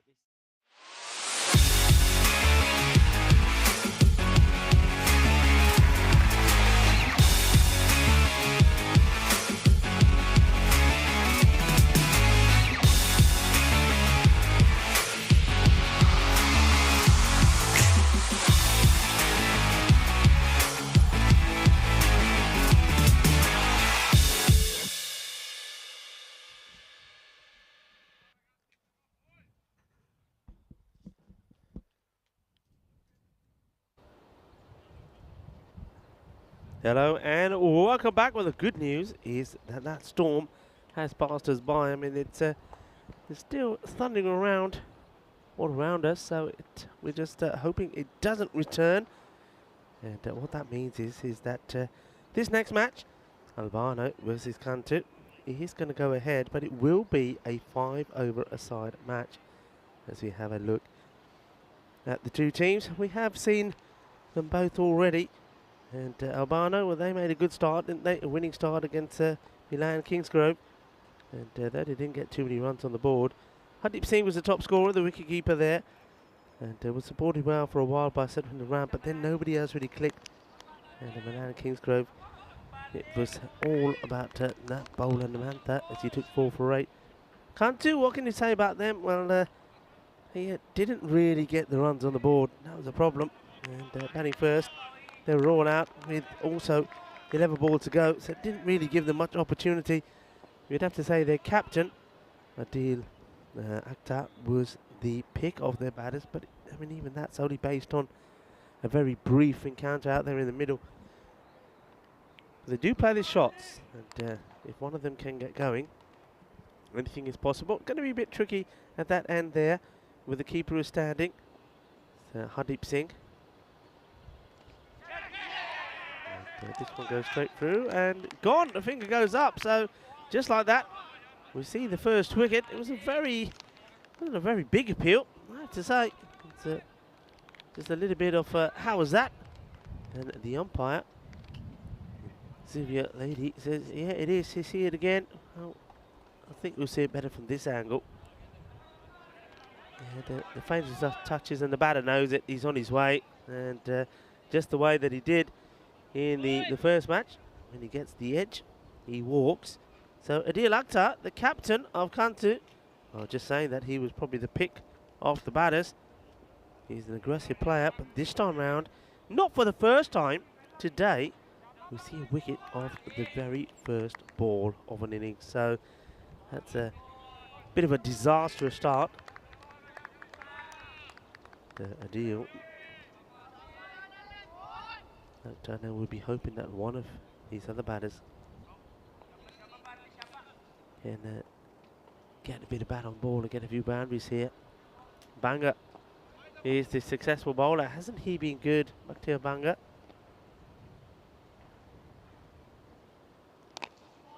Just got to bat on this, they will take the single. So 5 overs aside, and what that means is that every bowler will have to bowl to be a 2-over power play. So for 2 overs, there can only be no more than 2 men outside the circle.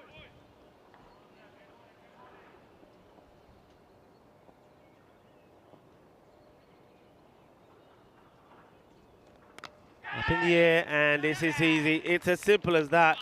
And it is another batter that goes without scoring. And pretty much like the first match, really, you see that it's going to be Nabeeb Akhtar. Unfortunately for him, he's going first ball this time. He only lasted 3 last time for the same score on the board. And this is not good. And Nabeeb Akhtar, his very first ball. I suppose the idea was right, but he's not able to keep the ball down. He was trying to get it in the gap between third man and point. Another wicket goes down, so really it's not a good start. Nabil Akhtar, so both the actors, well, the only acting they've done is they followed each other. It's both for 0. I just want to say welcome back to everybody. Thank you for being with us during that storm. And there's still some dark clouds around us, but fortunately right here at the moment, this Milan cricket ground, it's very murky, very warm, a lot of humidity, but it's not raining as the batters, they rush through to complete a single. And looking at this, I'm pretty sure that if the captain there, Irfan Sheikh, if he hits, it could have been another wicket. So Banga.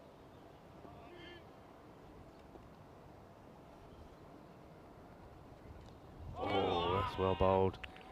Looking to pick up a 3rd wicket in the over. And he's already removed the captain, Adil Akhtar, of the very first ball of the innings. And then when Numan Mohammed got a run on the board, Nabil Akhtar came on and he got rid of him as well. And now he's after another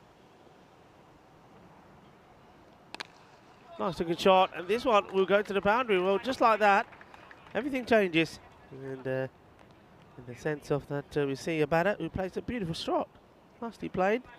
And that's the difference, I suppose, between that shot and the one that got Nabil Akhtar. This one, he keeps it all along the deck. So, Numan Mohammed gets a boundary at the end of the over. And just confirming there that it is 5 overs per side, 2 over power play, 1 over per bowler. That's what we're seeing here in this match.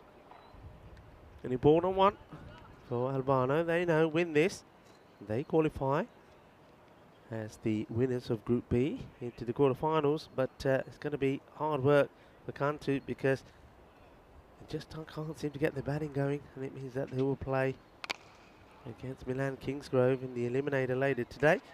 Rico Full here at the European Cricket Network, and joining me is Vinny Sandhu. Welcome back, Vinny. Yeah, thanks, Rico. 5 over Fiesta time. But not too many fireworks so far for Cantu. They're going to have their hands full with Jorah as well.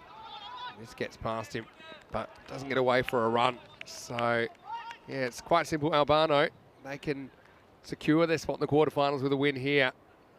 But what I would say is, ordinarily, I would say the shorter the game, the closer the 2 teams come together. Important couple of wickets in the first over. This one will be knocked down the ground, but will be handled down there by Dev Chima. He's had a very good day for Albano.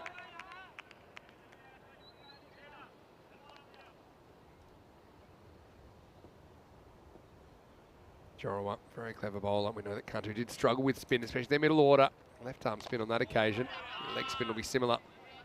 Yeah, this one just pops up in the air and eludes the keeper. Deep Singh. Yeah, Jawar. It was interesting to see him in that ECC match as well. We saw him a couple of times in the action. That's right. This one again, just catching a little bit of the bat, I suspect. Yeah, it will be run, so he gets lucky. Yeah, well, these were the sort of deliveries that they were struggling against. I mean, Adnan Malik was just going through them, bowling these. And you can see that he gets the edge onto his foot. Could have gone anywhere. Firmly struck and should be stopped. And it is. And they do think about two and decide against it. It's a good call. And that will be the end of the second over. So they're pudding along really. That takes them to 9. 9 for 2. And welcome back everyone. It's time to rejoin us as we get ready. Well, it's going to be a 5-over thriller. So yeah, 5-over Fiesta. And of course, we've seen a fair bit of 5-over cricket because we had ECL that we're just watching. And Italy were involved in the ECL. We're watching the ECC, of course, just in the highlights. But, yeah, because of the championship week, we had 3 days lost to rain. We did see a fair bit of 5-over cricket. It's just basically 10-over cricket on steroids. It's like you go straight into your last 5 overs. So, you know, Kantu, they were pretty experienced in T10 cricket. Right now, they've got F5 cricket. Hit the F5 key, and this is what you get. Here we go with Dev Chima getting his over. Of course, every bowler just getting the 1 over. And Jorawa doesn't take a wicket, but he does keep it very, very tight. Only 3 runs coming off the second over. And of course, that is also the end of the power play. yeah, power play complete. And this man, while he was in very good form, was Chima. And I think in here, it's, I mean, wickets are not important. It's the dot balls, really. That's the main thing. Just trying to keep the ball down. This one's up in the air.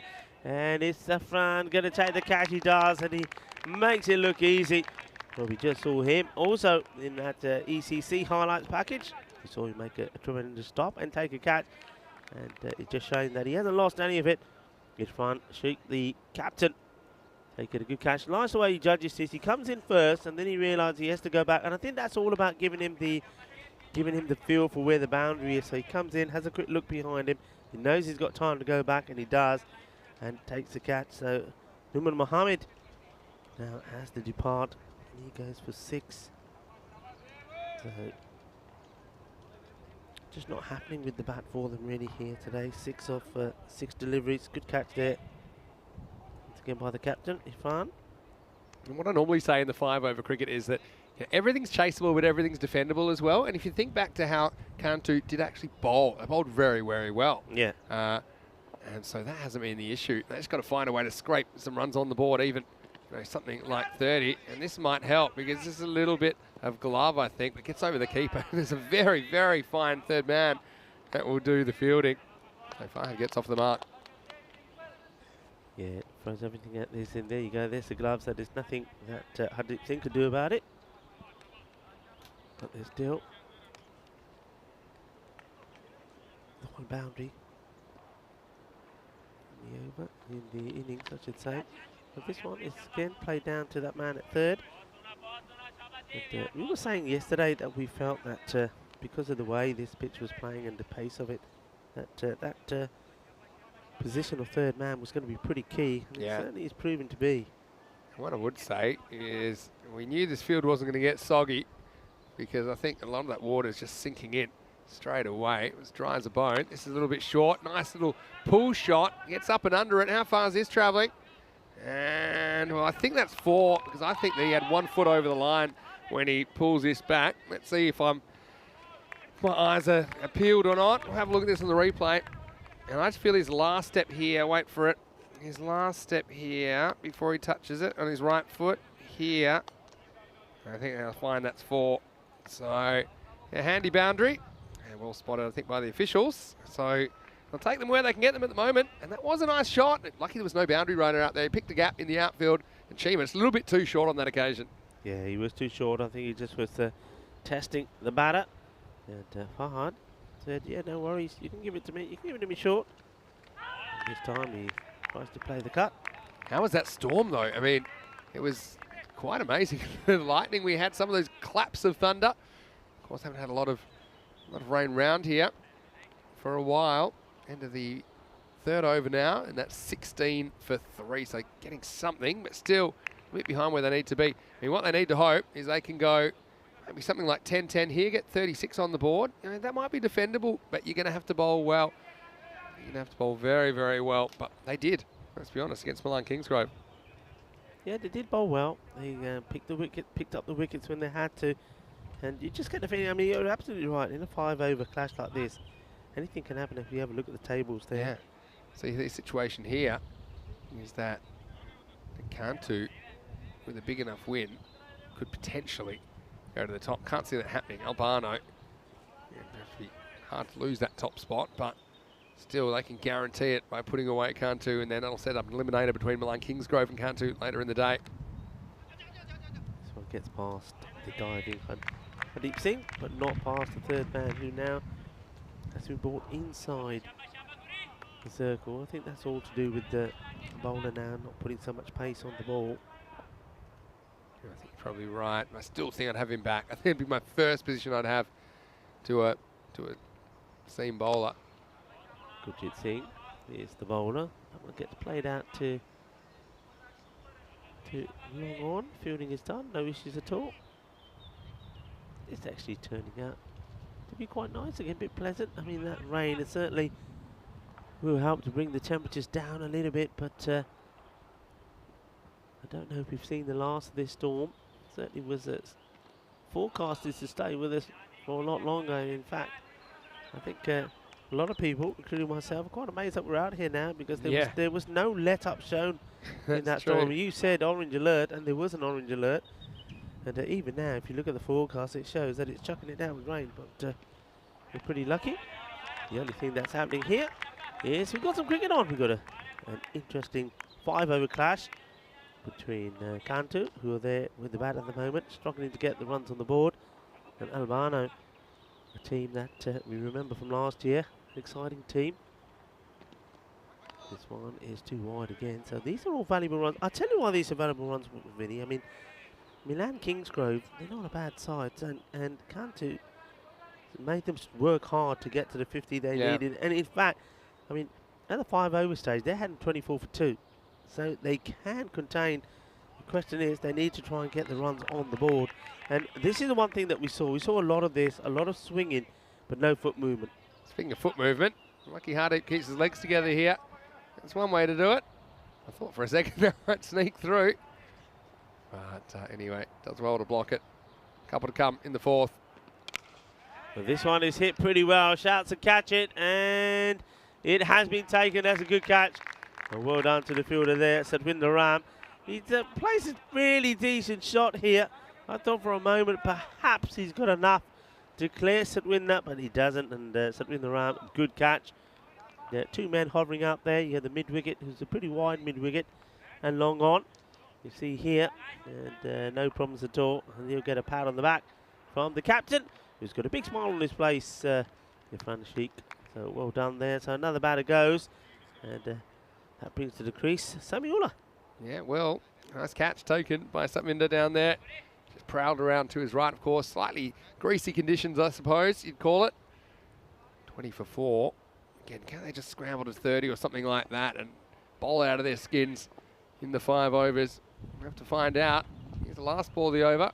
Well, it won't be, because this is very, very wide. Will be 1 to the total. Well kept by Hardeep Singh behind the stumps. Yeah, big wide there from Gurjit. Struggled a little bit. Just needs to finish it off. The score goes up by 1. 21 now. Up in the air, and is this more catching practice? It's going to be a good catch, and it is a good catch.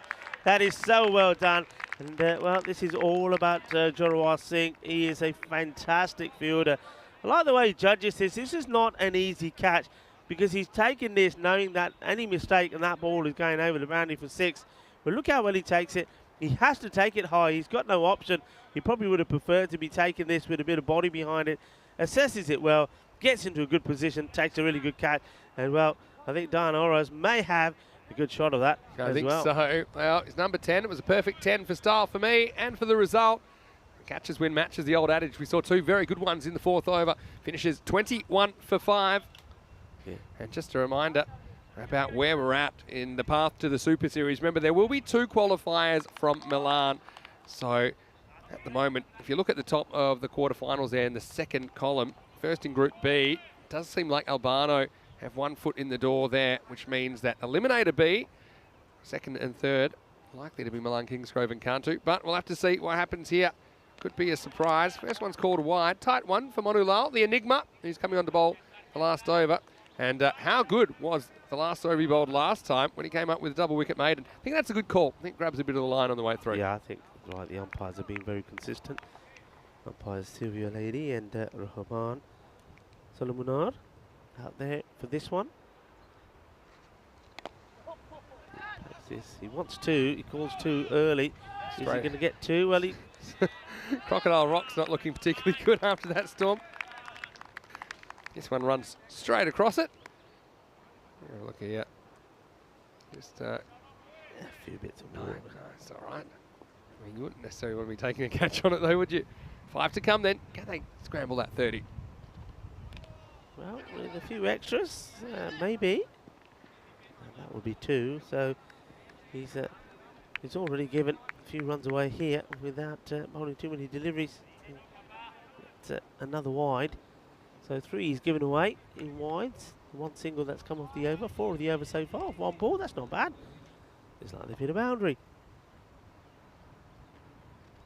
It's going to be another wide, so he certainly is struggling. Not sure what the issue here is with Morulan. But it's another wide. These are all valuable runs.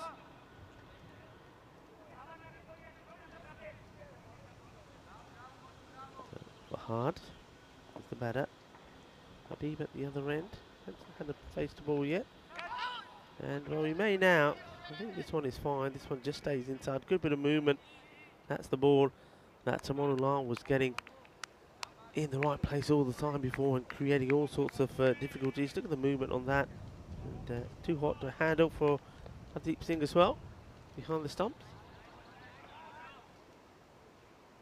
Score moves on to 27. So Habib, what can he do?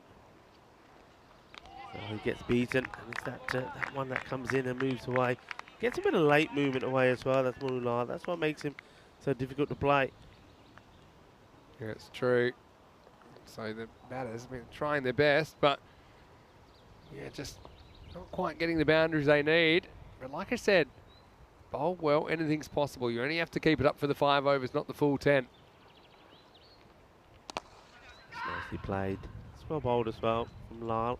I think he just angles it a bit more into the legs, hoping to get that movement again. But the batter is alert to it. Doesn't really move as much as he would have liked. It's interesting. It doesn't quite always work that way for bowlers. You think, well, okay, it's moving that much. Bowl it just a little bit more down leg. It will come back and hit middle, and then it doesn't do anything at all. And this is the same thing he's tried here. It is really weird. And I know we say, well, the batters, what's going on here? I think probably the umpire said straight away, nah, you haven't played a shot, because they certainly weren't in a hurry to try and run out the batter at non-striker sense. I think this one gets called. Must have got called a dead ball.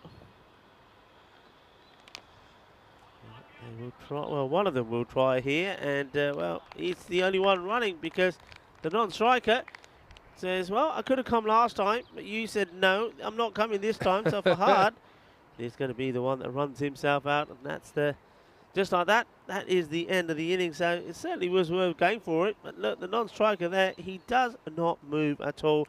That's Hamza Habib.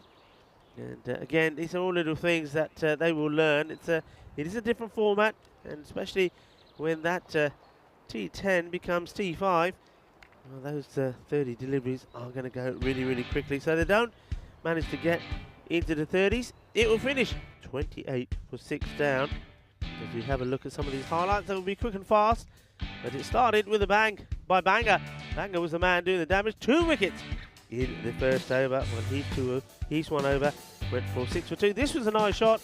This was a boundary, nicely played, but he wasn't able to capitalize on it. We saw some good catching once again there. You see the captain, he's in the this one, well, he puts that foot down outside of the rope and touches the ball at the same time. That was 4. This one, well, he wanted a 6. He didn't get a 6, thanks to another good catch that time by Satwinder Ram. This was awesome, and well, Dan Oroz has got a pretty good shot of that. Jawara Singh taking another good catch. He's a quality batter and bowler. I'd be interested if he comes out opening again here. I don't actually see him as an opener, but I think they just want to see if he can get going quickly in the power play. And the thing is, in this 5-over match, it's probably a good idea that you do change it around a little bit. Have a look to see who those big hitters are and give them an opportunity.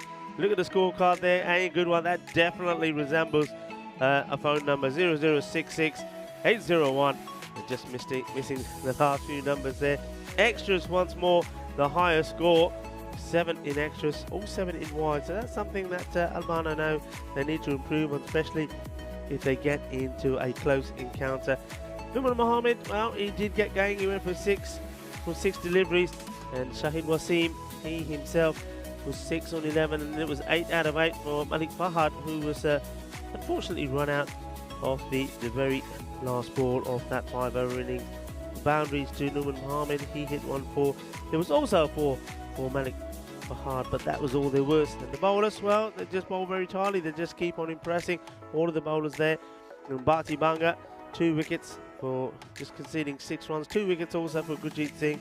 And Dev Chima, I do like what he brings to it as well. Jawar doesn't take wickets, but he keeps it tidy, and he keeps the ball in the right place as well. Manu Lal, well, he's always going to play a part in the match. So it's going to be a quick turnaround here in this 5-over match. So it's not a big score, 29 required for Albano, and if they get this 29, then they know they are automatically through to the quarterfinals. And it does look like that we're going to see the eliminator is going to be between Cantu and also Milan Kingsgrove, because if Cantu are to win this and give themselves a chance, I think they're going to have to bowl out their opponents here pretty quickly. And when I mean pretty quickly, I mean with a score like, well, maybe the record being broken. Record so far is 6. And that's what Cantu were trying to do. They've got good bowlers, but I don't think it's going to happen today. I just think that Albano are a decent side, and they'll knock this off pretty quickly. Well, join me, Rico Full, Mr. Maximo, as we come back in under 10 minutes for the conclusion of match number 7. Volvemos en 10 minutos.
Hello and welcome back to Milan in Italy. It's Vinny Sandu here, Mr. Maximo for the European Cricket Network. Welcome back to the coverage of the ECS Italy. And this is an adventure that we are undertaking during the month of July that we are almost reaching. By the end of the week it will be July, and our Italian summer will be 5 weeks, 4 qualifying weeks all around the country, followed by the Super Series in Rome. And we'll see the 5 top sides pitted against each other, and the winner of that series in week 5 will actually represent Italy at the ECL next year. The European Cricket League is the Champions League of European Cricket, won by VOC Rotterdam of the Netherlands in 2019. And then earlier this year, in 2022, it was won by Pak Icare Badalona. Certainly has been a path to putting quite a few players in those teams on the map. Of course, you go back to 2019, Scott Edwards and Max O'Dowd, Peter Saylor, of course, very experienced representative for the Netherlands. And then this year, we've certainly seen players like Mohamed Kamran come of age and seen him doing things on the international stage.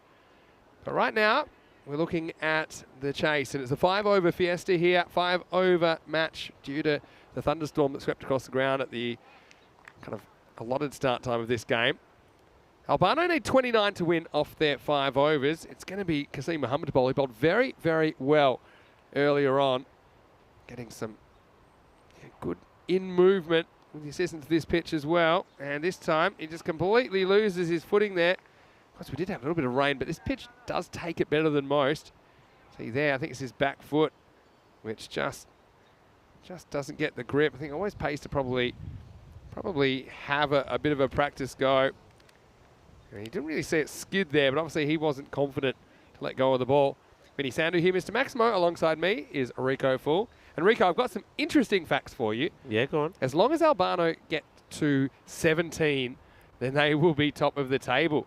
If they were to get 13, 14, 15 or 16, Milan Kingsgrove would top the table. And if they were to make 12 or less, Cantu would top the table. Well, I can't see them making 12 or less, but anyway, 3 possibilities going into this second innings. 4 runs, and well, that will give a lot of relief to the captain, Irfan Sheikh. Remember, he was out for a duck when he played the earlier match today, so this is exactly what he needed. A bit of confidence. It was a 2-ball duck against Milan Kingsgrove, so he's up and running. He's a very good batter, and I think any situation where you're needing sort of around 8 and over suits him really well. That's the sort of batter he is. Not an all-out attacker, but with 5 required per over, I think this will suit him really well, and he gets 4 straight away. So making a change in the field, it looks like long on comes up, so they get that protection out on the offside. So following the ball a little here. Well, this one is very wide. The only thing, what can happen here sometimes is not so much the pitch, Vinny. The pitch, I think, is perfectly fine as is. I mean, look at that field. Yeah. We've just had an hour or so of heavy rain. You would never think it. You wouldn't think it. But what happens is a bit of mud from other bowlers that have been bowling that just sticks on the mat a little bit. And if you put your foot down on that, you feel that underneath your foot. But I don't think it's actually the pitch itself. It did get a sweep in between innings, so it shouldn't be that bad. Short. Oh, he misses out on this. Plays this too early, and I think he wears it as well. I'm not sure if this catches him on the arm or it goes through into the body. Back arm. Have a look. Actually, it's the body, you're right. Body. Goes under the arm, and that's a nasty little blow for Irfan Sheikh. And, well, he'll be happy to be off his pair. He's out there with the enigma, Manu Lal. Of course, Danny Hudacek was commentating with me last year because you were off in Portugal doing the night series there, and he's the one that christened Manu Lal the enigma. Will be another wide. Just hasn't been just not looked as confident, has he? Running in as we saw in that in their last match when they played Milan Kingsgrove. Remember in that one as well, it was a low score. They only scored 46. Picked up 2 early wickets, and it was wickets actually from him. He bowled really well, but this time just not able to get the feeling right. Kasim Mohammed.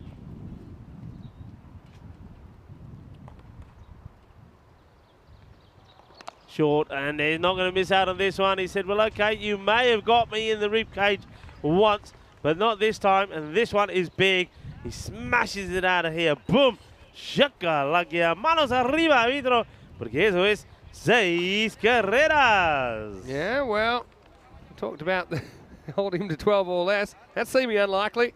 Irfan Sheikh is a player and we did see representing Italy at the ECC last year. He was in the classic match we were showing while this game was delayed. And you see the approach here. He's saying, well, I'm ready to get these and get them as quick as possible. Yeah, that's exactly what he's thinking. And it's almost like see Mohammed doesn't want this ball back. He's struggling. 12 already off the over. And he's just halfway through it. He's short as well. Fielder has to get down, and he does really well. Makes the stop. So just keeps it to 1. Well done. I mean, that one gets past you. It's 4 more. Yeah, so just a reminder, they're only 5 runs away of having the qualification sealed, even though you just can't see them losing this game at the moment. Already pretty much halfway to the total. And we're not even at the end of the first over yet. Milan just guides this to man at behind point, who comes in and aggressively sort of asks the question, says, where do you think you're going? And Milan says, well, okay, I'll just stay here, no problems. More to go in the over. 13 of it so far. And just hasn't looked at the same bowler, Qasim Mohammed, in this one. Let's see if he can finish well, though. Yeah. Again, just got to search for that personal highlight. No, it's not going to happen. This is nicely played. It's all about keeping your eye on the ball, keeping your body nice and straight. Plays that away. It's 4 runs, so Manulal gets off the mark as well. And this is the thing, I think, when you look back at this, and I'm pretty sure that country will, and look at their own batting, they've got to see that how some of the other teams have worked the ball around to get the runs on the board. And that's a good example. Rather than just swinging wild and trying to hit over the mid-wicket area, he's guided that for 4 runs. Good way to end the over. 17 comes off the first, and well, this is not going to happen in this one. I don't think so. It's possible for the last one, but again, Another one for the books, though. only if Cantu can get their batting sorted, because otherwise, well, they're a team that are really struggling with the bat. With the ball, I mean, we've seen good things from them, but with the bat, we haven't. They've just been all a bit too predictable. This is a little bit, you can see, I'm not going to say it's exactly where he wanted it to go, this, from Irfan Sheikh. But definitely he plays this. Look, he gets there and gets his wrist involved, and he'll say, yeah, I did, but I don't think he wanted it that fine. 4 runs. So it looks like they're going to get there pretty quickly. So they're almost there. Yeah. This is how to go about a small target. Now, what I would say, I know we've had a couple of pedestrian matches, but what we will have in the last match of the day is a real big contest, because remember, one of the 2 teams will be out. It seems certain now. In fact, we now know it will be Milan Kingsgrove versus Cantu, and they will have to win. If they win, they're through. If not, they're not. So yeah. I think we're going to see things go up a notch in the last match of the day for sure. Goes up, and it's going to be a chase on for the fielders. It might just slow down. It does. So it hits the deck, and maybe that hour of a bucket load of water on this ground has slowed the outfield down a little bit.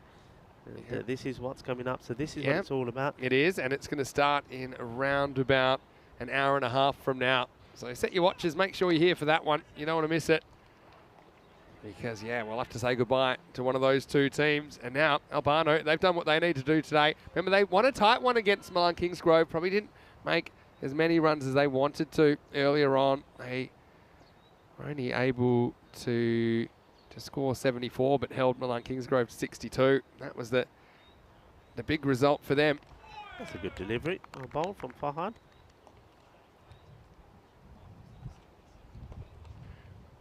So they can win it with one swing of the bat now. There's 5 required. Milan Sajad Ali saying next match prediction.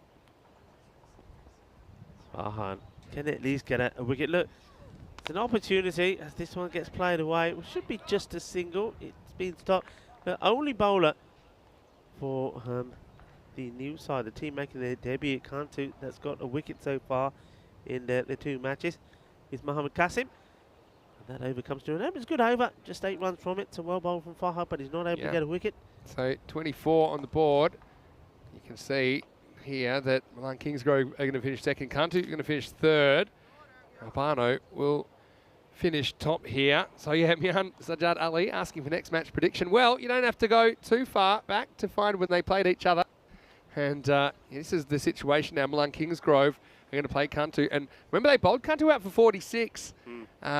But Kantu really didn't deal with the spin well. I think Kantu need to work out how they're going to deal with those left-arm spinners. So I think, no doubt for me, Milan Kingsgrove will be starters as favourites. But I would like to see Kantu maybe bowling first and not exposing themselves like that. I think their bowling is their strength, and I think they need to lead with it at the moment. This game is drawing to its conclusion. There's 3 runs required. Yeah, it's a wide ball there first up. A coin toss, I should say, will happen just after the end of this match, and the results will be in the chat and also on our website, europeancricket.com. Big swing, and this one goes through, misses everything.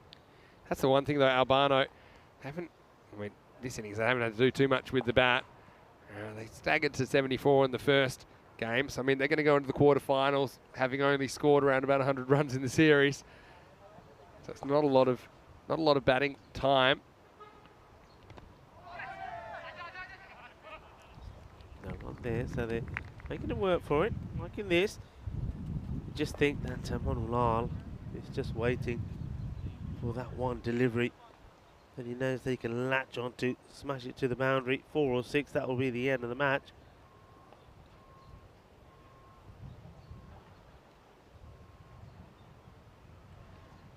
This will probably be it, and it is. It's a Gandhi ball. It's down the leg side, and this goes all the way. Balle, balle, balle. And just like that, it is game over, and that's exactly what Munulal does. He waits for the bad ball. It was Gandhi. It gets dispatched. It goes for 6, and they do it, and they do it in style. They do it inside 3 overs, and it will be Albano who dominantly, especially through this match, finished top of the group. So they're playing. Today is over, so they'll just play the 2 matches, and with those 2 victories, they know they will be qualifying top of Group B for the quarterfinals. But it's not the same for Kantu. Kantu now, a team that haven't won a match, and they've been beaten fairly easily, you've got to say, by Albano and also by Milan Kingsgrove. They now have to wait. They've got a bit of time to prepare. It's going to be around about an hour, 20 minutes when they come back, and they need to prepare themselves for an elimination game against Milan Kingsgrove. Yeah, so congratulations to Albano, because we know that they are into the quarterfinals, and we know who they'll play already. In fact, they'll play Royal Bergamo from yesterday, who were the second qualifier. And as for Milan Kingsgrove and Kantu, well, one of them will be out of the tournament. The loser of the next game, which starts in about 90 minutes, they'll be out. The winner will play Bergamo CC, so that's Baljit Singh and co. in the first quarterfinal on Friday morning. Let's roll through the highlights. Well, it won't be a very long package because they didn't have too much to do, did they? In fact, they just needed half the time, 2.3 overs to get across the line. And Albano make it 2 for 2 and sweep their way into quarterfinals Friday. Yeah, I think the key thing here, was for the captain, Irfan Sheikh, to have a bit of time out there, because you're absolutely right. They're going to be going into a quarterfinal with not a lot of batting, so that's something that will play on their mind a little. But he's got a few runs on the board there. But this is what's coming up next. So Milan Kingsgrove, look, you've got to be honest, Milan Kingsgrove will think that they should be able to walk this pretty easily. But, I think the coin toss is important. I'd like to see Kantu win it. I'd like to see them field first. Yeah. Put the pressure on. Maybe and restrict Milan Kingsgrove to a score sort of between 70 and 80. And then if one of their batters can get going, who knows? They seemed a bit directionless with the bat. In fact, both teams did in that last game. So I agree with you. I think if Cantu know how many they need to stay alive in the tournament, and look, maybe the top order can stick around a bit longer. I think they'll have to play the spin better. They would have watched their dismissals, I'm sure. They would have watched their game and maybe picked up a few pointers. But that next game is starting in around about an hour and 25 minutes from now. So it's 1:30 p.m. GMT, which is 3:30 p.m. in Central Europe. It's 7 p.m. in India, 7:30 p.m. in Bangladesh. Let's have a look at the scorecard, and there's not too much to talk about. You saw Irfan Sheikh and the Enigma Manulal get them to the target with 15 balls to spare, so it was a bit of a thumping in 5-over match context. Irfan Sheikh with 17 not out and Manulal with 12 not out. As far as the bowling went, well, they just used the 2.5 bowlers in the end, 17 off the first over. Pretty much sealed their fate of Albano in the quarterfinals for 8 off the second over, and half of the third over was completed for 7 runs. We'll take a quick break. We'll be a little bit longer than usual, but we'll be back in an hour and 20 minutes. And when we do, we'll be back with the Eliminator B. Things are going to go up a notch, so hopefully you can join us because it'll be an energetic finish to the day. Vinny Sandu here, Mr. Maximo, alongside Rico Full. We'll see you shortly for more FanCode European Cricket Series.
Hello and welcome back to Milan. It's day 2 of our Italian summer adventure. Vinny Sandu here, Mr. Maximo with you for the European Cricket Network, and day 2 has meant Group B action.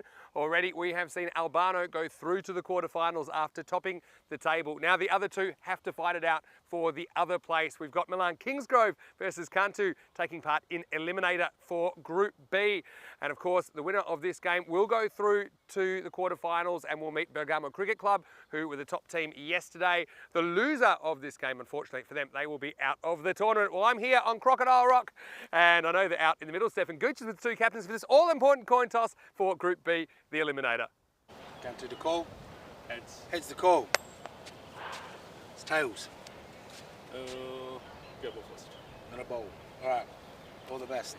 Okay, have a good game, guys. Well, out there, it looks a bit lusher than it is here on Crocodile Rock. I've got the crocodile shoes today as well, but I can tell you the news from the coin toss there is that Milan Kingsgrove, they've won the toss and they've elected to bowl first. I think it's a good toss to win because they certainly did a number on Cantu earlier today. Their left arm spin twins, well, they don't really look like twins, but they were very effective in derailing that innings after a slightly promising start from the captain. And well, let's just see if they can handle the spin this time. I think Cantu would have liked to win that toss and bowled, but they won't get that opportunity. They'll have to bat first. Let's see if they can bat better. I mean, they're going to need to. And Milan Kingsgrove, they kind of had the staggers with the bat. I knew they were only chasing 47. They seem to make hard work of it. So it's do or die. Everything that happened before between these two teams, it's irrelevant now. Whoever wins this game will go through to the quarterfinals Friday. And so I'm looking forward to seeing how day 2 finishes up. Rico Full is in the commentary box. Another big game, Rico, and I think we're going to see things step up a notch. Let's go over to you in the commentary Ice Cube and get ready for Group B, the Eliminator. Thank you very much to Vinny Sandu there.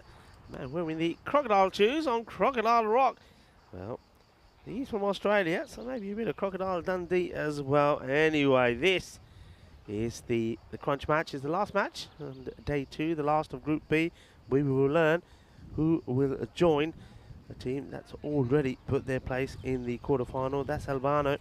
They won both their matches, I suppose you'd say fairly comfortably. And you would have to say that Milan Kingsgrove, in the earlier match between these two, they won that fairly straightforwardly as well. We just have a look. As you look at the teams there in front of you, you can see some of the fantasy points going up there. Adnan Malik, he's had a good day, hasn't he? Well, he's had a good day with the ball, not so much perhaps with the bat. Bat versus ball, we're all saying that it's going to be an 80 to 76 in favour of Milan Kingsgrove. And Cantu have got to get to 76 first, haven't they? I mean, in match 6, the second match today, batting first. It was a brave move for them to bat first. A team that making their debut on ECS, they managed to get to 46. They were all out with well, still 11 balls remaining in the innings, and that maybe came back and haunted them because they did make Milan Kingsgrove work hard. Milan Kingsgrove did win by 8 wickets, but they did take them right down to the 8th over to do it. But Albano, well, they beat Cantu easily. Cantu, it was a 5-over match, you have to remember. Cantu batted first, 28 for 6, and Albano got them with 15 balls to go as we get ready for the start of this one. Everything to play for. Now, both these batters that have gone out to open, both the Akhtar brothers, they didn't manage to get any runs between them in their last match. They're looking to bounce back here. 4 balls they faced between them, and it was a 0 and a 0. Adil Akhtar, he went first ball. He did a little bit better against Milan Kingsgrove when they played that earlier match. He got 11, and only faced 3 deliveries to get that 11. Or 3 scoring shots, I should say. 7 deliveries in total. So he's key for me. But I think they're just going to be, maybe just value their wickets a little bit more early on. It's a confident looking shot. No run. Fernando opening the bowling. This time they've got an array of bowlers that they can go to in that first match. Between the two, they did go with Qasim Mohammed, who bowled very well, but I think Qasim struggled with a new ball the second time round, so maybe they're just holding him back here. Big swing. I don't think Adil Akhtar was going to wait too long before he got that big shot going. Fernando just see this one go past his off stump. But nice to have everybody back with us, wherever you're watching from around the world. Let us know where you are. Let us know what time it is where you are. Some people are probably watching late at night, some early hours of the morning, some late in the afternoon. And if you've just made the most of that break and had yourself a spot of lunch, let us know what you had. We had a bit of pasta here in Italy, and why not? A bit of the twirly stuff. I think it was very tasty. Thank you very much to the Federation once more. And joining the dots up here at the moment. Practicing the shot outside the off, but not really playing it. Fernando, nice tidy start.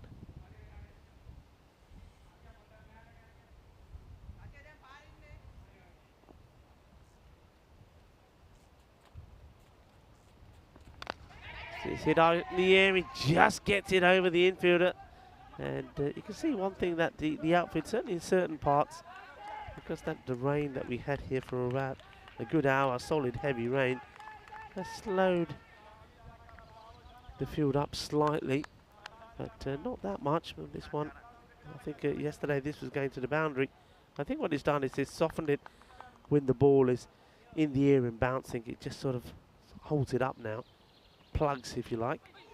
This one will go to the boundary, and that's exactly my point I was going to make. Thinking if it's in the air and hitting the deck, it will plug and slow down. But along the deck, anything all the way along the deck like this one will go to the boundary, no problems. And that's what we see there. So a positive end to the over. They get a double and also a boundary. So 6 without loss. And that's the key thing. They haven't lost a wicket. And this is where we are, the path to the Super Series, if you like. And you can see Eliminator B being played there between Milan, Kings Grove and Cantu. Portugal, CC await to see which one of those two will join them.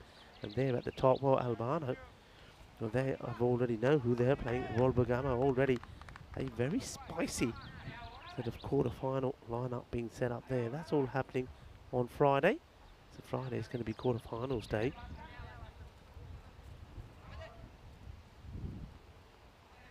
New bowler just making some changes to his field. Going to be Nimna de Silva. Oh, this one stays a little bit low. And they're going to take the buys, and should be taking 2 here, and they do. Yeah, difficult one this for the wicketkeeper. And it does stay pretty low, and Harsha Was couldn't do anything about that. Nice to see Harsha feeling a bit better and moving around a little better. Remember, he took one on his foot earlier.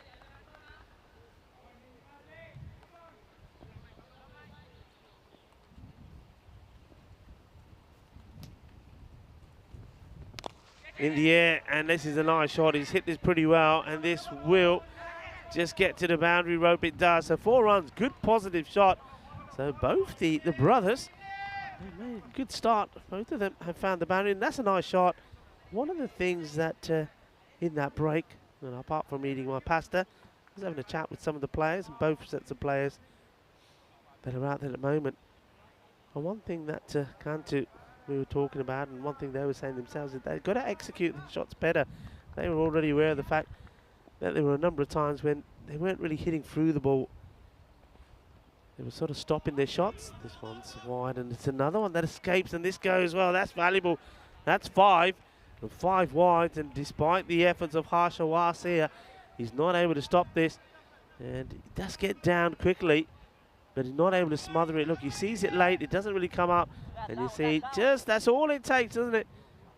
Just a little gap left, and the ball goes through, goes to the boundary, 5 wide. So this is a very impressive start. The best start that Cantu have had. So if Milan Kingsgrove thought this was going to be an easy eliminator, well, at the moment it doesn't look that way. We're seeing a bit of fight from the team making their debut. Yeah, so going back to that, what the Cantu captain and players were saying, yeah, there was a lot of times where they played shots, especially on the offside or the straight drives, they weren't following through the bat In other words, they were stopping the shot. So they're probably aware of that this time. So I expect them to really be hitting the ball and getting distance on it. On the pads, asking a question, and by Sylvia. Quick shake of the head, but he will give the leg ball. I think this is just drifting down. Yeah, always drifting down for me. You can see it hits on the outside of the pad. Yeah, umpires. Give them a shout out as well. Been doing a fantastic job. It's Silvio Lady and Amal Pereira. And this is the other issue, is they weren't moving their feet. And it's one thing that they were doing. They were looking back at the matches they played early and they were pointing fingers to each other. You see that? They said, you're just swinging, you're not moving your feet, you're not getting anywhere near the ball. And there's a good example of that there again. You just got to take that little step outside the off stump to play that shot, or you get your foot right across to the ball and try to hit it through the covers. Just nicely played with the back foot. Just use soft hands. Gets a single and concentrating on keeping the ball down on the ground. We saw a number of shots played in that area. And the ball was up in the air and the catch taken. End of the second, and well, thanks to those 5 wides, just like that, it's 19 on the board, so 19 off 2. So they're going pretty well. And bear in mind that it took them, really, they got into the 4th over against Albano before they got to this sort of score. And that just reminds you of how the state of play was. This is that was the standings there you saw of Group A. And you see the standings of Group B as well. Well, I can tell you the standings of Group B. I mean, with Albano winning both their matches, they picked up the 4 points. And the earlier fixture between these two, Milan Kingsgrove, they picked up a point, so they're on 2. And the team making their debut, yet to register, or couldn't register any points, I should say, which is what put these two teams in this eliminator. Only one of them will go through. This is hit pretty well. Oh, that is sensational. That is absolutely sensational. What a catch. Well, he's all smiles there. That is a top grab, that is. Oh, well, this has been hit like a bullet. And Balanthuda takes the catch. Well, it was thudded at him, and Balanthuda said, no problem, I'll take it. A one-handed piece of masterclass. Have a look at this. He's just plucks that out like he's, well, like he's picking strawberries in a field. What a big hit this is. He's absolutely creamed this. That is so unlucky for the batter. What a good catch that is. Well, Hasith Balanthuda will take a bow because that is a stunning catch. And, well, how unfortunate. Adil Akhtar, he must be feeling it's just not his day. He couldn't have hit this any better. He really couldn't. He absolutely creamed it. And Hasith takes a super catch. Well, that was absolutely fantastic. Just have a look at this. I mean, he has a lot to do, but he just, I mean, look, gets that little trot in. He says, excuse me, umpire, just got to catch this, thank you very much. And look at the smile. The smile says it all. Well, I bet they're glad they got him in the side, Balanthuda. You haven't seen him in the team before. And, well, he certainly has made his mark, hasn't he? No, it was the captain, Adil Akhtar, who had to go, courtesy of that catch. And it's not a bad way for Adnan Malik to start. And Malik, he's certainly been in the wickets today. Things going his way. This one is right back at him as well.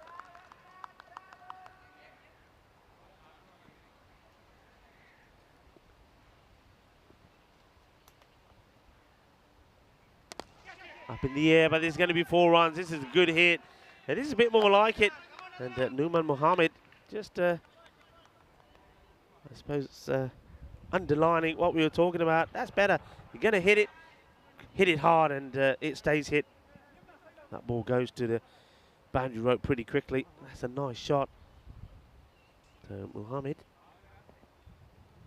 opens his account with the boundary. That's the other thing. See, that all the batters so far that have come in have scored boundaries. Oh, this one, he could be in trouble here. There's a little shake of the head. I think he's probably decided this is going down the leg. And, yeah, accepted by Malik. And it's pretty full. Just keep an eye on this. And, well, I think that definitely is umpire's call.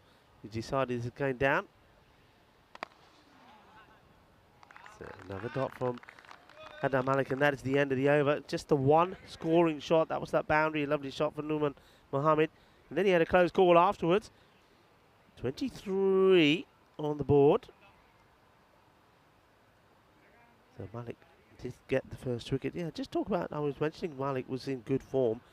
Well, he took 2 for 9 in the first match against Albano. And then, when he came on to bowl, he took 3 for 2 in the player of match performance against this very team, the same opponents come to. So he's certainly one that they're going to be wary of.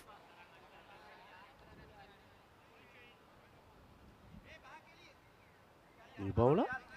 And it's going to be another man who impressed this morning.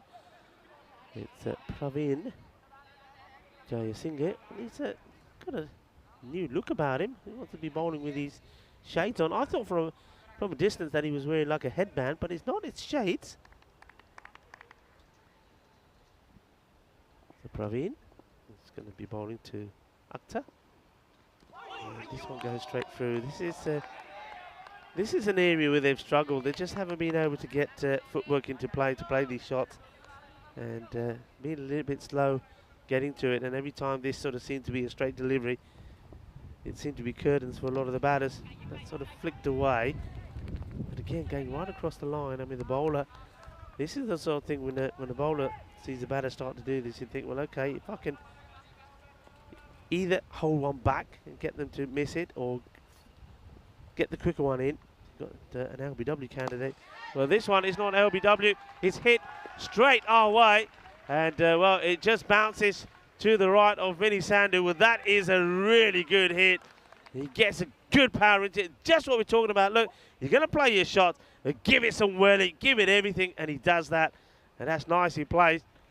And that is 6 runs. What a lovely shot that is. Absolutely beautiful. That's certainly going to give him a bit of confidence. And Numan Mohammed, well, after hitting a 4, he now hits a 6. Not too many 6s have been hit by players in the Kantu side. So, well, they think about it. The non-striker wanted it, but the batter himself, Numan says no.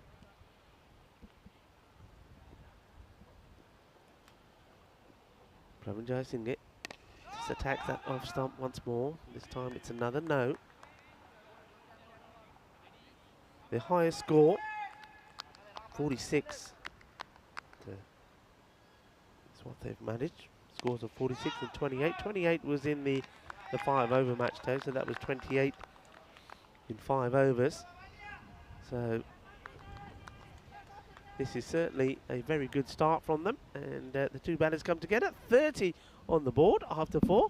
It's a good time to welcome you all, and also welcome you, Mr. Maximo, back. Well, almost in my helmet there, didn't I? That was coming straight at me. Bad time to come back, but good time to see Kantu getting something going with the bat. That's been their problem today. I think there have been good signs with their bowling. They only really had a few overs, I said, 2.5 overs to bowl at Albano, but certainly against Milan Kingsgrove, they made them work hard for their run. So it's just a matter of getting the score on the board. Welcome to all of you, and hope you're well. And well, great chance. I think we should do a lurker call out. If you are lurking, now would be a great time to get involved in the live chat. This one is in the air, and that I think is going to carry all the way across the line. Maximo. Well, Mr. Maximo comes back, and Maximo's coming thick and fast now. Nabil Akhtar just pulls that one away. And look at this. I think he may have just stepped on the rope there. And he's been pretty ginger. It's Belanduda who pulled off that miracle catch. I mean, how was that for a catch? Sensational. Well, they don't want him to be injured, do they? So here we go. I'm doing this. I've been doing this lately. We want the lurkers. We want the lurkers in the chat. I'm looking now. ECN European Cricket Network. Let us know where you're watching from. I want to say thanks for getting involved in European cricket. Here's Adnan Malik. This one's taken right off the stumps as well. Long chase for the fielder, and he won't get there either. So there we go. It's been an interesting time for Hasi Belanduda out there. This time we've got another boundary in Cantu. Well, they're turning it on here so far in the 5th over. Well, Nabil Akhtar, I'm liking it. I'm liking what I'm seeing from both of these batters. And their little get together, a little talk during that break. Well, it's done them some good.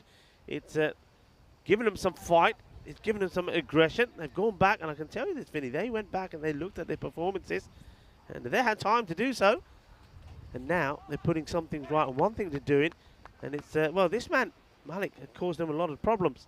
And at the moment, even though he's got 1 wicket, they're taking him on. That uses his feet well there to Malik, does Akhtar. But the main thing he does is, even though he realises he's not quite to the pitch, he manages to get a bit of bat onto it and stop the keeper, Hashawas, getting into play. Yeah, you said it. But, yeah, Cantu, I mean, already almost have gone past what they managed before. And they bowled out for 46. This one just misses. You're going to need a bit of luck as well, I think, if you can't do in this. And you can see Adnan Malik with a little punch of the air, saying, well, that didn't miss by much. Probably a couple of stumps, but yeah, trying to go leg side. Yeah, so It's nice to see already, though.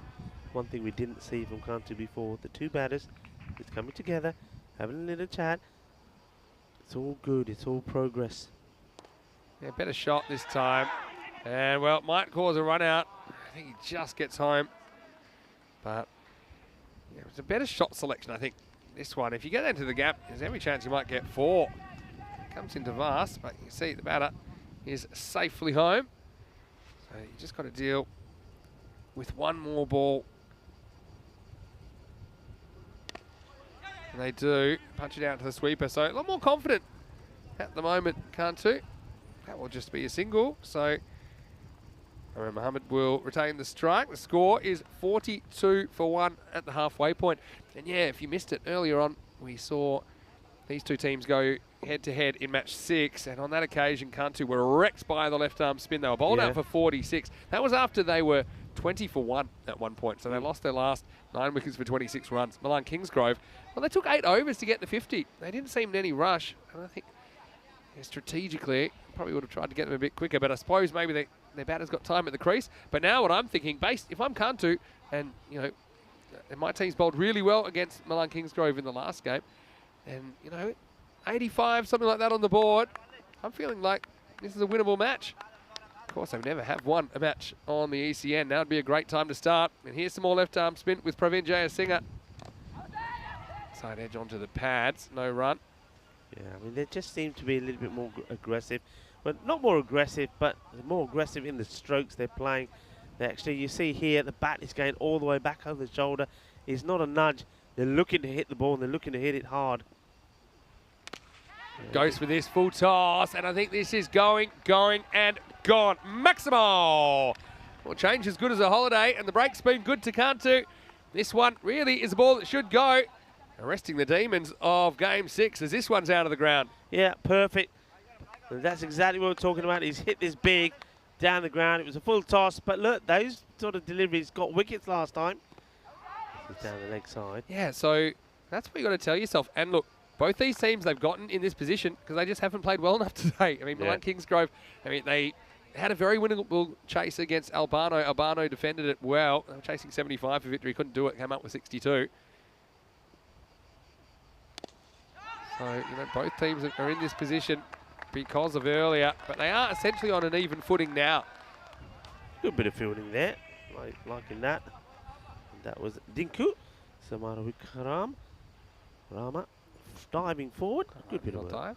This field hasn't turned mud, as you can see.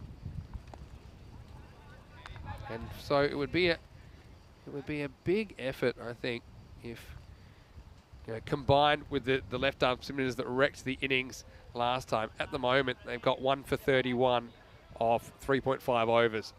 So they're the bowlers you struggled against before. Well, made to make that 2 for 31. Plays all around a straight one here. And so Jayasinghe didn't have it all his own way, but he does get a wicket in the end. It's the end of Noman Mohammed.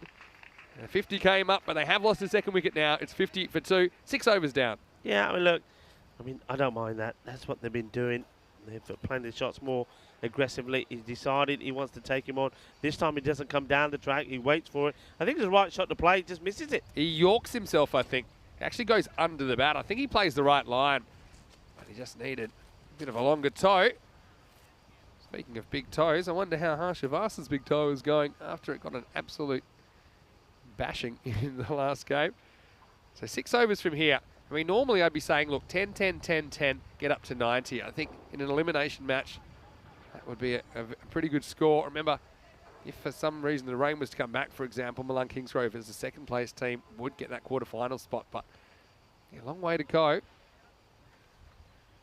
Dinesh is going to come on to the bowl now. So Samara Wikarama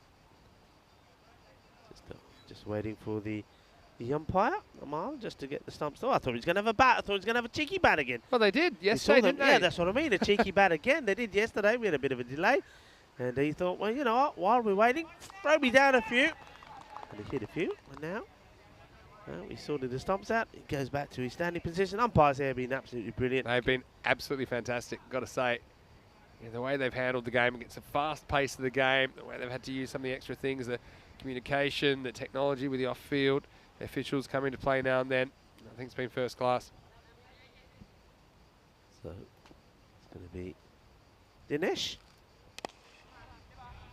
Probably hit back to the fielder, but no issues. So it's Samara Wikarama.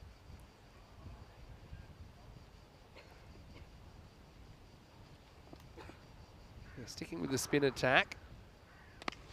Goes for it. It's gone up in the air a long way. Which side of the boundary is it going to drop? Well, it drops inside, and one of the fielders just cleverly gets a hand on it before he's pushed out of the way. I love this. Well, this is, I mean, this is that man again. Do you like sumo wrestling? Because this is how you do it. You need to push him out of the ring. And the smallest man pushes the biggest man out of the ring. Praveen Jayasinghe, show of strength. The spin twins coming together and feuding on the deep wicket boundary. But Jayasinghe, he gets a throw. Look, I mean, Adnan Malik's been moved from there. I think Malik's done everything fine. He gets keeps the ball in play, then he gets pushed out of the way. Take that. What is that about? Well, now, that fielder has got to come charge again. Never seen that before. It was like the fielder's coming in, and, well, it was the Praveen Jayasinghe who gets there and says, get out of the way, gives him a push. But, well, fair play.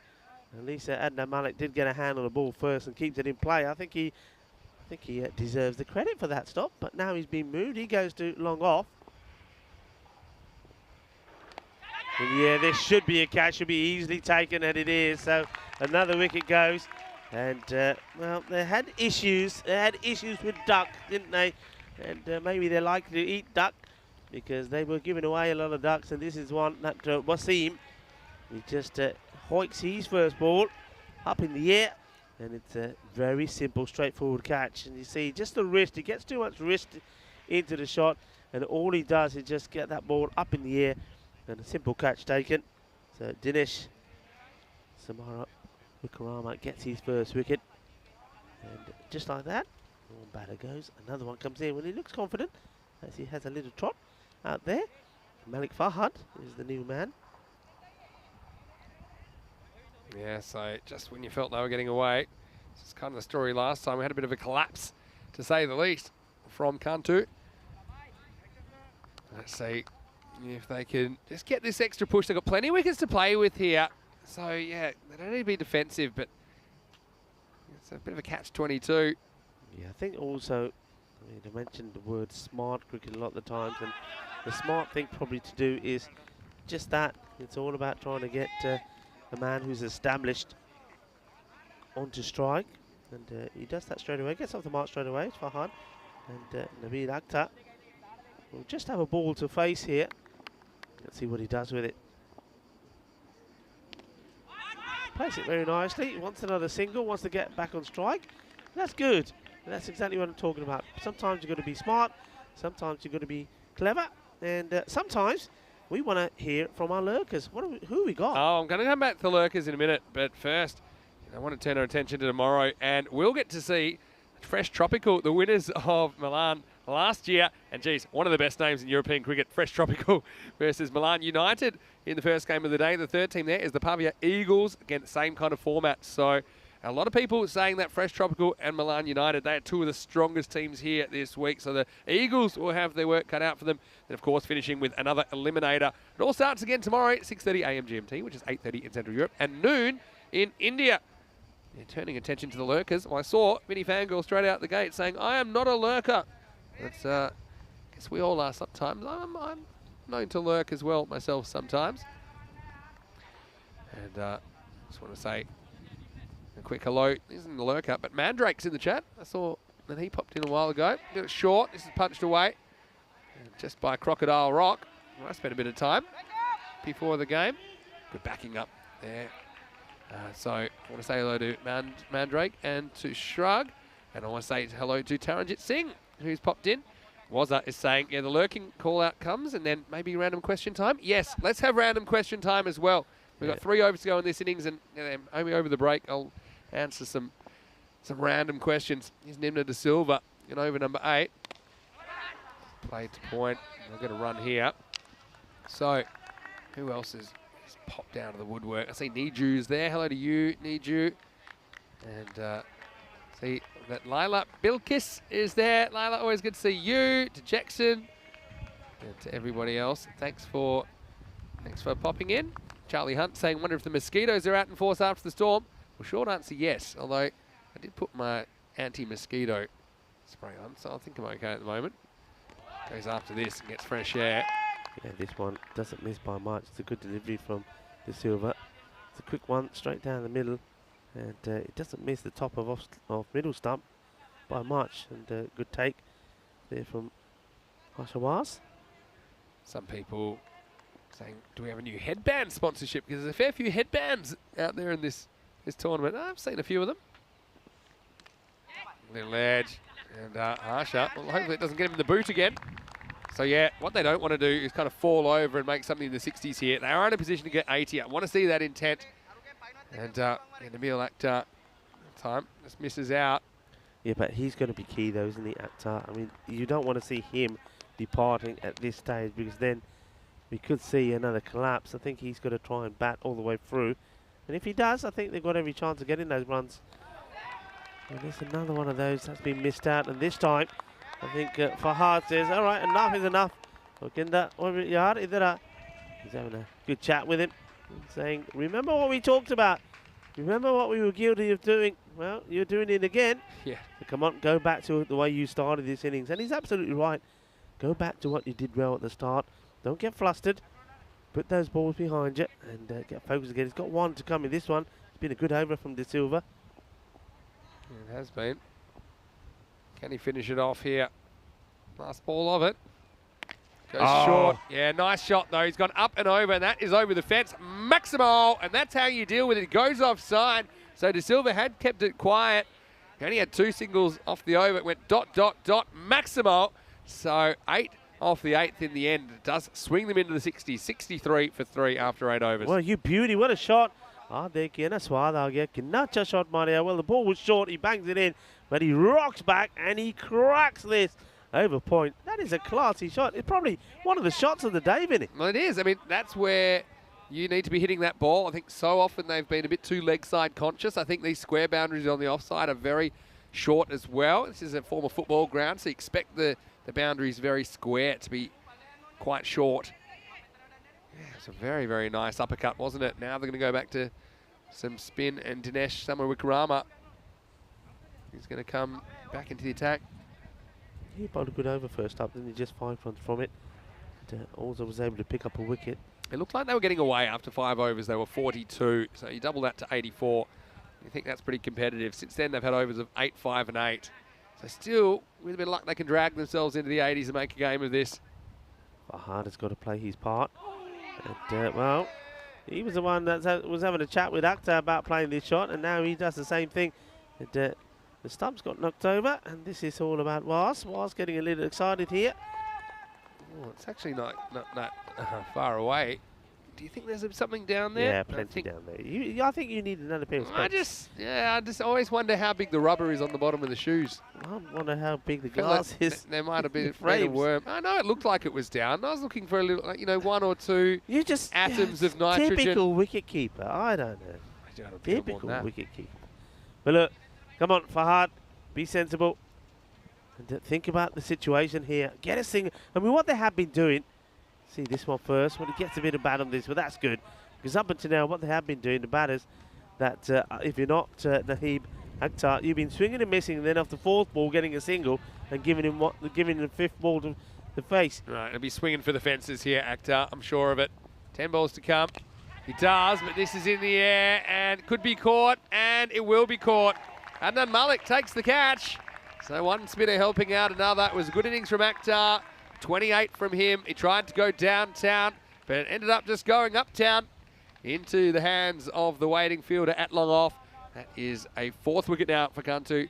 They've lost it at 64 for 4. Well, Adnan Malik says, you can be pushing me around wherever you want. You can move me from there here, but I'll take the catches when they come my way, and he does. Good catch taken, goes up in the air a long way. That was an important one because Nabil Akhtar was the only one really doing any damage. And he now goes. So this is now going to be the interesting phase. So these batters now coming in. They've been playing and missing a lot. Can they contribute with, can they get another 15 runs on the board here? Well, they go for it. It's in the air. It's a chance for a catch, though. And the fielder makes no mistakes. It's 2 in 2. And it's Nimna De Silva that comes in and takes a catch. And the two batters having a little conversation there in the middle. I think the batter who just cranked the ball straight into the hands of the fielder is trying to give his story. And I think Malik Fahad said, look, there's no point telling me now, tell me later. And that's going to be your first baller for Samiullah because, well, he did the same thing in the last match. So he's made a pair. 2 golden ducks on the spin for him. So it's been a disappointing afternoon for Samiullah. And I'm not surprised that he doesn't want to hurry back. Now, batter going in. And going in for a hat-trick. Hat-trick number 14 on offering here. We saw 2 in Austria. Daniel Eckenstein, AKO Big Daddy. Hello, Big Daddy. Hope you're well. Big D. And also Joey Zadran, who had a very, very good series. Back-to-back matches. Matches 16 and 17 in Austria. So when it rains, it pours. It certainly poured here earlier. Is it going to pour another hat-trick? Could it be Dinesh Samara Wickrama who will add his name to that list? There's always a good chance here because it's go time, isn't it? In the 9th over. Hat-trick ball. Doesn't get the hat-trick. We'll just get one. I'm just trying to catch up on all these random questions. I've liked them. But what I will say is hello to Yuvraj Singh, who has donated 1,000 rupees. And the most curious thing is that this message has been deleted by Neville Russ. Oh, so Neville's taken our money. What happened here? Well, what happened on the field? I was too busy trying to get the 1,000 rupees back. Well, and we lost a wicket. He's knocked him over. Hold on. I've lost 1,000 rupees. And there's another wicket. That's 3 and 4 for Samara Wickrama. So 65 and 6 after 9 overs. Yeah, and this time is Lala Jagangir who came in and he's played all round this. So we've seen this sort of shot being played a lot. And, well, we get to totally gets him cleaned up. That's unfortunate. Another wicket goes. And another batter now has to charge and come in. In fact, that wasn't Jagangir because he did. Lala, don't forget, Lala, he did get a single. So that actually was Malik Fahid. So yeah. Fahid, who was doing all the coaching, does exactly what he was coaching the other batters not to do. He loses his wicket. So that's 6 wickets down here now. What a good over that was. It does come to an end. It's 65 for 6. So many random questions. I'm going to just pick a few out. Charlie Hunt is asking, has anyone in the chat been playing some cricket lately? I know why he's asking that, because he's wanting to tell everyone he's been scoring a pile of runs in Spain. Has he? Charlie, let us know what he's got. Charlie's a very good cricketer. You and Charlie get on really well together because he's a fine wicketkeeper as well. Got a lot of talent, and he's a good bat as well. But I mean, the amount of wicketkeepers that become commentators is actually quite amazing. Some of my favourites are Ian Smith, for example, from New Zealand. You've got to run here. You've got to take that on. The striker doesn't want to. Now or never. He obviously wants the responsibility. But I also ask, have we seen the Duomo yet, the cathedral? Haven't actually seen it yet, but I did cruise in town last night, and I do plan to see it. It's apparently amazing. And they only let a few people at a time in, actually. And listen, Charlie, myself, and I think Paul Fletch, that's here as well, from Spain. We're pretty happy today. Spain made a good start. in their T20Is. They're in Belgium. Had Saw a that. good win against our friends from Malta. So, yeah, I'm a little bit sad in a way because, of course, Yeah. I've got a Of lot course. of friends in Malta as well, and I wish Malta all the best as well. But well done to Corey and the boys. We got friends on all the teams, basically, Yeah, don't we? doesn't it get we difficult? do, yeah, Doesn't of it? course. Shrug saying he doesn't want to be batting with me, umpiring at square leg, so I'm a hair trigger, stumping giver. Kind of. I was just having a polite inquiry. It looked like his foot was down, and I just wanted to get right down. I'd love to get down to ground level and try and find one little bit of air Yeah, between I know. one of his foot. You like to get down, and well, the bowler Fernando, he likes to get down as well because he rips out some more woodwork. And this was always going to be the danger when you see the top order go. And I just worried when Nabil Akhtar went whether anybody was going to be able to get any sort of contribution on the board. It doesn't look like the wickets are falling quick and fast now. And it just beat him for pace. Just have a look at this. He's so late on this. You're I right. don't know if he gets anything on this. Not sure if he goes straight onto the stump. So he comes with the body. Probably, I'm looking at the angle there. May have just caught his pad a little bit. Yeah, don't think so. Straight through. So Fernando's on target. This innings just getting derailed a bit, as we thought it might. But they do have 66 on the board. And remember, for Milan Kingsgrove, they staggered to 50 and 8 overs last time. But yeah, I want to say a quick hello to Yuvraj. We're just saying hello to Rico. And he's definitely got a favourite, Yuvraj. Hello, Yuvraj. Yuvraj, send Rico a message. I know you have to wade through his messages on Instagram, because I know you get plenty every day. Yeah, look, can we just say, I mean, this is a very important point. I think me and you both would like to touch on it. Thank you all so much for all of the messages that you send. And I just want to apologise on my behalf, and maybe on your behalf, Vinny. You get so many. It's impossible We do. to reply to them all. So I just want to say while we're on it, thank you all very much. And especially you, Rav. We thank you very, very much for all your kind words and messages. Yeah, that's very nice of you to say. I agree. Meanwhile, let's have another hat-trick ball. Why not? Hits the target twice. Well, in bowling, they call this a turkey in 10-pin bowling, and he's on a turkey right now because he's gone leg stump. I think that one was off stump. And, well, the umpires have had plenty of work knocking him back in. And I just got a feeling we could have a hat-trick on our hands here. Yeah, I think if this is straight, it's going to be. You can see what the batters are doing here. And Jimmy, no foot movement, goes back. And he just knocks another stump out That of was the ground. actually, it was off stump line, but when I looked at it, actually chops it onto leg stump. So he's picked on that stump, hasn't he? 2 in a row. All right, let me get my inscriber, because I got a feeling. Hang on, Diana, get ready with your camera. This is a hat trick. Make sure you I get got a Come feeling. on, get you focused in. Come on. Nothing against Asad Raja, who actually batted really well last time. What's he doing down at 10?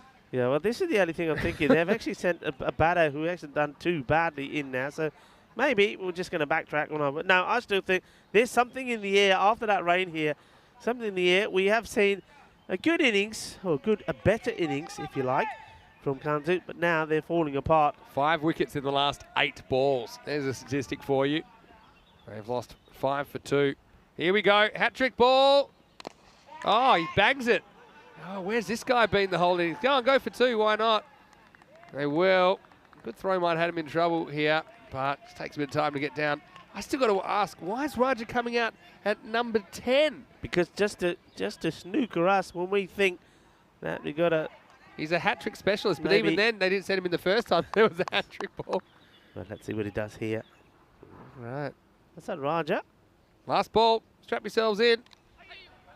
Well, this is we've got to go for 2. I don't think the ball will go to the boundary. They come back for 2. In comes the throw. So they get to 70. That's look. That's you got to take improvements, and sometimes in small bite-sized chunks. And for a team that today made 46 all out with 11 balls to go, and then batting first in the 5-over match, they made 28. Getting to 70, that's a bit of an achievement, and well done to the earlier batters. There's another spider comes from nowhere to walk over my notes. Yeah, you want this one?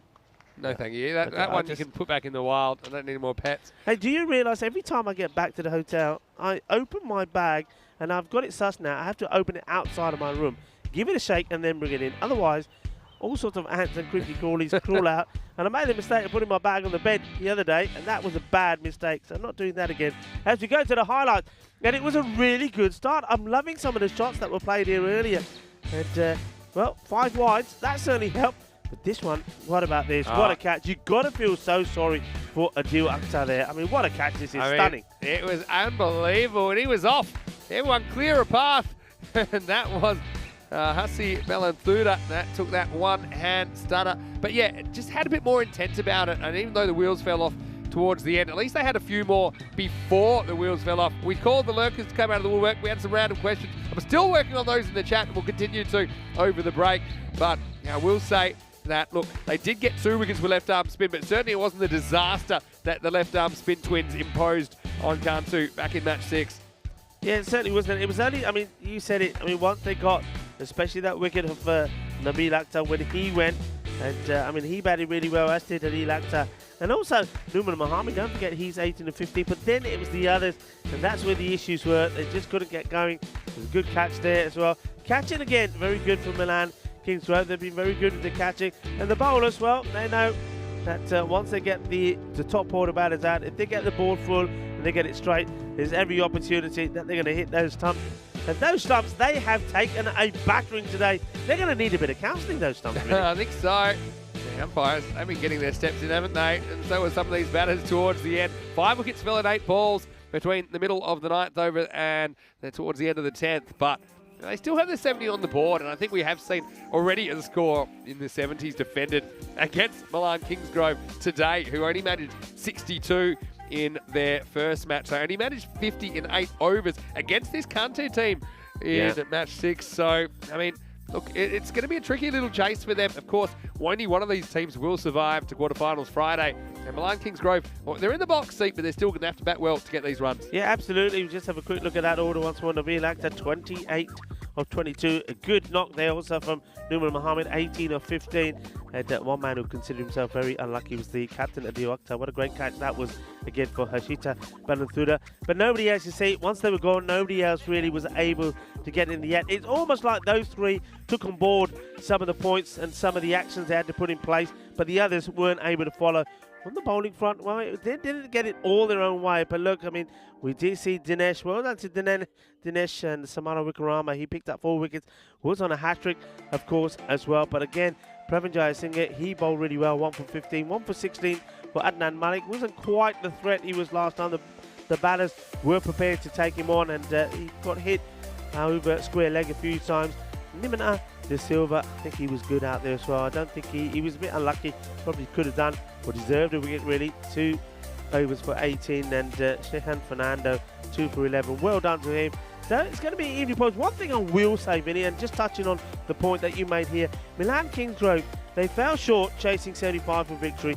And then against Kantu, as we know, were all out for 46 with 11 balls to go. Even in that chase, all right, they only lost 2 wickets, but they took it all the way down to the 8th over when they got the 50 to win. So they're not a team that bat very aggressively. So I just think that if Kantu can pick up 2 or 3 early wickets, this game is very much alive. Yeah, certainly is. So 2 teams have shown, and 1 will be shown the door after the end of this next innings, the last innings of match 2. The Italian summer in full swing. Join us just after a few minutes break for the second innings of the eliminator of Group B. It'll be 71 for Milan Kingsgrove if they're to book their place in quarterfinals Friday, and Kantu will out for their first win, and it'll be a big fish that they'll get if they are to pull off an upset and make it into their QFF adventure. Join us soon for more cricket on ECN. You're watching the FanCode European Cricket Series.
Hello and welcome back. And we're back in the middle, Bentornato, here at the Milan cricket ground. And, well, maybe, are we going to see a bit of a fight here from the underdogs, Cantu?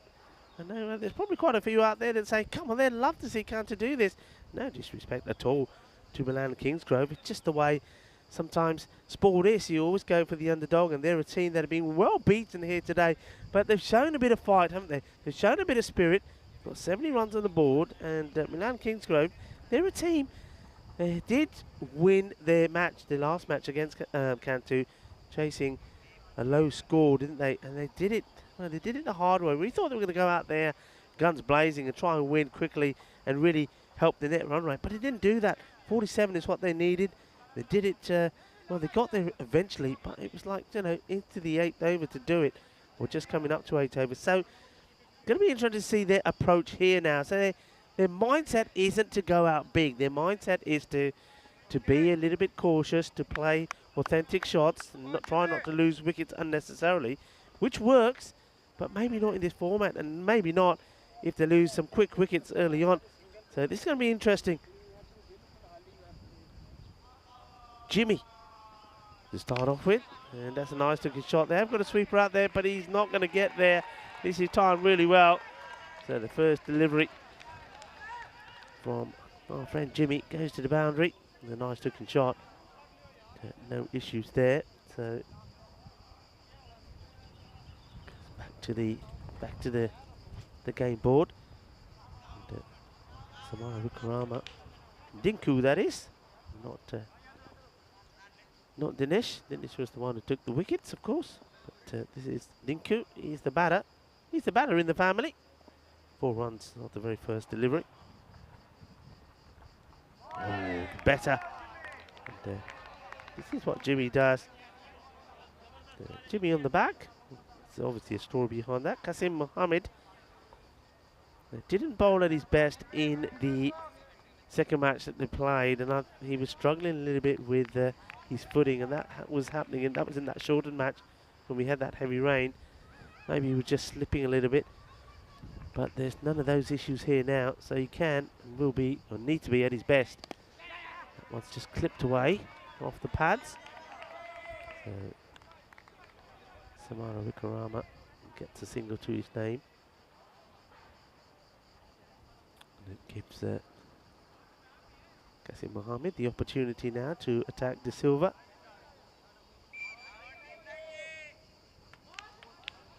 Seems to be good support here for all the teams that we've seen today.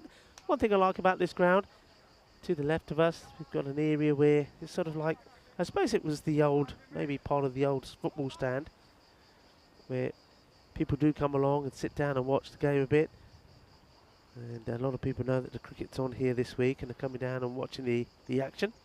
It's well bowled. Bit of a late appeal from the bowler. I think just excited there. I think the wicketkeeper doesn't really get in the act straight away. And he's ready to just get the ball back to Qasim here. And maybe just gets a bit excited that the catch is taken by Ali Nawaz behind the stumps.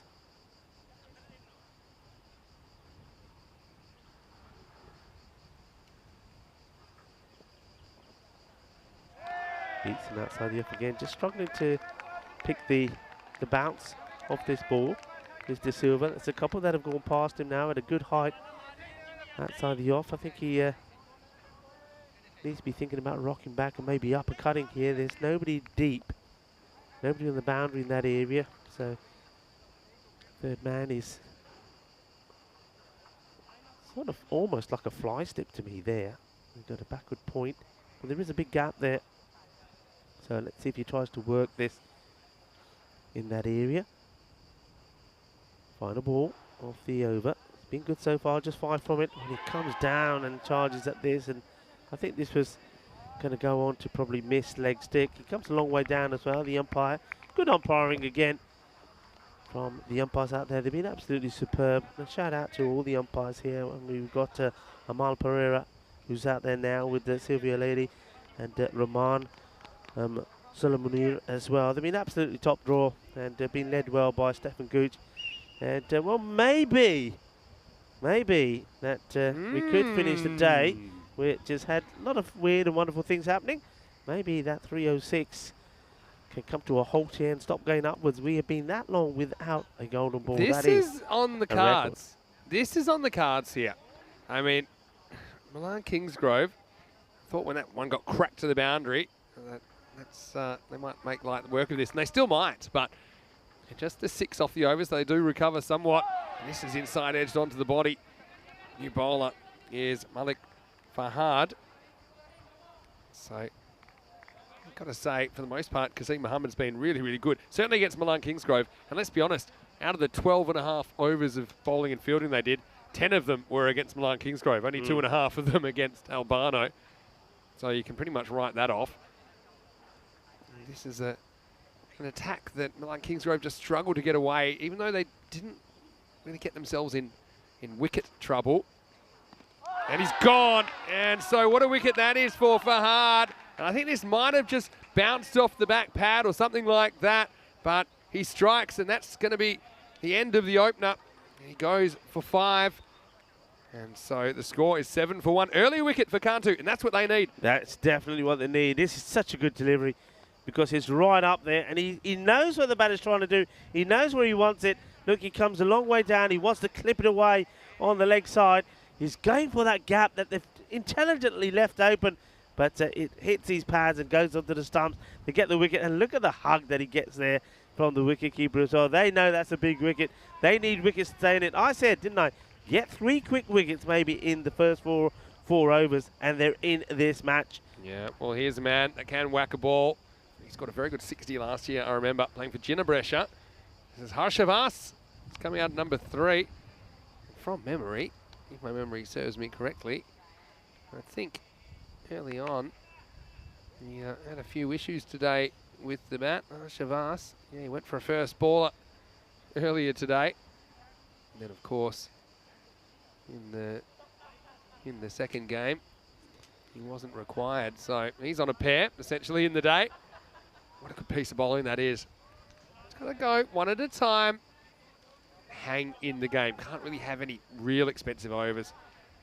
But right now, Cantu, they're up and about. And like I say, it hasn't been their bowling and fielding that's let them down so far. It's just been their work with the stick. Yeah. Malik Fahad, be pretty happy about that. Anyway, here's Harsha. And if he gets going, this could be over pretty quickly as well. A little bit short, turns on this. It's going to be a tough one for the fielder, but he does well to get across. And that's a bit of a win. That could easily have raced away to the boundary, but Harshavas found the fielder. Yeah, be happy to get off the mark. It's interesting. You know that sometimes if you're not in good form, you get under pressure, and that's exactly Adnan Malik is under pressure. We haven't yet to see him. Well, this one has been hit big, and it goes a long, long way. And that goes over the boundary road. Manos arriba, Mitro. Porque eso es 6 carreras, 6 punti.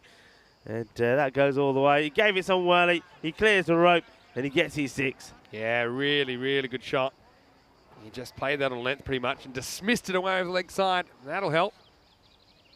Again, one decent partnership at a good rate, and it's hard to see Milan Kingsgrove falling short in this chase. Well, this is down the leg side, and asking the question here, and the batter is not interested at all, nor is the umpire, but he's obviously taken something because the wide's not been signalled. So yeah, top of the pad there, clearly. And yeah, I suppose you're entitled to appeal. Malik Fahad. It's another. Well, big swing across the line from De Silva.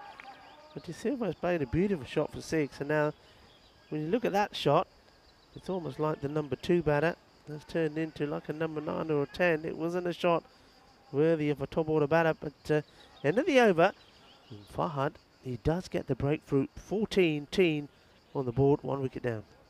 Yeah, so it went right on the pace, despite a couple of big shots. Hasn't been too much in between. You can see this is where they ended up well on the bottom of the ladder, Cantu, after after the 2 Group B matches. Milan Kingsgrove, though, they'll feel they missed a trick. If they chase 75 down to the first game, they'd already be through to the quarterfinals. They're having to do it the hard way. And Cantu just feel like they're going to be a nuisance. Here's Jimmy. Kazim Muhammad is going to come back to bowl his second over. No surprises there. Last over of the power play. Forgets to let go of this one. Just want to say a quick hello to a few people in the chat. To Neville. I was just joking, by the way. I said he has to put the money back in the tip jar on the way out, but I want to say hello to you, Neville. I see Steve Cook's in there. Hello, and Wazza. And everybody else. Hope you're enjoying it. We certainly are enjoying it. I know this day's been a bit pedestrian, but I feel like we might be in for a big finish.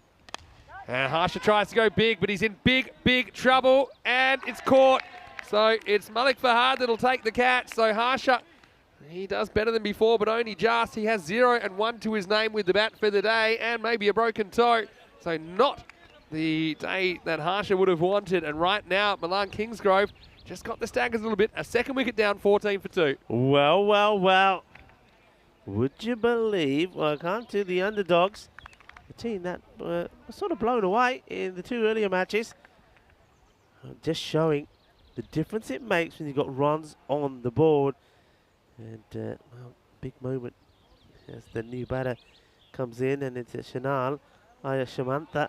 And he's coming in with a bit to do. First thing he's got to do is get some sort of partnership going. Yeah, definitely. And yeah, Harsha just be frustrated, tries to go over the top. And from memory, that's exactly how he got out before. Jorawa Singh caught him in a very similar position. New batter coming out there now is Chanel Ayashmantha.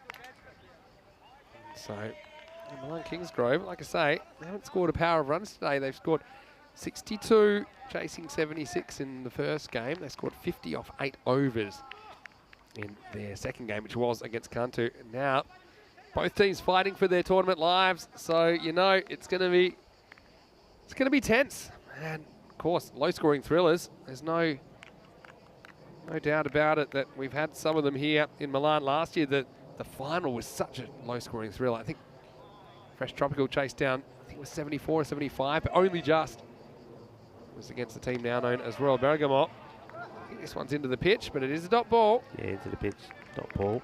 Hey, tell you what, it's getting pretty warm here now. After that rain, the heat is really coming to the ground. I'd like a Campari right now. Yeah. I mean, it's a top drink here in Milan, a Campari. That certainly would be nice now. And I've got a meal for you. I've got a meal choice for you. This is game 4. Let's not, I don't see eliminator, but it is food chat time, and I'm ready. Swing and a miss. I think this one will be called a wide, though. Yeah, just a little bit too wide. I'm waiting. Okay, well, look, this is an absolute classic in Milan. Risotto alla Milanesa.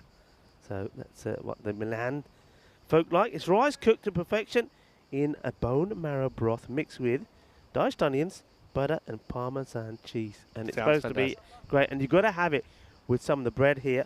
And the bread is the Coletta alla Milanesa bread.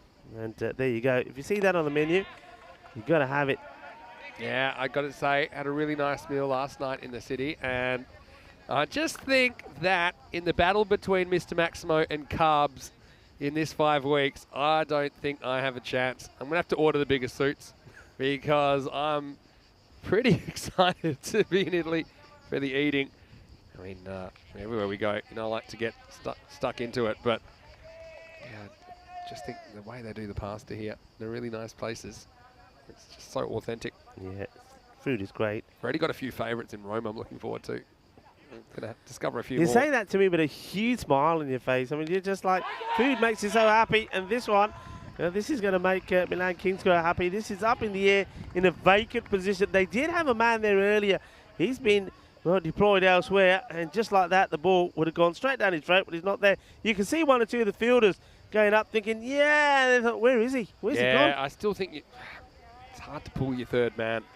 There's so many balls go down there. Yeah, it's guaranteed 4 if it gets past the infield.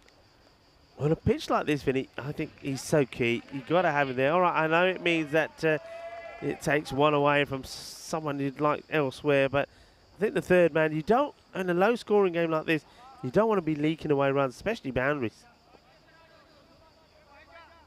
Neville. Right, he's being pushed back now. Neville Yeah. has written a blank comment. Is Neville okay? A blank comment? It's just What's blank. going on? Like he's using invisible ink. Neville, blink Neville. twice if you're okay. Neville, speak to us. What's up? No. What's going on, Neville? All right. Back to live action. Silver on strike. And he tries to go across the line and does, and it's pretty effective. In fact, that's gone all the way. Maximo! Well, Nimna de Silva, he doesn't want any wobbles. And this one decides has to go quick hands to get through the ball, takes it off stump and sends it away over the rope behind square leg. Yeah, this one bounces over the fence into the field next door. Well, that's one that we're going to have to retrieve later. Another ball would have to go out. Yeah, it's gone over the fence. So you can get those a bit later. Yeah, this is what the concern is you just have a couple of boundaries start to flow. Milan Kingsgrove, I was wondering how much of their lethargic batting was because they weren't chasing such a low target before. And they've got essentially about 25 more to chase this time, and they're batting like it. And, well, it won't be batting anymore. Nimna got greedy here, and Jimmy gets it. And off stump out of the ground, just went walkabout. Tried to do the same again. Instead, this time he loses his off peg. 26 for 3. 3 wickets in the power play. Yeah, I mean, he knows it. He doesn't need me to tell him it is not a good shot at all. And, well, he literally gets himself out. Look, he literally runs at this, runs at it, loses his middle stump, and then, well, he's arched over Nimna de Silva with, well, he's distraught that he's done that. There was no need to do it, and that's what he's saying to himself. There was no need for me to do that. Replay actually was middle stump. It came back so much. And so that was a perfect delivery to finish the third over. Only one wide so far, so have been pretty disciplined. You can see that now it is Adnan Malik who's come in to join Ayush Mantha. He's coming in at number 5. Again, Kantu runs on the board in a final. This is effectively a final. They've got those 3 wickets that I was talking about in the power play. They've got the 3 wickets, so that's what I was saying. Get the 3 wickets without too many runs on the board. And now, well, the heat is on. Literally, inside, outside, everywhere the heat is on. There's a little bit of wasabi going on here. As the new bowler gets ready to bowl. And it's going to be Wasim. Shahid Wasim. It just gets tucked away towards square. Nobody inside the circle there. Square leg is right back in the boundary. Just give you an idea of the field set here at the moment. So long on is pretty wide. So he's sort of covering sort of long on and almost mid-wicket. Another man does now come across to the leg side, and that's probably because it's Adnan that comes on strike. He takes guard. So just have a look. Let's keep a look at this. He is the lefty as well. So to the left-hander on the leg side, they're just sticking with the one man back. 3 inside the circle. Here we go. Yeah, he will get off the mark this time, and he'll take a sigh of relief that this ball was wide enough for him to just get a little bit of bat on and take the single. And now that he's off and he started, well, maybe he's going to go and score a pile of runs. Wasim has other ideas. Shahid Wasim. Yeah, Wasim. Love to grab a 4th and a 5th here. Leg side called wide. This is what Wasim struggled with occasionally, just pushing a little bit too far. And you're playing a dangerous game when you drift into the pads. I think the bowlers have had success. They've been straight or outside the off stump today. Yeah, wicketkeeper Alin Nawaz is a bit frustrated there. You could see it in his body language. He knows that the bowlers bowling any extras here is just giving Milan Kingsgrove what they need right now. Runs from nowhere. That's a much better delivery. Good shape on that ball. Really does swing in well. Now, I've got a suggestion on the field because they actually only have 4 outfielders out. And I actually like that kind of attack, but they've got their 3rd man up in the circle. And I say, you got to have him back, I think. Fair enough if you bring him up because you want to spend an outfielder somewhere else. But I just think that's asking for trouble. And this one's a big swing and a miss. Bit of an appeal. Yeah, I think you're right. I spotted that as I was looking around. I think he's forgotten. He was pushed back. And I think he's forgotten that's why you got just the 4 and him up. That nobody's picked up on that. Yeah. I mean, I don't mind the tactic of keeping more fielders in the circle than you need to. But I just think you should always have your fine-legged 3rd man back unless they have to come up because you desperately want another outfielder out in front of the wicket. This one's just a bit wide, so just struggling with his control again, Wasim. There's a long seam. Just wants to finish well here. You can see what he's trying to do. I mean, I don't mind that so much. He doesn't want to give. He knows the batters also are prepared to come down the track and take him on. Just wants to get these 2 balls in and keep it tidy. Only 4 off the over so far. But can he keep it good? Goes big, but how big? Well, it should be big enough. This one is going. It's going, and it will reach the boundary. So, 4 carreras. So, Ayush Mantha breaks the shackles. 2 fairly new batters at the crease. And that's a nice little settler for Milan Kingsgrove. Yeah, I mean, that's in the area where you see a lot of teams, they have deployed the long on and also the mid-wicket in that area. And they've almost, those 2 fielders have been pretty close to each other for that particular shot.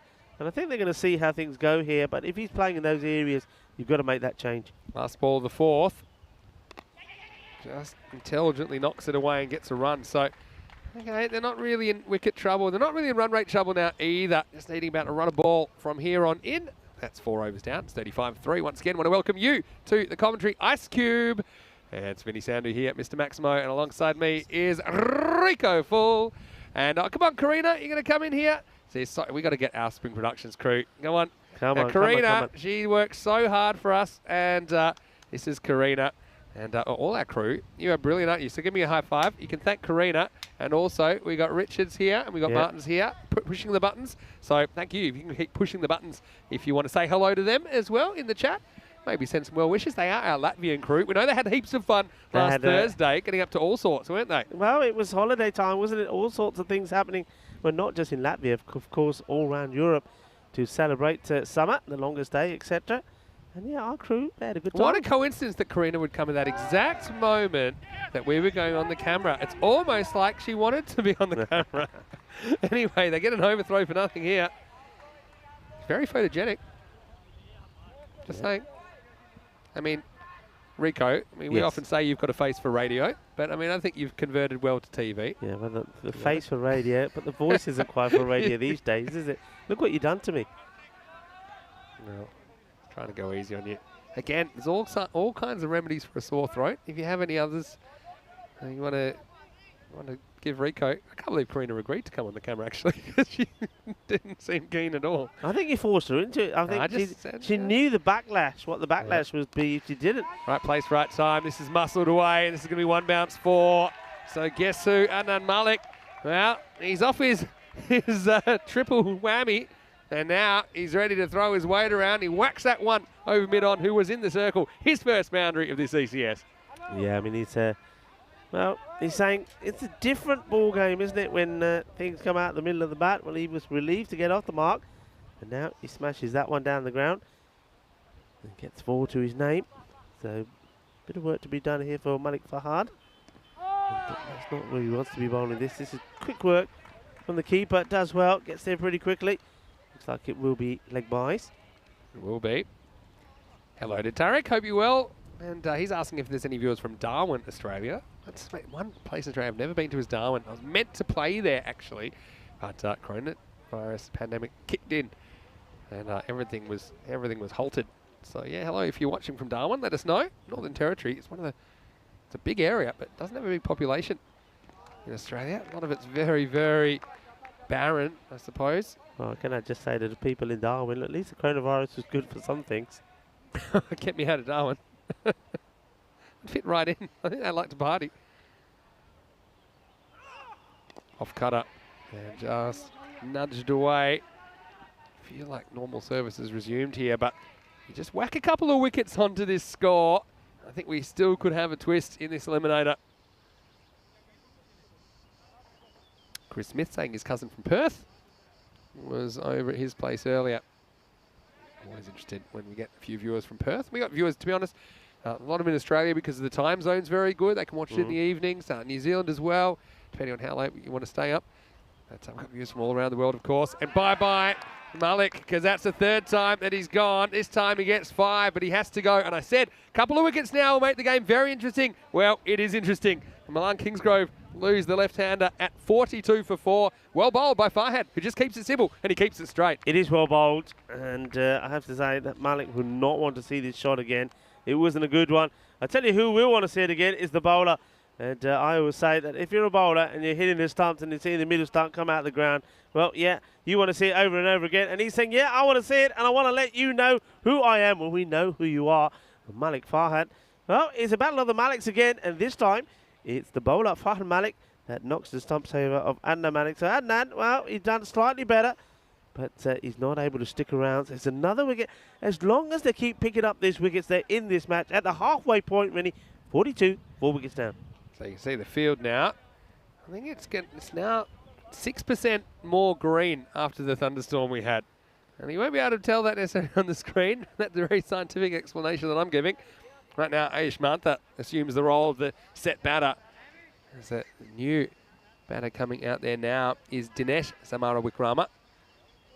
So he was actually really, really good holding things together earlier. They've just got a tricky little 29 runs to come. I mean, so far, 3 wides in the first half of the innings, not too bad. I think they haven't given too many extras away, and that's something that can hurt Cantu for sure. Only defending 70, but right now we're going to see Hamza Habib come in for over number 6. And he thinks he's got an edge on this, and Silvio is unmoved. Yeah, Hamza Habib, once he sorted out his footwear and his busted shoe, he had to go off, remember, earlier today to change his shoes, because his shoe, literally, the sole just fell apart, but he bowled well. It's not a bad time for him to be coming in. They certainly are asking questions, and they certainly are doing what they need to do, and that's just basically getting the ball in the right areas and creating issues, creating problems. Yeah, that's what you're going to keep doing, 1 ball at a time. This is whacked away, but straight to the fielder, and he drops it over the line for 6. Wow, could be a big moment in the game. Maximo and Sami Ullah. Well, we might look back at that moment. He just swivels on this, Ayush Mantha, and he doesn't get enough to clear the rope on his own. It's assisted over. Sami Ullah, well, he thinks he's looking straight into the sun, but still, I mean, that is the kind of ball which could be very, very influential in determining this result. Well, Ayush Mantha, just remember that, dropped on 9. This one is going to get past, but yeah, I mean, would have been the wicket they wanted, would have been the set batter, would have had 2 new batters at the crease they hadn't faced yet. Again, they haven't had a lot of batting. Milan Kingsgrove, and none of the teams have, really. Because of the nature of this tournament, it's fast-paced and it's brutal, really, for 12 teams. Just get their 1 day of cricket to prove themselves and get into the quarterfinals on Friday. This one's pulled away again. This time, fielder should handle it. He does around Crocodile Rock. Keeps it to 1. Yeah, Ullah will have that playing in his mind over and over again, because it's not the fact that the catch goes down, but also the 6 runs that went on the board. Yeah. A new batter now. It's Samarawikrama. Yeah, worst case scenario, isn't it? I mean, if he drops it, stays in the field. Yeah, sure, but I mean, you've saved a boundary at least. Pushes and runs. Doesn't really consider whether there's a run there or not. Now they might get an overthrow. They won't, because it's backed up. That was I don't want to say panicky kind of a run, but I mean, he does push it and run. Look, pretty much goes straight back to the bowler. I suppose if you both run straight away, then you're not going to have any issues.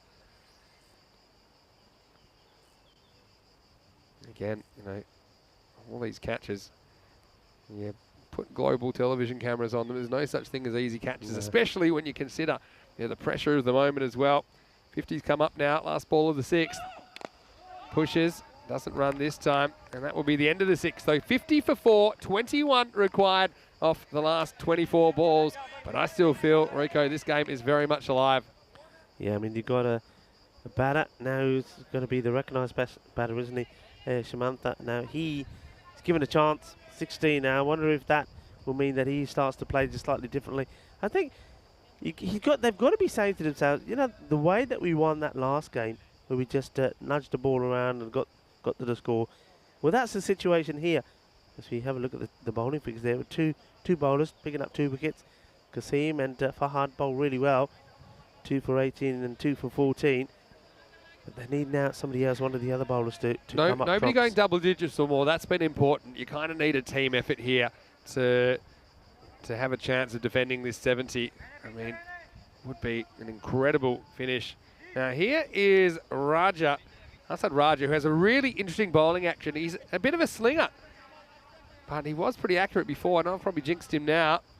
He's got 2 overs to bowl. I think it's going to be an important 2 overs coming up. You've got to have your third man back now. I mean, that's a must, the way that he bowls the ball.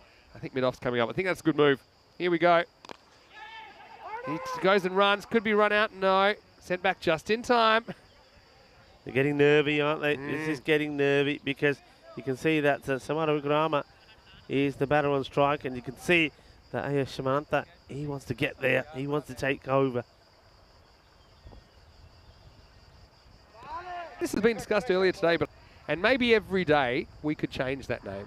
So from today and tomorrow, I'm going to go with Fraggle Rock, okay? I also think that Rocky Balboa has to come in at some point. I mean, we are in Italy, the Italian stallion. Come on. Yeah. He's got a feature, hasn't he? Fraggle Rock. I remember that. Fraggle Rock. I remember my daughter. I mean, great theme song. Hello to Sonia again. It's her birthday today, 20. Well, she doesn't watch Fraggle Rock now. I don't think so anyway. But when she was little, she did. And I still, there's that little tune in my head now. It's coming to me now. Down Fraggle Rock. Yeah. True? That's something like that. Yeah, Fraggle Rock. like that. How would you like those 6 runs back right now? Oh. You'd really like that. I don't want to harp on Samiula. He's probably going through his own emotional pain right now. But again, he'll be all smiles if they can manage to defend this. I do feel this is going to the wire. 20 off 20. This Raja hasn't given up too much so far. This is out, I think. I don't see that missing. Oh, says no. Is there bat on this? Well, I think they say, oh, let's have a look at this on the replay. Oh, that's dead. That is really. I don't know. Did they not appeal out enough? I know what he's thinking. Maybe it's going to go down the leg side. Yeah. Easy from up here. This is swung and a miss. And almost a crazy throw. Anyway, it's not so much the wickets, it's the runs you need to keep down at the moment. That's the end of 7. The score is 52 for 4. Well, do you agree with me in the chat? Let me know. But let's talk about tomorrow, because Group C is coming. And are you ready to get tropical, Rico? Because Fresh Tropical are going to be here. You'd remember them, of course, from the Super Series you did with me last year. They're taking on Milan United, another very good team. The Pavia Eagles as well are in that group. So same format. Matches 9, 10 and 11. The teams will play each other in Group C. The top team will go through to the quarterfinals. The other 2 teams will have to fight it out for the other place. Join us tomorrow for Day 3. 6:30 a.m. GMT, which is 8:30 in Central Europe, and noon in India. Yeah, Fresh Tropical. It's a very talented side. And they certainly have got some key players, gun players, that to be looking to be on form here. And maybe tomorrow we're going to see a bit more of a day that the batters are going to be in charge. Today has very much been the day of the bowlers. The bowlers have all bowled well, and the fielders. Seen some good catches being taken as Shahid Wasim continues. Yeah, well, Wasim's got to get it right here. Can't be too leg-side-ish. Well, a bit of a split in the chat. Hunter thinks it's missing leg, probably. Don't know if he's being sarcastic or not, but I'm going to say he's being genuine. Umpire thought it probably was missing leg. I don't think it was as plumb as you were suggesting. That's all I'm going to say. If it's not out, I'd like to know why. Put it that way. This is hit in the air, and it's dropped. Oh. Does make the stop, though. They think about a second, and they won't. I mean, look, that was a difficult catch, to be fair, compared to the other one. At least Malik Fahad keeps this in the field of play. Yeah, but look, it's another one that goes down. And look, he's not been able to. He was dropped on 9, remember? Now he's been dropped again on 16. But this one, like you said, doesn't go to the boundary. But it's one of those that you can hit it from here. Really thuds into his pass, so the ball just doesn't stay in. Hit down the ground, almost hits his partner. Now they are going to push for a second. No, change the moment last minute. Well, Harshell thinks that maybe pitching outside leg. I'm going to have to say it. I don't think it pitches outside leg, and I don't think it was missing leg. But what I will say is the umpire's been brilliant, and they only get one look at it. I know it wasn't plumb, is what I'm saying. It had that feeling to me. Your words were, what did you say it was? What did you call it? I said it was out. No, you didn't say out. You used another word. What did I say? I don't know. I can't remember now. Come on, help me out. You said, what do you normally say when it's plumb but not plumb? Dead. Yeah, you said that. I thought it was dead. No. And you know what? I stand by my words. go and wind it back. Anyway, here's the next one. This has gone after leg side, and this will get to the edge of the field, not quite the boundary. Well, Jimmy came out of nowhere, and he does well. So just keeping his team alive. This game's got some tension in it at the moment. Good stop. Yeah, very good stop. They're keeping that area sort of vacant, not filled. I mean, Corey, I know you're busy with Spain. Hopefully you're too busy to watch that because he'd be having kittens. But Still he stops it. Tom's saying it's pitched outside. That ball has never pitched outside leg. It's pitched on leg stump. Okay, move on. No, I don't want to. They keep coming back at me. We're going to make some money. I need to start taking bets on these things. It didn't come back that much is what I'm saying. It came back a little bit. Hey, no more LBW chat, Rico. Yeah, okay. All right. Here we go. Let's not bring it up again. Here we go. Anyway, it's turned into a very good game, this. Goes after this, gets the inside half of the bat on it. And there's Fraggle Rock coming into play. Now, look, a question for you. I mean, I'd be intrigued to know. They're not putting a mid-wicket. Well, hang on. I'll just say that. It just was obscured. So they did have a mid-wicket in place. Right, he comes back in now. Yeah. But would you not think that that's the safe bet? At this stage of the game, when you know the batters are taking you on, that's the shot they're playing. Just have a mid-wicket there, even if he's in inside the circle. He is, but they've left a big gap, and he is kind of swinging it in, so it's an easier shot hit over mid-wicket. Let's see if he gets it, though. Trying to save the single. Well, this is through the offside. Hit pretty well. Every stop's important now. They will just get one. And look, I would like to finish with this, not an LBW chat, but umpire chat. Yeah. Neville saying umpires are human. They are doing a great job. Steve says 2 right, Neville, and I agree. I've got to say, I agree 100%. you know, I can never criticise an umpire for what they see and making the judgment. I only get critical if maybe there's a process error or there's some sort of logical error. But if you see that differently, that's absolutely fine. That's what umpires are for. Okay, this one swings in, and it swings out of the ground. Maximo! Once again, we're seeing the movement just in, and he needed to get all of it. And so that's exactly what he did. Ajay Kumar this time doesn't offer the fielder an opportunity. Instead, it's 6 runs out of the ground, and that means just 7 more are required for Milan Kingsgrove off the last 2 overs. It's 64 for 4 after 8. Yeah, I mean, just like that. I mean, that shot demonstrates just what a key moment of play that was. When he was dropped on 9, I mean, it was never going to be easy. But Samiula, I mean, when it goes for 6, you can see he's suggesting that it's to do with the sun. That he's, I mean, it's very possible that is where the sun is clearing at the moment. But that was a big one. And then right in front of us as well, we saw another catch go down the same player. And looks like, well, catches certainly could have won them this match. It ain't over yet. You have to say they're still got to get these 7 runs. And but this 9th has to be special. This 9th has to be magical. We say it all happens in the 9th. It all has to happen in the 9th here for Cantu if they're to keep their hopes alive. Again, they had to play a very, very good fielding innings. And they have for the most part. Just a couple of moments letting them down probably. And that's 7 off the last 2 overs. Imagine if it was probably 13 or 15, which is just a couple of balls being different. It could have been. But right now, you got Hamza Habib to bowl. Yeah, Habib. I think you also have to go back to good running here. Really good. Clever.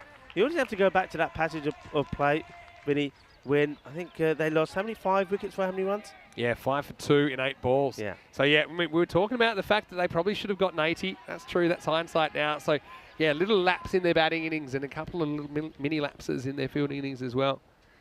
But, hey, it's good to see another new chief. Yeah, for sure. Well, they're not gone yet, although Milan Kingsgrove can win it with 6. That's exactly what he goes for here, but instead he'll get 1. I think you do need to bring up the field to get the single now. I think that's exactly what they're trying to do to Samara Wickrama. The cover and the mid-wicket to come in really tight. He just wants to push and run here. That's exactly. Throws the bat at this, and this time it goes too quickly to the cover. So every dot ball is important, and if you can somehow come up with the same kind of a finish that happened in the first innings, you might win the cricket match here. But yeah, it's going to be really, really tough. You feel Cantu have to play perfect cricket from here on in and probably get a bit of luck.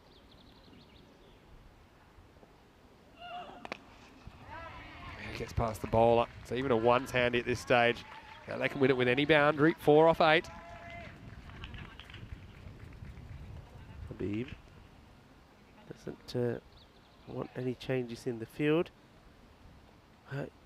Get this wicket here, and certainly it will put a bit of pressure on the new batter coming in.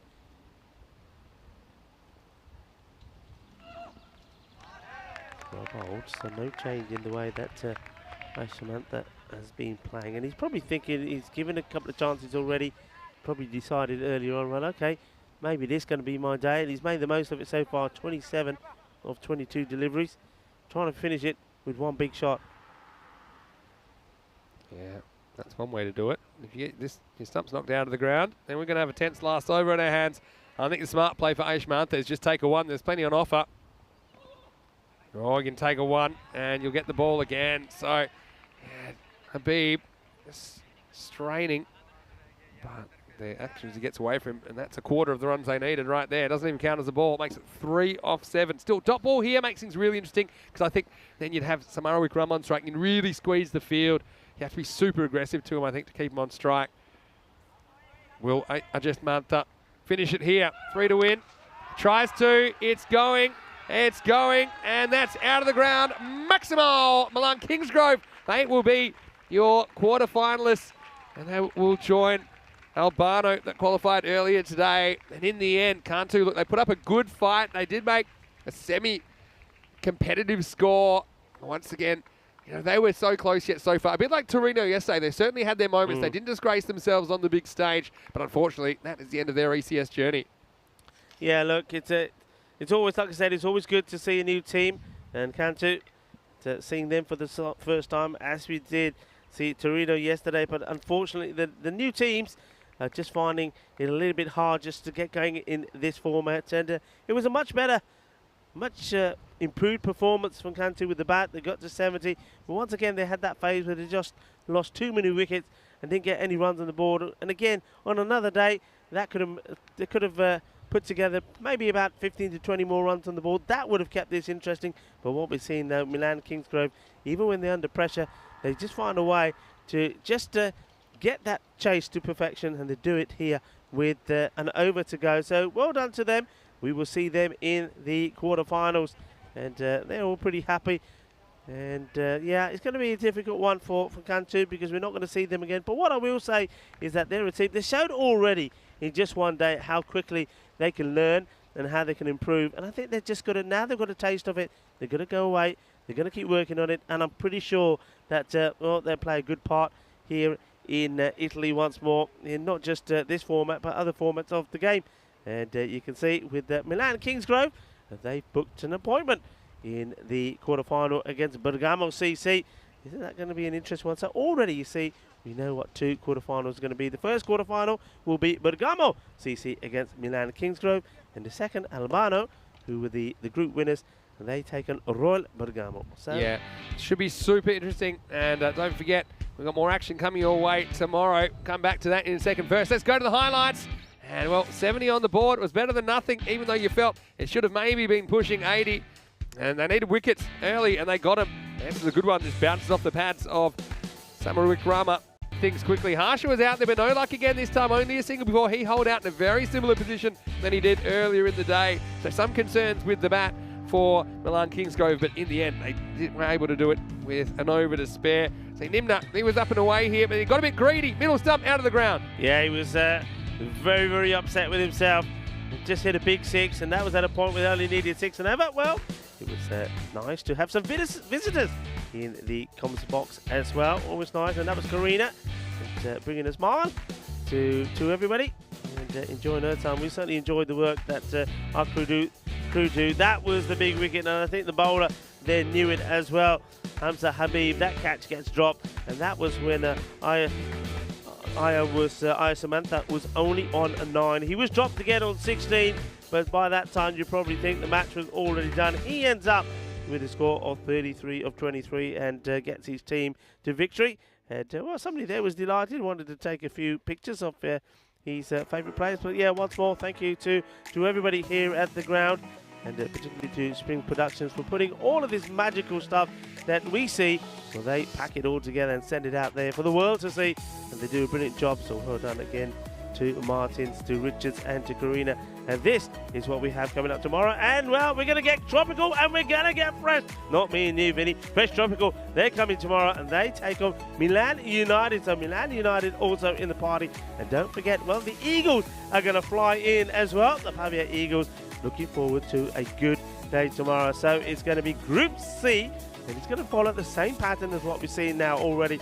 Day 1 with Group A, and here today, Day 2 with Group B. So Group C tomorrow, Fresh Tropical, a team that I know very well. Saw them the last time in Rome, and they were in fine form. Looking at that scorecard, and it's all about, well, it was a good start from Nimna De Silva. He was gutted when he got bowled by Qasim Mohammed. Qasim Mohammed improving all the time for me. Picked up 2 wickets as well, so did Malik Fahid. But once he went, then they needed something, and it was Shanal Ayashamantha. He made 33 of 23, but he did give a vital opportunity to Samiullah. Samiullah not able to take the catch, and well, the rest is history.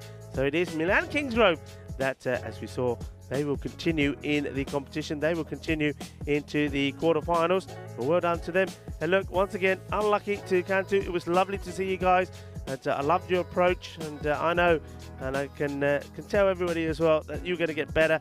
And looking forward to seeing some of those players again. Qasim Mohammed bowled so well. So did Malik Fahid. I like the bowling of Hamza Habib. He didn't quite get the luck that maybe he needed. And Asad Raja, well, he is a top player as well. But on this occasion, well, just nothing just going their way maybe, but it's all down to runs. You need to get runs on the board, and they weren't able to do that. So once again, great work, and interesting for me. I mean, they wanted to hold back Raja. Look at that, Asad Raja, 1 over, just 1 run. Maybe that again is tactically the wrong decision to make. I think they could have tried to get him to bowl earlier, and then that way certainly maybe if he bowled it over like he did there, well, he would have certainly taken it into the last. But congratulations to Milan Kingsgrove, and also congratulations to Albano. They're the 2 teams that will progress to the quarterfinals here today. And you just got to have to say unlucky to Cantu. They just quite weren't up for it today. Just weren't able to get enough runs on the board. But certainly plenty of room for improvement. And we saw already just in one day just how much better they got as the day went on. And no doubt we will see them again. So the match summary there. Cantu, they put 70 on the board, losing 8 wickets. They needed about 20 more runs on the board. We said that if you can get to 90, then that certainly would pressure up Milan Kingsgrove. Milan Kingsgrove, well, maybe they're the team that are able to mastermind whatever chase that they have. They certainly have proved that here today. They knocked them off with 6 balls to go, courtesy of Shanal Ayashamantha. He's 33 of 23. Well, thank you to everybody. We always say we have got the best audience in the world, the best reviewers, and you haven't let us down. Once again, thank you all very much. Thank you for staying with us. Thank you for all the excellent chat that we had. Had a great day. Oh, I've seen fire, I've seen rain, I've seen sunny days, I've seen it all on a day in Milan. It's been great to have your company. And yeah, once again, thanks to everyone who popped into the chat today, either for a long time or a little bit of a time. It's been wonderful to have your company. I think this format, it was a funny day because it kind of dragged a little bit early, and maybe this is where teams often just take time to find their feet in the tournament, but you don't really have time to do that. And when 2 teams are doing that together, it was a bit of a grind earlier. But what I will say is that last game, things are livening up, and I think the longer the week goes, especially when we get to quarterfinals and finals, it's going to be a very, very exciting finish to the week. Because look, both of these teams that qualified today, Albano and Milan Kingsgrove just then. Now, they are just 2 matches away from Rome. That's the way they need to look at it. They can win their quarterfinal, they win their semi-final. Obviously, they'll want to win the final here to win the Milan series. It's a feat in itself. But the ticket to Rome, that's super important. 2 teams get to go from Milan, just 1 from each of the other weeks. And, of course, there's a big prize. Whoever does win that Super Series in Rome in week 5, they get to go to the ECL. And what an adventure that will be for one cricket team here in Italy. Well, yeah, you get to go to Cardamom and really experience Cardamania. And, well, we know that some teams have. And if you haven't done it, well, when you get there, it's a total different setup. It really is. It's absolutely magnificent. But look, today, I think today was all about the bowling and the fielding. It was fantastic. Tomorrow, I get a feeling it's going to be all about the batting. Got a feeling as well. We're going to see some real big hitters. Don't be late tomorrow because Fresh Tropical, they turned things on its head last year, especially that win against Royal Bergamo in the final. That was a very memorable match. We'll get to see some big hitters like Amir Sharif, who, he was incredible at the ECC, and we'll get a chance to see him probably opening up, and he's also a very, very good bowler. You remember him from the Super Series last year. Fresh Tropical were runners-up in that Super Series to Gina Brescia, so essentially they were in the top 2 T10 teams in Italy last year. Should be a great one tomorrow. We'll come back and we'll do it all again. Yeah, looking forward to it. It's going to be great. I hope the weather is kind to us. Look, we got to say, I mean, bearing in mind what the forecast was, we knew And when that rain and when that storm came, most people were saying, once it's here, it is not going anywhere. Yeah. How lucky were we? Yeah, we're pretty lucky, just losing essentially half a game, but we got a 5-over game and still got the result in, which just enabled us to not have to split the points, which I think is really important. Okay, so just a reminder, you can go to our website, EuropeanCricket.com. That's a great place to go. If you want to check out the fixtures, maybe check up last year's results. Some of these teams playing. Milan United did play last year, Fresh Tropical as well. So that should be a good way to kind of brush up. You can also go to our YouTube channel. Look back. If you look up Fresh Tropical on our YouTube channel, ECN, European Cricket Network, you can see some highlights, videos, maybe some matches. So if you want something to do before tomorrow morning, then that is a cool way to do it. You can also follow us on social media, of course. I'm at Mr. Maximo, at Rico Full on Instagram, and of course at European Cricket for all the news and a few behind-the-scenes things as well. Rico, we're going to go while the weather's good. We're going to make the most of it, and we might even head out for a pizza Milanese. But right now, this is Vinny Sandu, Mr. Maximo, alongside Rico Full. Hope you have a happy, a safe evening wherever you're watching from around the world. Thanks again for being part of our ECN family. And we'll see you tomorrow from Milan. Our Italian summer adventure will continue. See you tomorrow for more FanCode European Cricket Series. Good night, everyone. Adios, mi familia. Hasta mañana.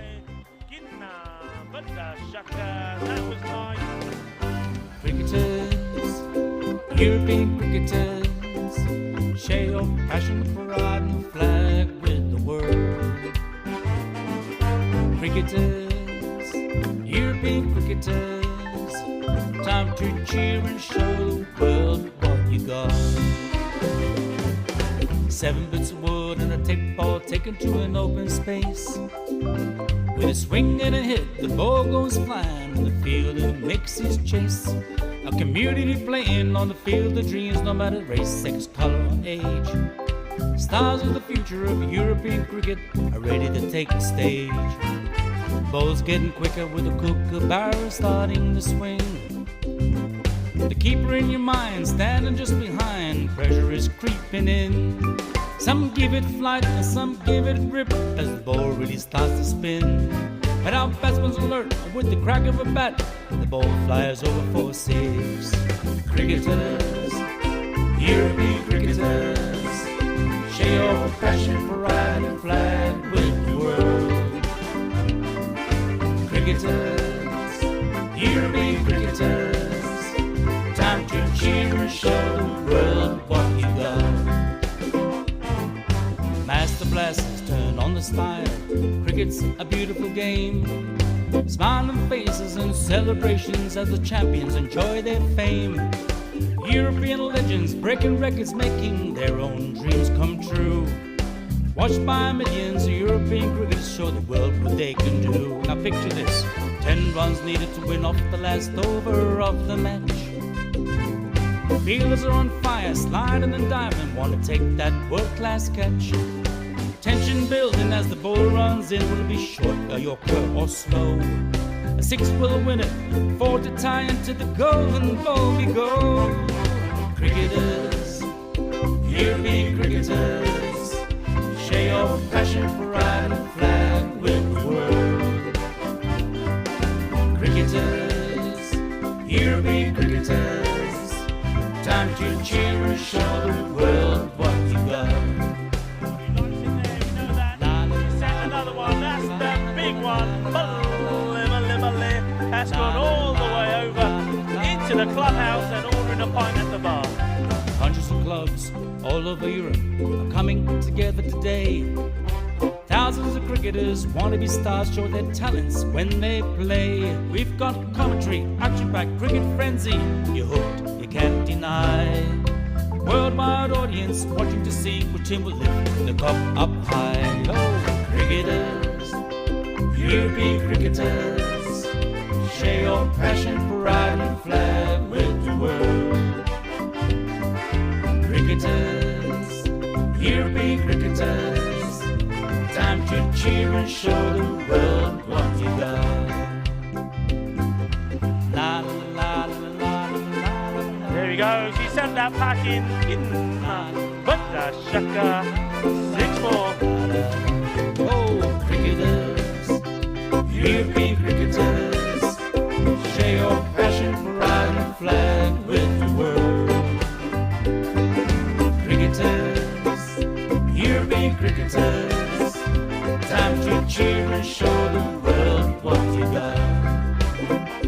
Time to cheer and show the world what you got. Time to cheer and show the world what you Mentioned got. turbo earlier, that's supercharged. 6 runs, that's gone into orbit. It's another Kookaburra ball that's going to be circling our planet for years to come.